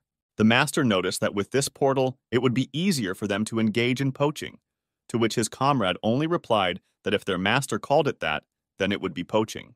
The subordinate asked the master to tell them about his future plans. His main plan was to wreak havoc in the peaceful dungeons, which were already in decline. The boy's subordinate told him that the nearest dungeon was a cave of crazy ants, and that's where they decided to visit. At the same time, the hero and Bogart were able to get to the dungeon. The tall guy explained that mostly lord-level beasts live here, and the bosses here could be 7-star beasts. He also asked the boy about the level of his beast. Steve replied that his beast was the 7th elite, which made the tall guy shocked and immediately regretted taking such a weak person with him. He said that they were not here to kill the boss, but only to kill a few ants and collect their fangs. Going downstairs, Bogart asked Steve why Triss chose him as her assistant, to which he replied that he simply helped catch the poachers. The guys didn't have to look for the ants for long, because literally just after going down, they immediately came across one. They explained to the hero that the weakest part of the ants was the stomach. Bogart summoned his beast to fight. It was a level 5 Phantom Mantis Lord. Noticing the movement, the ant rushed into battle, angrily clattering its mandibles and flying at great speed towards the hero and his comrade. However, unfortunately for the ant, the mantis was more agile and strong, so in the next moment, it lunged towards the ant. With its attack, the mantis tore the ant to shreds, leaving it no chance of survival. The ant's behavior seemed strange to Bogart, because when he came to fight with them before, each ant released pheromones, thereby inviting whole crowds of their comrades. But for some reason, this one was alone. Steve, having watched the fight, wanted to take part, so he asked his friend to let him fight the ant himself, to which he received consent, even taking into account the fact that the guy did not believe in the hero's victory. They were able to find an ant, with which the boy and his wolf entered into a battle, and the tall guy simply watched from the side, ready to save them at any moment. The ant rushed towards the wolf with incredible speed, so the guy ordered his wolf to start by awakening the true beast in order to be ready to attack the monster. Bogart was amazed that the wolf managed to achieve the same speed as the ant, but he thought it a dubious decision to attack the monster while jumping. Erha grabbed the ant and took advantage of the intimidation, but the ant was not afraid and was still ready to fight further. Realizing that this tactic was not working, the wolf threw the ant into the ground, stunning and immobilizing it, and its owner ordered it to be finished off in its weak spot. The wolf took good aim and threw a fire snake attack at the ant, causing critical damage and instantly killing it. Ant proved to be a difficult enough opponent for Era to be promoted, so he was now an 8-star elite. The system notified the guy that the defeated ant was under the effect of rabies, which could explain why the wolf's intimidation did not work. Bogart stood amazed at the fact that the snow wolf, before his eyes, was able to defeat a lord-level beast without even really getting tired. Steve hastened to inform his older comrade that he had noticed strange behavior in the ants, and apparently they were furious, which alerted Bogart, because these ants would only go berserk if their boss, namely the queen, died. At that moment, there were already poachers in the boss's lair. Their master was disappointed in the ant queen, because for him, the 7-star lord was too weak an opponent. The guy's henchman praised how his master quickly and single-handedly defeated the queen, and also reported that simple ants outside had already begun to rage. Realizing that they had nothing to do in an A-rank dungeon, the guy asked his assistant where the C-class dungeon was, to which he replied that there was one nearby, in which many stray mechanical beasts lived. The guy heard someone approaching them, to which the assistant replied that the army could not arrive here so quickly. Using the mechanical beast, the smuggler master was able to discover that only 2 people were approaching them, so he immediately stopped worrying. The henchman suggested that his master get rid of possible witnesses, because even though these 2 were clearly strong, they could definitely deal with them. The guy called his henchman an idiot and explained that if they killed these 2, they would most likely start hunting for them, so the best decision for them was to leave as soon as possible. The assistant noticed that it was still risky to leave these 2, because if they went further, they would most likely discover their passages, so they still needed to somehow deal with this pair. The master poacher noticed that there were enough strange animals around that they could deal with these 2, and besides, death from these animals would sound less suspicious. The only thing they could do was to direct all the creatures around to very specific goals, for which the master called upon the demon of confusion. Using the ability of the voice of illusion, they drove the ants into an even greater frenzy, while designating specific targets for the ants in the form of the hero and his senior companion. Enraged ants surrounded the duo, angrily clattering their mandibles, but the guys did not understand why the ants altogether became so angry at them. Bogart suggested that it was all about their deceased relative, whom they had recently killed, as a result of which he released pheromones that could attract his relatives, and also told Steve that if he could no longer fight, then they should retreat, to which he only replied that he wanted to develop his wolf.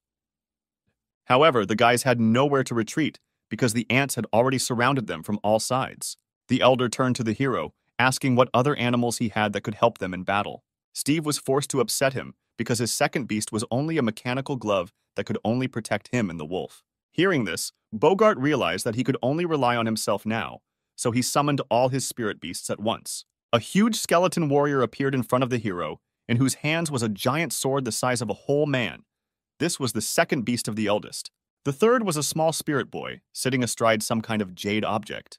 At this time, the praying mantis cut the attacking ants with its claws, leaving them no chance to attack.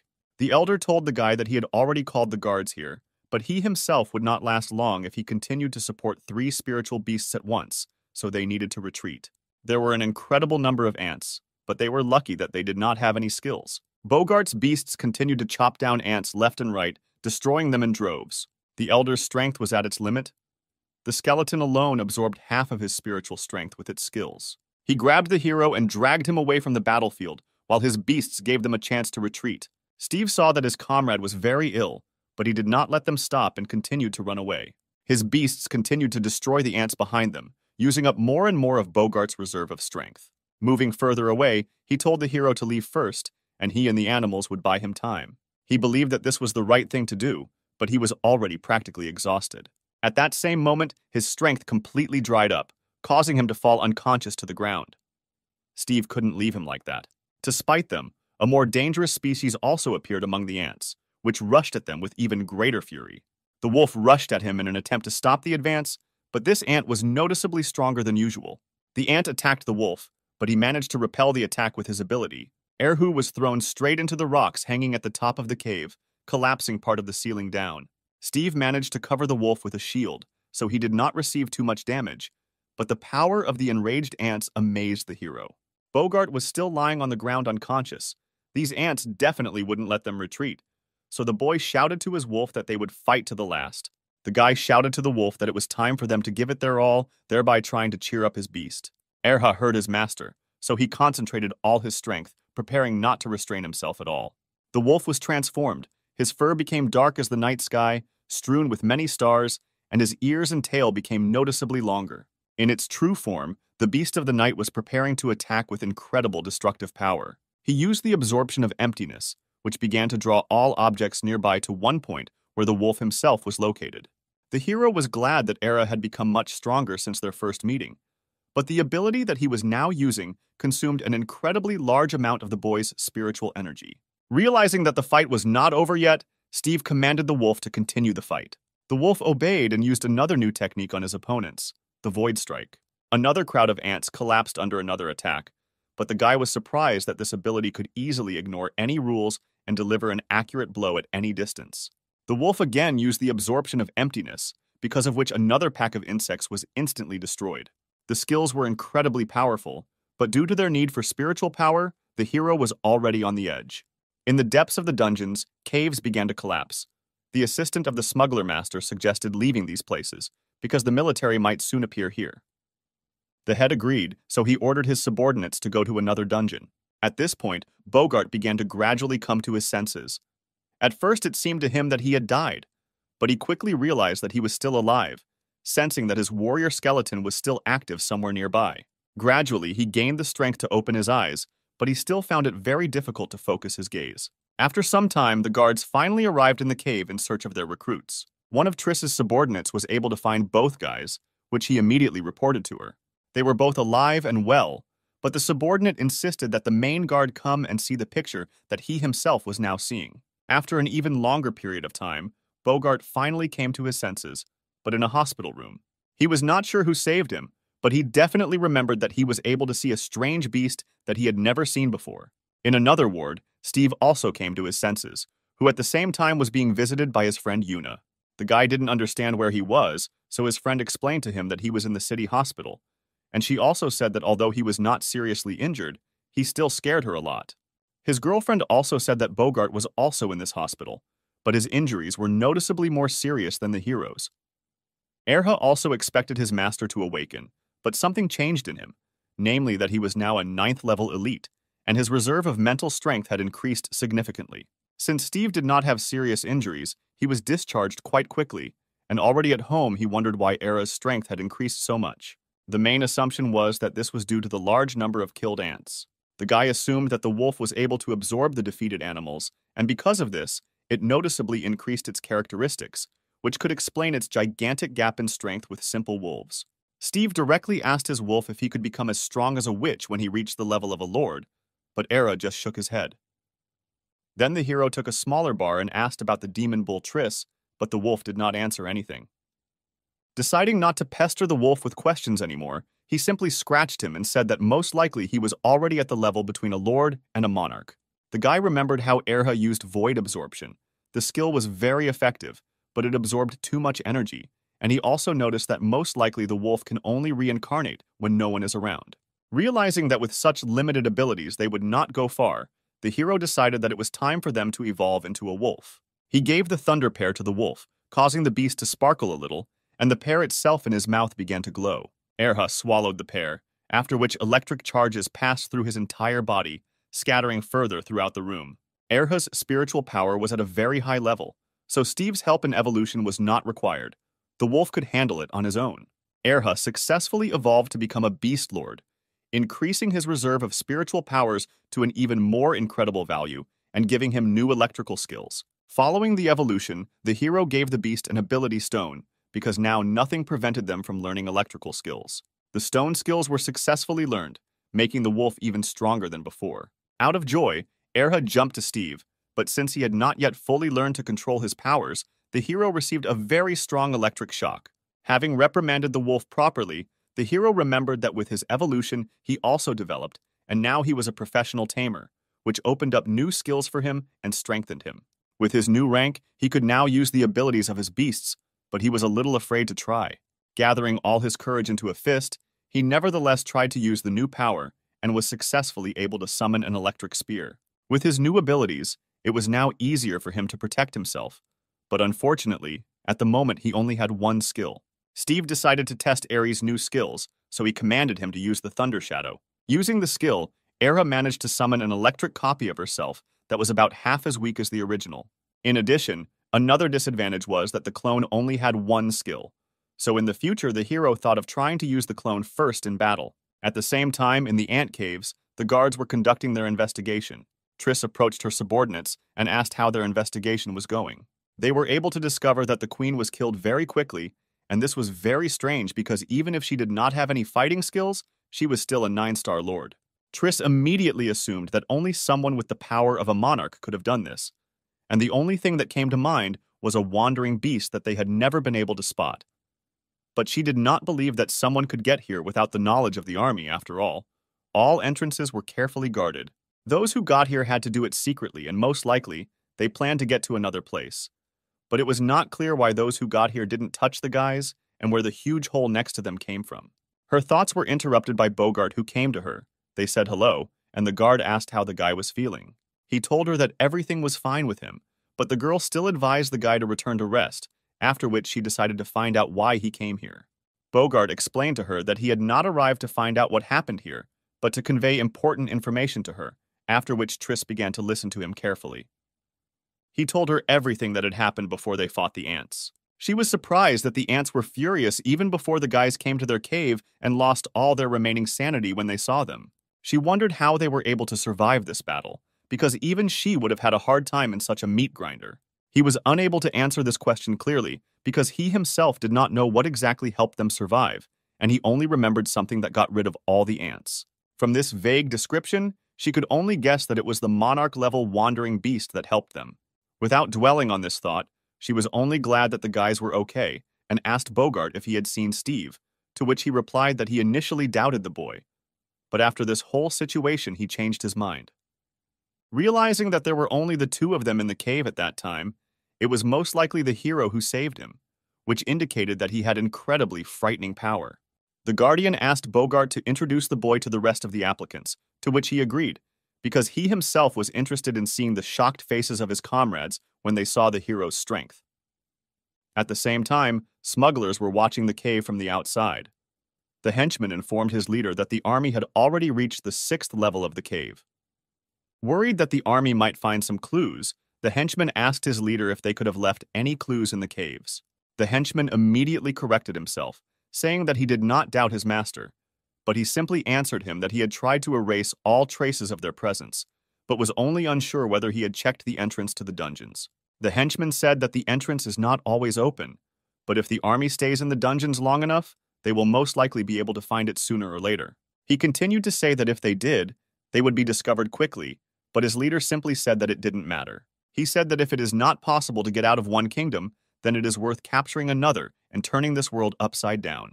Already at another time and in another place, Steve and Bogart met in the Imperial Hall of Spirits. Bogart was wondering if the hero remembered what happened in the cave, but not wanting to reveal himself, he only replied that he himself did not remember anything. Hearing that Steve did not know what happened to them, the guy could only think that a wandering beast had helped them, but he was haunted by the thought of why he saved them. He continues to tell the hero that because of this incident, Triss wanted the guy to meet the rest of the applicants, because they were unhappy that the hero could so freely go to dungeons above Class A. He also noted that candidates can be arrogant and rude, so there is no point in arguing with them, and he also noted that Steve had reached the level of a professional, which was worthy of his respect. The hero thanked Bogart for the compliment, but kept in his head the idea that he should be careful with him. After some time, the guys arrived at the training hall, where other candidates were training. A guy with yellow and red splayed hair was practicing a technique called a mental strike. After performing the blow, a notification was heard, announcing the strength of the guy's blow and other characteristics. There was also a girl training nearby, but she was using the landslide ability. Her attack was even more devastating, although not by too much of a percentage. The girl heard that her result was better, so she began to praise herself, to which the guy only snorted under his breath and expressed dissatisfaction that her attack was stronger. She tried to hook him by saying that her attacks were stronger, even though she was at a lower level, and she succeeded as the guy was clearly angry, questioning her ability to win in a real fight. Their argument was interrupted by Bogart, asking the disputants where the other contenders were today. The girl immediately answered him that after he forbade everyone from going into the dungeons alone, the guys gathered a squad and left altogether, and she, because she was late, was forced to stay here and train. She asked to introduce the newcomer, and the hot-tempered boy continued to grumble, reminding Bogart that it was forbidden to come to this hall without an envoy badge. He heard the little man grumble, so he replied that the hero was Triss's successor, which made the guys very surprised, because they still didn't believe that she had really chosen her successor. Steve introduced himself to the guys and was once again surprised at how important the guard was. The guys also introduced themselves. The hot-tempered boy's name was Leon. His beast level was a 6-star lord. The girl's name was Barbara.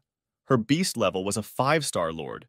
The hero answered them that his snow wolf had just become a lord. That's why he had 1 star. The guys were surprised by what they heard. A lord of only the 1st level, and also a snow wolf. For them, it sounded like a joke. They didn't want to offend their new comrade, so they very artificially tried to say that the snow wolf was really strong. Bogart saw this whole picture. The naivety of the guys reminded him of how he had just recently underestimated the hero in the same way. Steve quickly broke the awkwardness by asking the guys what they were doing now, to which they immediately perked up. The wall they hit with their skills was called a training wall. It could calculate the skill's power level as well as their inheritance level. The hero did not understand what the level of inheritance was, to which the girl answered him that after the spiritual controller reaches the professional level, he gets the opportunity to use the skills of his animals. The short guy continued to speak for her. According to the inheritance level, skills are divided into B, B, A, C, as well as a special incredible level. They all went from 1 to 100%, transferring a skill to a new level every 20%. And of all of them, incredible was the rarest, if not impossible. Leon's mental strike skill level was B, and the inheritance percentage was 39%, while Barbara's skill was A level, with an inheritance percentage of 51, making her punching power higher than that of her comrade. The girl's extra comment again offended the guy, which made him very angry. But Steve didn't pay any attention to it, thinking about what percentage of compatibility his only skill had. He interrupted the guys by asking if he could use the wall, to which he received a positive answer. The guy walked a little further away from the guys, and then concentrated to use the skill. Watching him, Barbara asked Bogart whether the guard had really chosen this boy, to which he replied that the hero could be relied upon, because his wolf was able to master shooting skills, which was incredible for them. Lightning sparked near Steve's outstretched hand, forming a bright electric spear in it. Everyone was surprised, because according to Bogart, the hero's wolf was snowy, but he also did not expect that Era mastered the element of electricity. The spear finally took its shape in the hero's hand, surrounding him with bright electric flashes. From the static around the hero, the hair on his head moved as if alive. The guys noticed what skill the hero was going to use, so their interest decreased, because the Thunder Spear was a very weak level B skill. Steve didn't care what level the skill was now. He was concentrated, preparing to throw an electric spear at the wall. He pulled one leg back and raised his spear, preparing to throw it away with all his might. One moment, and the spear in the blink of an eye from his hand turned out to be a lightning strike on the wall, scattering sparks in all directions. Leon was even impressed that the blow was stronger than he expected, because the skill was difficult to use by people. The hero walked towards the guys. The lightning around him gradually died down. The system announced the result of 7,700 points, but could not immediately determine the percentage of inheritance. No one in the room had any words. A skill that had never been considered strong was now showing the greatest results among those present. The guy, like the guys watching him, did not believe the announced result and asked Bogart if the wall was broken. To top off all the absurdity that was happening, the training system announced that the skill inheritance rate was 100%, after which the guys also thought that the wall was broken. Barbara ran to the wall. A stream of swirling vines burst out of her hand, with which she hit the training wall with all her might. The system announced the same results that it had announced for the girl before, informing that the wall was working properly. Everyone was shocked, because this was the first time they had seen 100% compatibility. To this, Steve simply replied that his wolf had recently evolved and had just learned this skill. They still didn't understand how the snow wolf could have electrical skills. Leon even pinched himself to check if he was dreaming. Having seen enough of such an impressive performance, the guys still asked the hero to call on his amazing wolf. Steve granted their request and immediately summoned a wolf from spiritual subspace. The wolf revealed himself to everyone present, scattering sparks in different directions. Bogart did not understand how the hero managed to evolve his spiritual beast and endow it with the skills of completely versatile elements. Leon unsuccessfully decided to scratch the wolf, and the remainder of the discharge that was hovering around hit the guy with incredible force. The electric shock knocked the poor guy out. It's surprising that after this he escaped with only a slight fright. Barbara was amazed at the chosen successor. The hero in her eyes now looked like a real monster. Bogart was amused by the guy's reaction, because he reacted the same way to Steve. The girl could not sulk for long. The desire to go in search of adventure was greater, so she invited everyone to unite into a squad and follow their comrades into a rank C dungeon. Among their comrades, a guy who went to the dungeon was the only Lord-level spirit beast cultivator among them. His name was Vance. The girl continued to explain that now, to go to the level C dungeon, you need 4 people, and that's exactly how many of them there are now. Bogart noted that he was now wounded and was not ready to assist in the campaign, but she only said that they could protect him, because now they also had Steve. With their combined strength, the only danger for them can only be the boss of the Dungeon Monarch. But they are not going to fight him. But in this entire kingdom, you can find many rare mechanical beasts. Steve was interested in the fact that this dungeon was connected to mechanisms, where he could get materials to improve his glove. He quickly agreed with the idea, but turned to Bogart as the eldest, to which he replied that he would not mind participating, because they could join Vance and his squad. Without delaying for another minute, the guys immediately set off to prepare for their trip to the Mechanical Kingdom. At the same time, the kingdom itself was very restless. Something completely unusual was happening. Vance and his partner Irma were discussing a message they had received about a disaster occurring here. They had already been here several times, so if they didn't meet the Monarch boss, then there shouldn't be any problems. The commotion that was happening here seemed strange to the partners. They had been here several times, and until now the local mechanisms were calm. The girl suggested that perhaps it was not the mechanisms, but this assumption seemed strange to the guy, because they were precisely in the Mechanical Kingdom. She took out a tablet, and after double-checking the information on the local map, told Vance that their comrades had been in one place for a long time and were not moving anywhere. They assumed that most likely something had happened to them, so they both needed to rush to help. Moving forward to her comrades, Irma notified the guy that Barbara and her new group were going to go to them, but Vance told them to call off their raid. Unfortunately for him, the message had arrived an hour ago, so it was only a matter of time before their comrades showed up here. From the opposite side of the Mechanical Palace, the hero and his squad had already approached, full of enthusiasm to obtain new mechanical animals and materials for development. Barbara received a message from Irma. She asked them to be careful here. Bogart was immediately alarmed by this, so he clarified what happened to them. Unfortunately, the message did not contain accurate information, but the guys did not worry, because Vance was in this squad. However, Erha confirmed the leader's anxiety, telling the hero that he felt something foreign in this place, just like in the ants' cave. All this time, the detachment was being watched. The mechanisms went out to hunt for the strangers who had invaded their monastery. Something with a terrible clang bounced off the stone column towards the detachment, announcing its intention to eliminate the strangers. The mechanical squid rushed through the air as if it were not made of metal. No emotions could be read in the metal mask, but the beast directly communicated its intention to destroy the uninvited guests. Without even having time to approach the detachment, a bunch of vines pierced the beast from underground, leaving him no chance of survival. The guys in the squad had no hint of alarm. Barbara joked that she would fulfill her promise to protect Bogart. The hero was amazed at how easily the girl dealt with the Beast Lord, without straining at all. Another swarm of squids flew to the squad, but they still walked calmly. Leon asked Barbara to take care of the mechanisms, because his skills were useless against the mechanisms. A forest of vines burst out of the ground, piercing every squid. The booms of explosions did not subside, illuminating the area around. One of the mechanisms was able to bypass Barbara, approaching dangerously close. An electric spear pierced the mechanism, catching it by surprise and throwing it away from the girl. Steve's reactions clearly improved as he became a professional handler, and he used the skill as if he had known it since birth. The mechanism was nailed to the wall by a spear.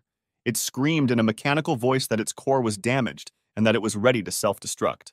The beast would not have caused the girl much harm, because she was much stronger, but she still thanked the hero for his vigilance and help. Leon noticed how effective electrical skills were against machines, so he decided that he would stay closer to Steve, although the real reason was only that he disliked the girl. At the same time, inside the mechanical fortress, Vance and his girlfriend finally found one of their comrades. It was Phil. He was covered in wounds and abrasions. He miraculously remained conscious. The guys tried to find out from him what happened to him and where their other comrade Alan was. The guy tried to say something, but he was too weak even to just speak. It was Alan who sent the request for help, because the guys were very worried about his condition. Irma tried to cheer up her exhausted comrade a little, saying that their friends were already on their way to help. Phil still found the strength to speak. His friend also reported that he was in trouble, but having said this, he immediately began coughing up blood. Suddenly, his face changed. The tone of his voice became completely even and calm. He said that their comrade was behind them. Behind the guys, someone actually quietly crept up and was already at arm's length from them. He raised his hand, which contained some kind of reinforcement, above himself, preparing to hit the guys. He struck with all his might, as if in front of him were not his comrades, but his worst enemies. The blow fell on Irma and was so strong that the poor girl was thrown several meters away from them. Alan stood in front of the guys, but an incomprehensible one-eyed beast was sticking out of his mouth. It was the demon of confusion, the Seven-Star Lord, who apparently controlled their comrades. After such a strong blow, Irma was still able to get up, but consciousness left her body, replacing her own will with someone else's influence. Vance was still conscious and in control of his body, but he felt that the connection with his spirit beast had been severed. Above this whole picture was observed by the leader of the smugglers and the owner of this terrible beast. He was amazed at the guy who could still resist the influence of the demon. His henchmen offered to send his subordinates to deal with Vance, but the leader refused, saying that it was more interesting to see how they themselves deal with each other. The guy below was still able to restore contact with his spirit and call on him for help, and a lizard swordsman, a Seven-Star Lord, appeared before him. He ordered the lizard to destroy the demon that was influencing him and his comrades, to which the lizard only nodded obediently. Without a moment's hesitation, he drew the sword from its sheath and drew it with a wild clang in one swing. This swing immediately cut through the creature sticking out of their comrade's mouth, but without hitting the guy himself. The blow was accurate, but it had no effect on the creature, because the demon was incorporeal and physical attacks could not affect it. The head was surprised at how steadfastly Vance held himself, but decided that he had no time to watch this battle and called his henchmen with him to go to the local boss and try to profit from something. The singer did not contradict and only obediently pointed out where they needed to go. His comrades surrounded Vance. They were all under the control of the demon, and no good could be expected from them now. The demon loomed over them and grinned terribly, only as he watched as his comrades were about to attack their leader. A fight was clearly unavoidable, so the leader was going to accept this fight. But he also remembered that he could not overdo it, and that he could not overdo it and harm his friends. The lizard swung his blade, throwing away all the puppets controlled by the demon, opening up space for Vance and marking the beginning of a full-fledged battle. At the same time, the guys outside were still calmly fighting with the mechanisms. Barbara was worried about her comrades inside the fortress, because Irma had not answered her for a long time. Leon offered to find them in order to destroy a couple of high-level monsters. He turned around and walked away, saying that he was leaving the remaining squids to the girl, which infuriated her wildly. Steve wandered from one piece of machinery to another, trying to find materials for his gauntlet, but they were all too damaged to use. Barbara checked the map once again and found that they had almost arrived at their comrades, who were probably waiting for them. A little later, already inside the building, the guys were able to find the room where, judging by the map, their comrades should have been. The guys entered the room, but there was no one around, and there was deathly silence. A small light source caught my eye, lying on the floor a little further into the room. Barbara approached the light source and discovered that it was her friend's tablet, which she used to track her comrades. She came close to pick up and examine the tablet, but someone was hiding in the darkness next to her. The guys noticed the silhouette and hastened to warn their friend that she was about to be attacked. The girl was surprised, so she decided to just see what her comrades were worried about, but they were already preparing to attack her. The flame doused the girl, but she managed to jump away and cover herself with vines. The attacker was her friend Irma, which made Barbara doubly no longer understand what was happening. She ran back to her comrades, who worried about her, asking if she was safe, to which the girl only replied that she was fine. She didn't understand what happened to her friend who was standing right in front of them. The next moment she rushed away from the squad. Barbara tried to call out to her, but it was to no avail. Steve noticed that there was someone else sitting on the balcony above, and he also didn't look too friendly. Leon immediately recognized the guy who had jumped on them as his comrade Alan, as well as his technique, which he was already preparing to attack. The guys dodged the attack, but they still could not understand why their comrades attacked them. Everything that was happening seemed very familiar to the hero, as if he had already encountered such a situation quite recently. Bogart also noticed this when he turned to Steve. It all reminded them of the same situation that happened to them during the fight with the ants. Alan swung his giant sword, not allowing anyone to approach him and trying to catch at least someone, and unfortunately, Barbara was exposed to the attack. A little more and the sword of her maddened comrade would have cut her, but something stopped the blow right in front of the girl. It was Vance. He held Irma, who was already unconscious, on himself, simultaneously repelling Alan's attack. Having fought back, the guy silently threw his girlfriend towards Barbara, after which he immediately rushed back into battle. The girl caught her friend, but still could not understand why her comrades were at enmity with each other. Vance quickly overcame his crazy comrade, after which he nevertheless turned to the arriving squad. His voice sounded cold, not at all characteristic of a living person. He turned around, presenting his face to the squad. A violet eye was visible on his forehead, and he grimaced an eerie smile, after which he told the guys that they would all die here. The next moment, an ominous aura surrounded him. He was clearly preparing to attack them. Just one moment, and he was already flying towards his comrades, swinging his sword and preparing to cut them with one blow. The blow fell on Barbara, but the girl deftly dodged the blow, which almost overtook her. Leon tried to bring her to her senses by informing her that their comrade was also under someone's control, after which he summoned his spirit beast as quickly as possible. Not a beast, but a book spirit appeared next to the guy, preparing to attack. The spirit rushed towards the distraught Vance, preparing to use a mental blow. The guy deftly dodged this attack and rushed towards the squad, again preparing to strike. Leon asked his comrades to help him detain the mad swordsman, because he knew how to get rid of control over his mind. Barbara revealed her spirit, a mountain god, who looked like a giant tree of roots and vines that vaguely resembled a person. She ordered him to grab Vance, after which the beast plunged its hands into the ground, from which writhing vines immediately began to appear. The swordsman deftly dodged the branchy thickets, but they still served their purpose, slowing him down. The distraught swordsman froze. The vines gradually surrounded and enveloped him entirely, blocking his ability to move. With one powerful and lightning-fast blow, Vance cut through all the vines that surrounded him, once again opening up the entire battlefield to him. Barbara knew that the swordsman's skills were level A, but after seeing how he cut off all the vines of her mountain god with one swing, she did not believe that he was that strong. Bogart stood aside, covered by his warrior's skeleton, because in his condition he could not help his comrades in any way.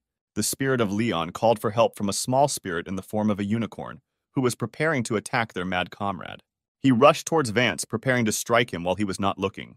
The guy reacted with lightning speed and simply cut the spirit in three, instantly destroying it. Steve noticed that the swordsman in his current state cannot accurately determine the target, so he attacks the nearest one. The next moment, he summoned an electric clone of Eri, which he ordered to divert the swordsman's attention to himself. The electric clone appeared in front of the hero and obediently rushed towards Vance. What he saw greatly puzzled Leon, once again raising doubts about whether it was a snow wolf and not some other animal. The clone caught up with the swordsman and rushed at him in a frontal attack. The swordsman parried the attack, throwing the electric clone aside, but not destroying it. The next moment, the clone's thunder spears began to hit him, but he safely dodged all of them. The demon inside Vance went berserk. He looked back at the entire squad with a look filled only with pure hatred and the desire to kill. Barbara noticed this, which made all her desire to fight the swordsman in such a state disappear. The next moment, Bogart's warrior rushed at him, who nevertheless decided to expose himself, but to help the guys. He decided that, together with Eri's clone, his warrior could distract and tire the crazed swordsman, so that Leon would have the opportunity to stop him. As he had planned, the swordsman began to rush between the two animals, trying to overtake at least someone. The guy heard the leader, so he ordered his spirit to use the ability with which he could calm the swordsman. The wolf clone rushed around the guy, diverting all his attention and noticeably slowing him down. Leon and his spirit took advantage of this delay and were able to grab Vance, entangling him and completely immobilizing him. Bogart also did not miss this opportunity, so he summoned his mantis to disarm the swordsman while he was immobilized. The spirit, on the orders of its master, used another ability, which was supposed to destroy all the effects of subjugation imposed on the mad swordsman. An incredible mental blow overtook him, causing significant damage to the demon inside. Unable to continue to maintain control, the demon began to weaken and leave the guy's body. The demon finally left Vance's body, leaving him tied up and lying on the floor unconscious. The guys were glad that he realized that something was wrong with him, so he first immobilized his comrades and weakened himself. Leon also noticed that thanks to Steve and his wolf, They were able to distract their comrade, because if not for them, no one would have been able to cope with his speed. Barbara wondered what happened to their comrades and what exactly caused their madness. The hero also wondered who could disturb the peace in alien kingdoms, creating such confusion. The next moment, the ground shook under their feet. It felt as if a powerful earthquake had begun. Sirens blared. A mechanical voice announced that a program of extermination of aliens was beginning. Apparently, the boss of this place had awakened. The guys began to panic, because although the boss here was a mechanical monarch, which made him weaker and stupider than ordinary beast monarchs, he was still incredibly strong. Now Steve understood for sure that someone was behind this, as well as behind the madness that he had experienced in the anthill. At the same time, the leader of the poachers and his closest follower were in the boss's room of this fortress. They were unable to fully study it, so their plans could have failed. An incredibly huge robot appeared in front of them. He was the local boss, a one-star monarch, a divine mechanism. Behind the leg of this giant robot, a portal began to open, which was what the leader needed. Seeing this, the panic on his face was replaced by a solemn smile. He was lucky again. He was glad that the secret of the alien kingdoms was so close to him, so he called upon one of his animals to help him. To help himself, he called upon a shadow spirit, a 9-star lord, with whose help he was going to get into the portal undetected. The spirit enveloped him like a shadowy savanna, completely hiding their presence from the giant robot's sensors. His henchman remained behind, watching his master commit another act of madness. The robot noticed the henchman and loudly announced that he was launching a program to clean up aliens, which made the henchman very scared. The leader noticed that his subordinate was about to be destroyed, so he took pity on him, ordering the spirit to envelop him in a shadow veil. The spirit hid the presence of the assistant, for which he was incredibly grateful to his master. The assistant instantly disappeared from the robot's sensors, so he activated a new program to search for violators. He and the pack of mechanical squids that surrounded him moved forward, looking for anyone who disturbed the peace of this fortress. Several squids discovered the hero's squad, so their next goal was to eliminate or delay the intruders. Mechanisms hovered in the air, annoyingly circling above the guys' heads, squealing that they were able to detect targets. Taking aim, they opened fire on Steve, trying to burn him with lasers, but the guy covered himself with an energy shield in time. The attacks were extremely powerful, causing the gauntlet's spiritual energy to deplete very quickly, forcing them to retreat closer to their squad.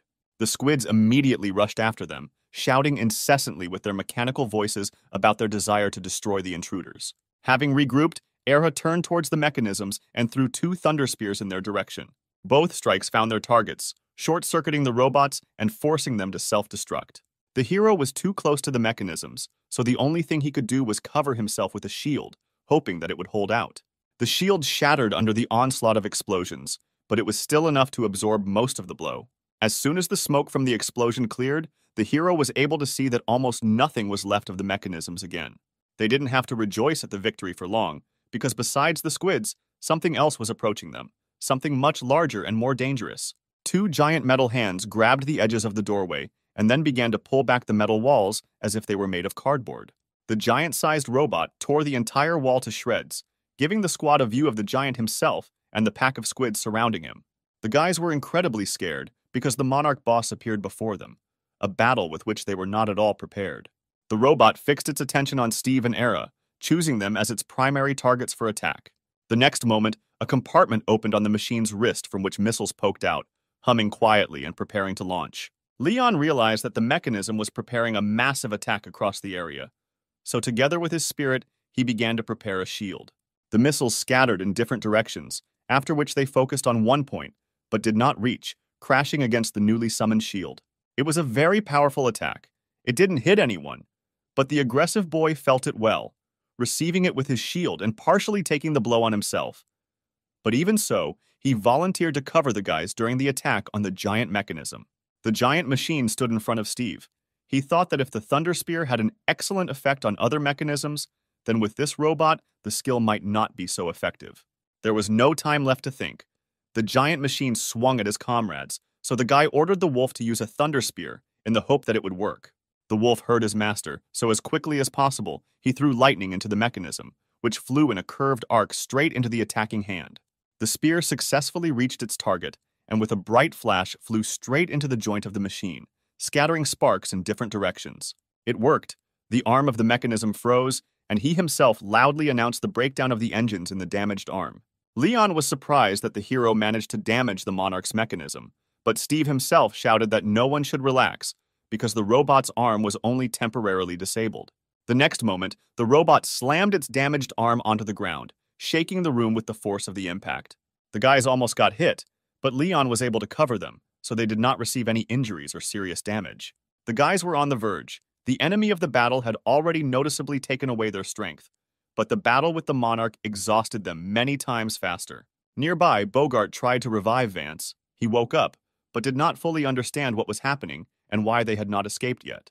Unfortunately, the reason why they had not yet escaped was raging nearby. The swordsman noticed a boss fighting with his comrades. Barbara tried to use the vines to delay the mechanism at least briefly while her comrades regrouped for the final retreat. Their plans were disrupted by Vance, who had come to his senses, suggesting that the hero try to defeat the boss, and if they fail, then retreat. Barbara tried to tell them how crazy their idea was, but she was quickly asked to step aside because she was now even less useful than the wounded Bogart. What was said greatly hurt the girl, so she immediately wanted to punch the rude swordsman, but Leon kept her from rash actions. The swordsman turned to the hero and asked him to again use the skill on the boss that had previously made him numb. Steve's main task now was to slow the machine down enough so that Vance could inflict sufficient damage to the machine's core, thereby disabling it. Meanwhile, somewhere on the other side of the portal, the leader and his followers were studying their surroundings. The air was very heavy, making it difficult to breathe. A closed bud cocoon appeared in front of them, glowing bright red, roots branching from it in different directions, and the aura from it was extremely frightening. The bud opened, revealing to the leader what resembled an adult woman with red lilies growing chaotically from her hair. Taking a closer look, one could see her eerie grin made of many sharp teeth, as well as eyes black as night with completely violet pupils.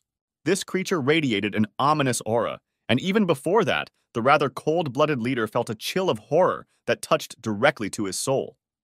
He did not understand how such a creature could even exist. She carefully began to crawl out of the open bud, making it clear that her intentions were definitely not peaceful.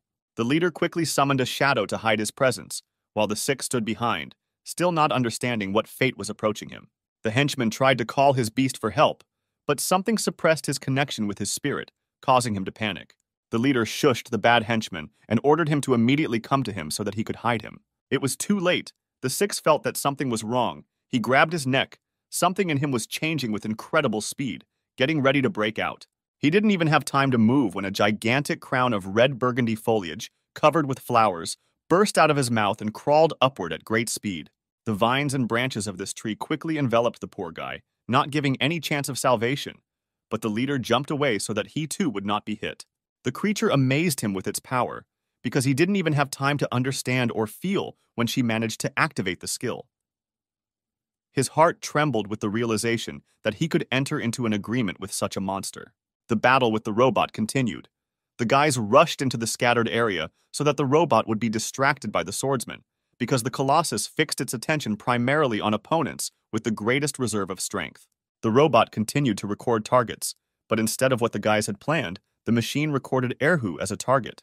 From the visor on the head of the car, a laser shot right at the place where Steve and his wolf had just been, narrowly missing them. Vance was surprised that the plan immediately went downhill. He did not expect the robot to prioritize a target based on any criteria other than spiritual strength. The robot continued to shoot lasers, but from his hands. The swordsman was even offended by the fact that the Colossus ignored him as a potential target. The hero and the wolf continued to evade the machine's single attacks, so the giant decided to change strategy, starting to fire from everything at once, firing suppressing fire and limiting the escape routes. A new priority target appeared on its sensors. The sword lizard was freed by its owner, which immediately attracted the machine's attention to itself. The giant did not have time to react to the unexpected appearance of a new enemy, so he missed a serious cutting blow directly to his body.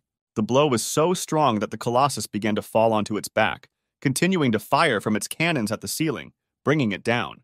Leon managed to cover Barbara, who was dragging away her wounded comrades. She offered to help the guys against the robot, but Leon convinced her that their help would be useless against the giant, so they should concentrate on helping their wounded comrades. The robot finally collapsed and sat on the ground. A giant scar from the swordsman's attack was on its body. Steve congratulated his comrade on the fact that he managed to knock down the Colossus. Vance barked at the newcomer because such a blow could not completely destroy the giant, and their fight was still ongoing, so he needed to use the spear against the machine again. The boy was a little offended by such harshness on the part of the elder, yet he was just trying to be happy for him. Fortunately, he was not one of the touchy people, so he let the situation slide and, together with his wolf, prepared a joint attack with a thunder spear. A barrage of lightning appeared directly above them, after which each of the spears rushed straight towards the giant robot. The robot's sensors detected the resulting beam of energy, so the defense systems immediately began to activate the shield around the robot. The swordsman was very surprised by such a flurry of attacks, but after a second he realized that he was in the line of attack, and he should have jumped to the side.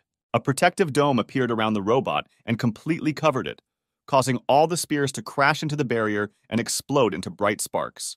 Vance commanded the hero to continue attacking while he began removing the barrier.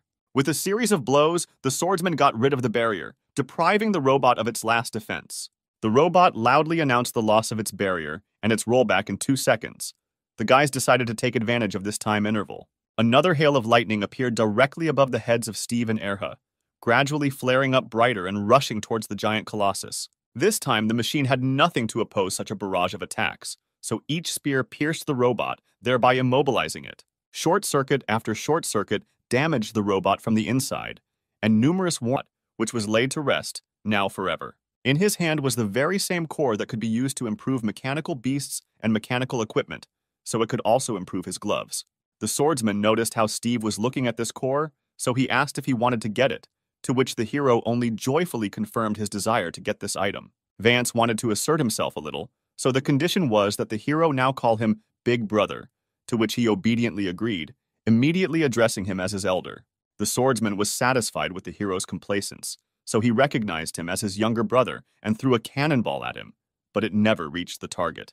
Their comrade intercepted the cannonball on the fly, after which he immediately ran away from them. This action puzzled the swordsman. He was surprised that their comrade was still under someone else's control, even though it seemed to him that Leon had already taken care of everyone. As it turned out, the guy was in his right mind and simply did not want to give such an expensive artifact to some unknown person, reminding him that all the loot should be handed over to the night hunters. The swordsman did not like the words of his comrade, yet it was thanks to Steve that they were able to get out of this whole mess alive. Phil didn't want his elder to look at him so disapprovingly, but he reminded that all materials received from dungeon bosses from level C must be handed over to the night guard. He looked at Steve and said that he could not betray such a valuable find to an incomprehensible strange guy whom he had seen for the first time. The hero did not start a conflict, so he simply agreed to give what he found to the guards, which surprised his new older brother. So he tried to cheer up the boy, saying that the guards would definitely give the core to him when they read the report about this incident. Steve asked his brother not to worry about him, because if the rules were like that, then they should stick to them. Vance replied that he would help apply for this core. Leon and Barbara approached the guys.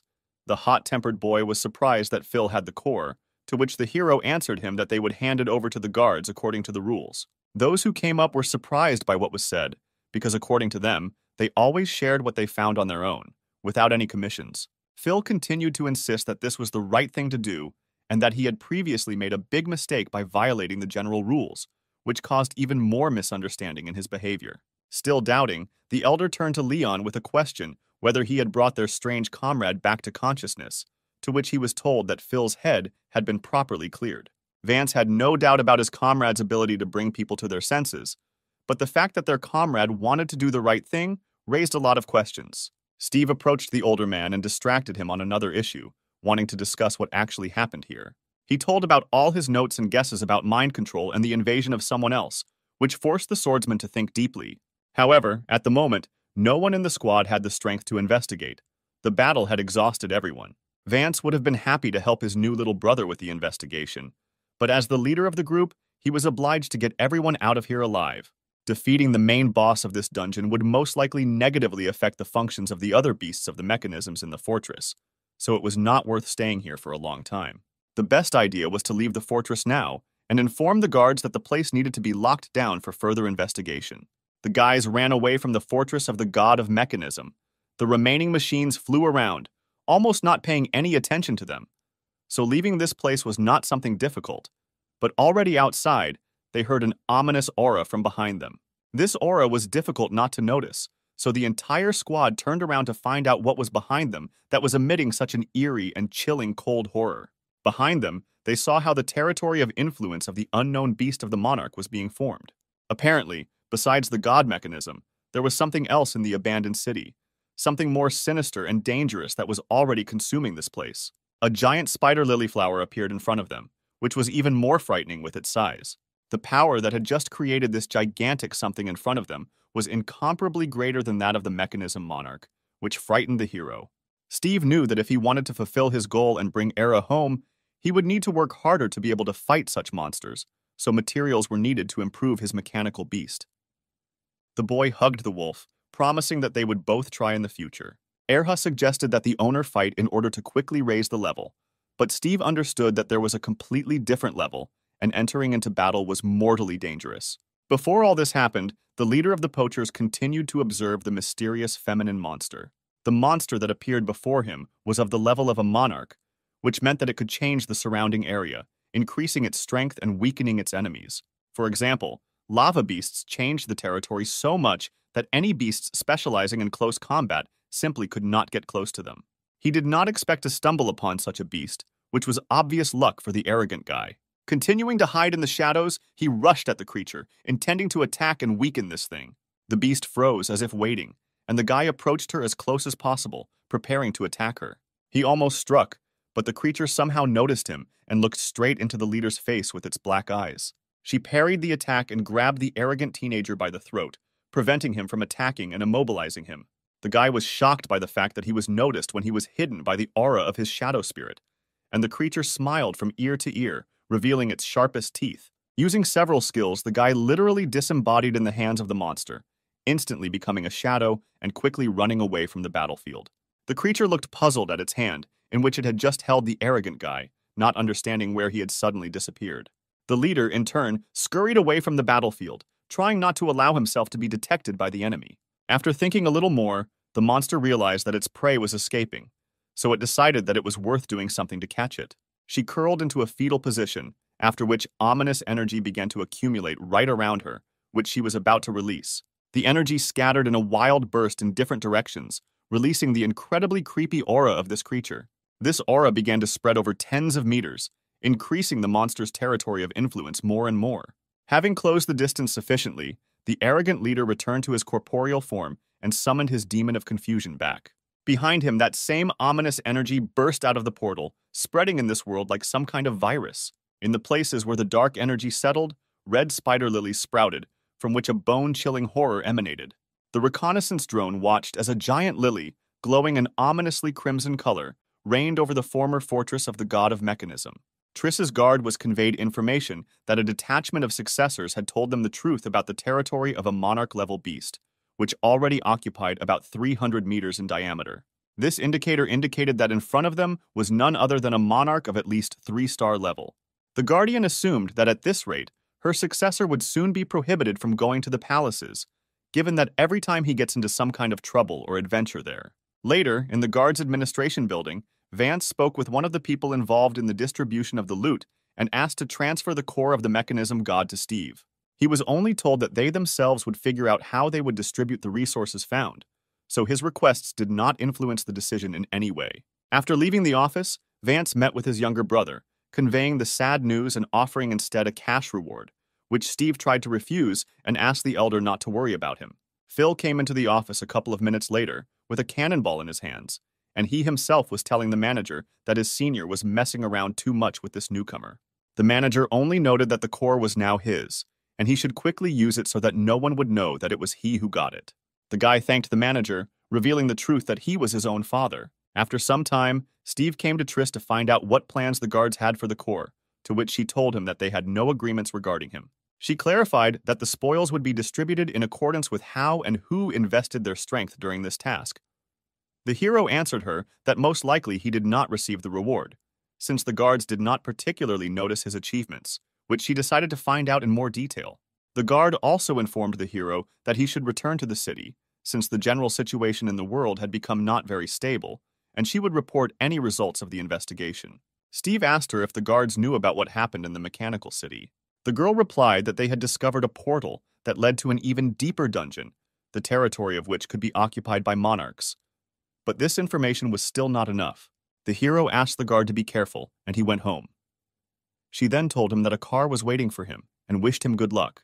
Already at home, Steve and Era sat down to find out how much they were able to develop after the fight with the mechanical monarch.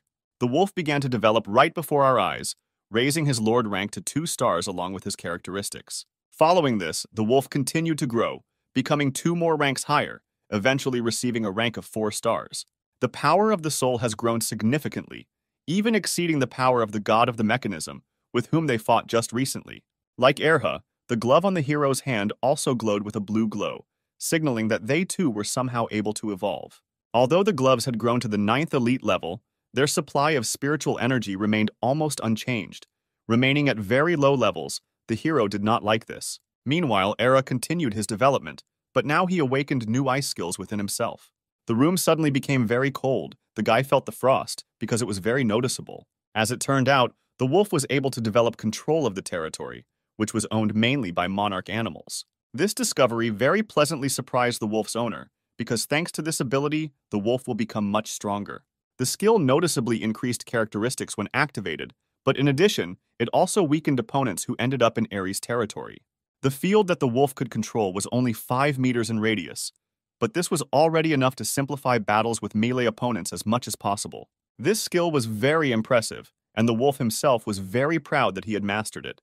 But Steve still asked not to use it for now, because he was starting to get very cold.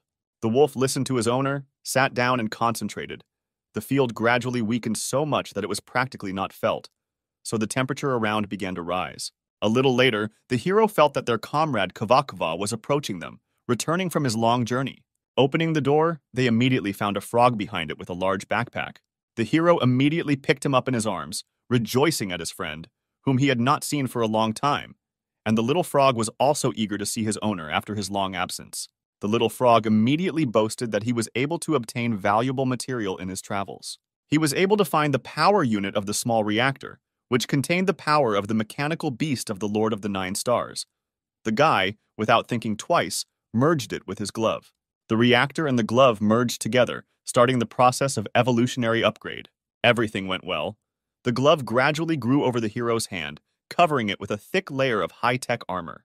The end result was an evolution into a mechanical arm that unlocked a new offensive skill and improved its defensive stats and spiritual energy output. This result was ideal for the hero, because all the necessary parameters were improved even without the Monarch core.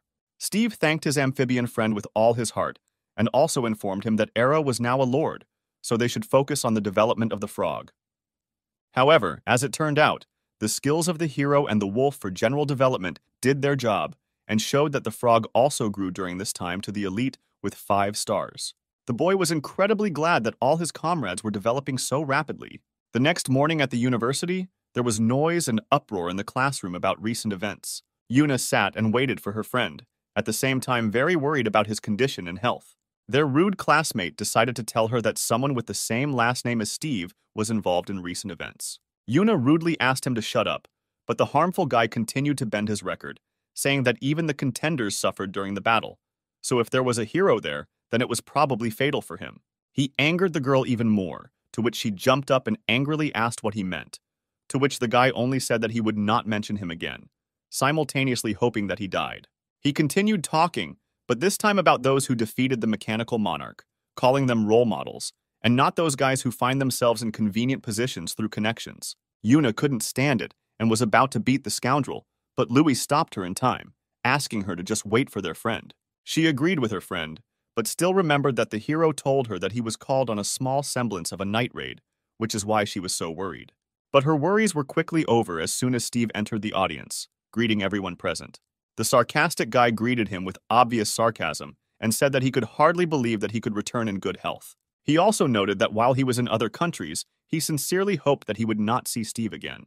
Yuna approached her friend and asked him not to pay attention to his bragging classmate because he was so arrogant due to the fact that his beast recently became a 5-star elite.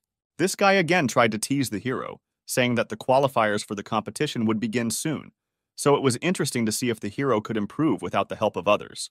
The hero teased the guy back, telling him not to admit defeat before they met in the ring. The guy hoped that guard candidate Phil would help him develop in order to become stronger and defeat the hero. The guys left the audience while they were walking. Yuna grumbled that this guy better not come across her at competitions. Steve asked what levels her animals were now. She summoned both of her animals.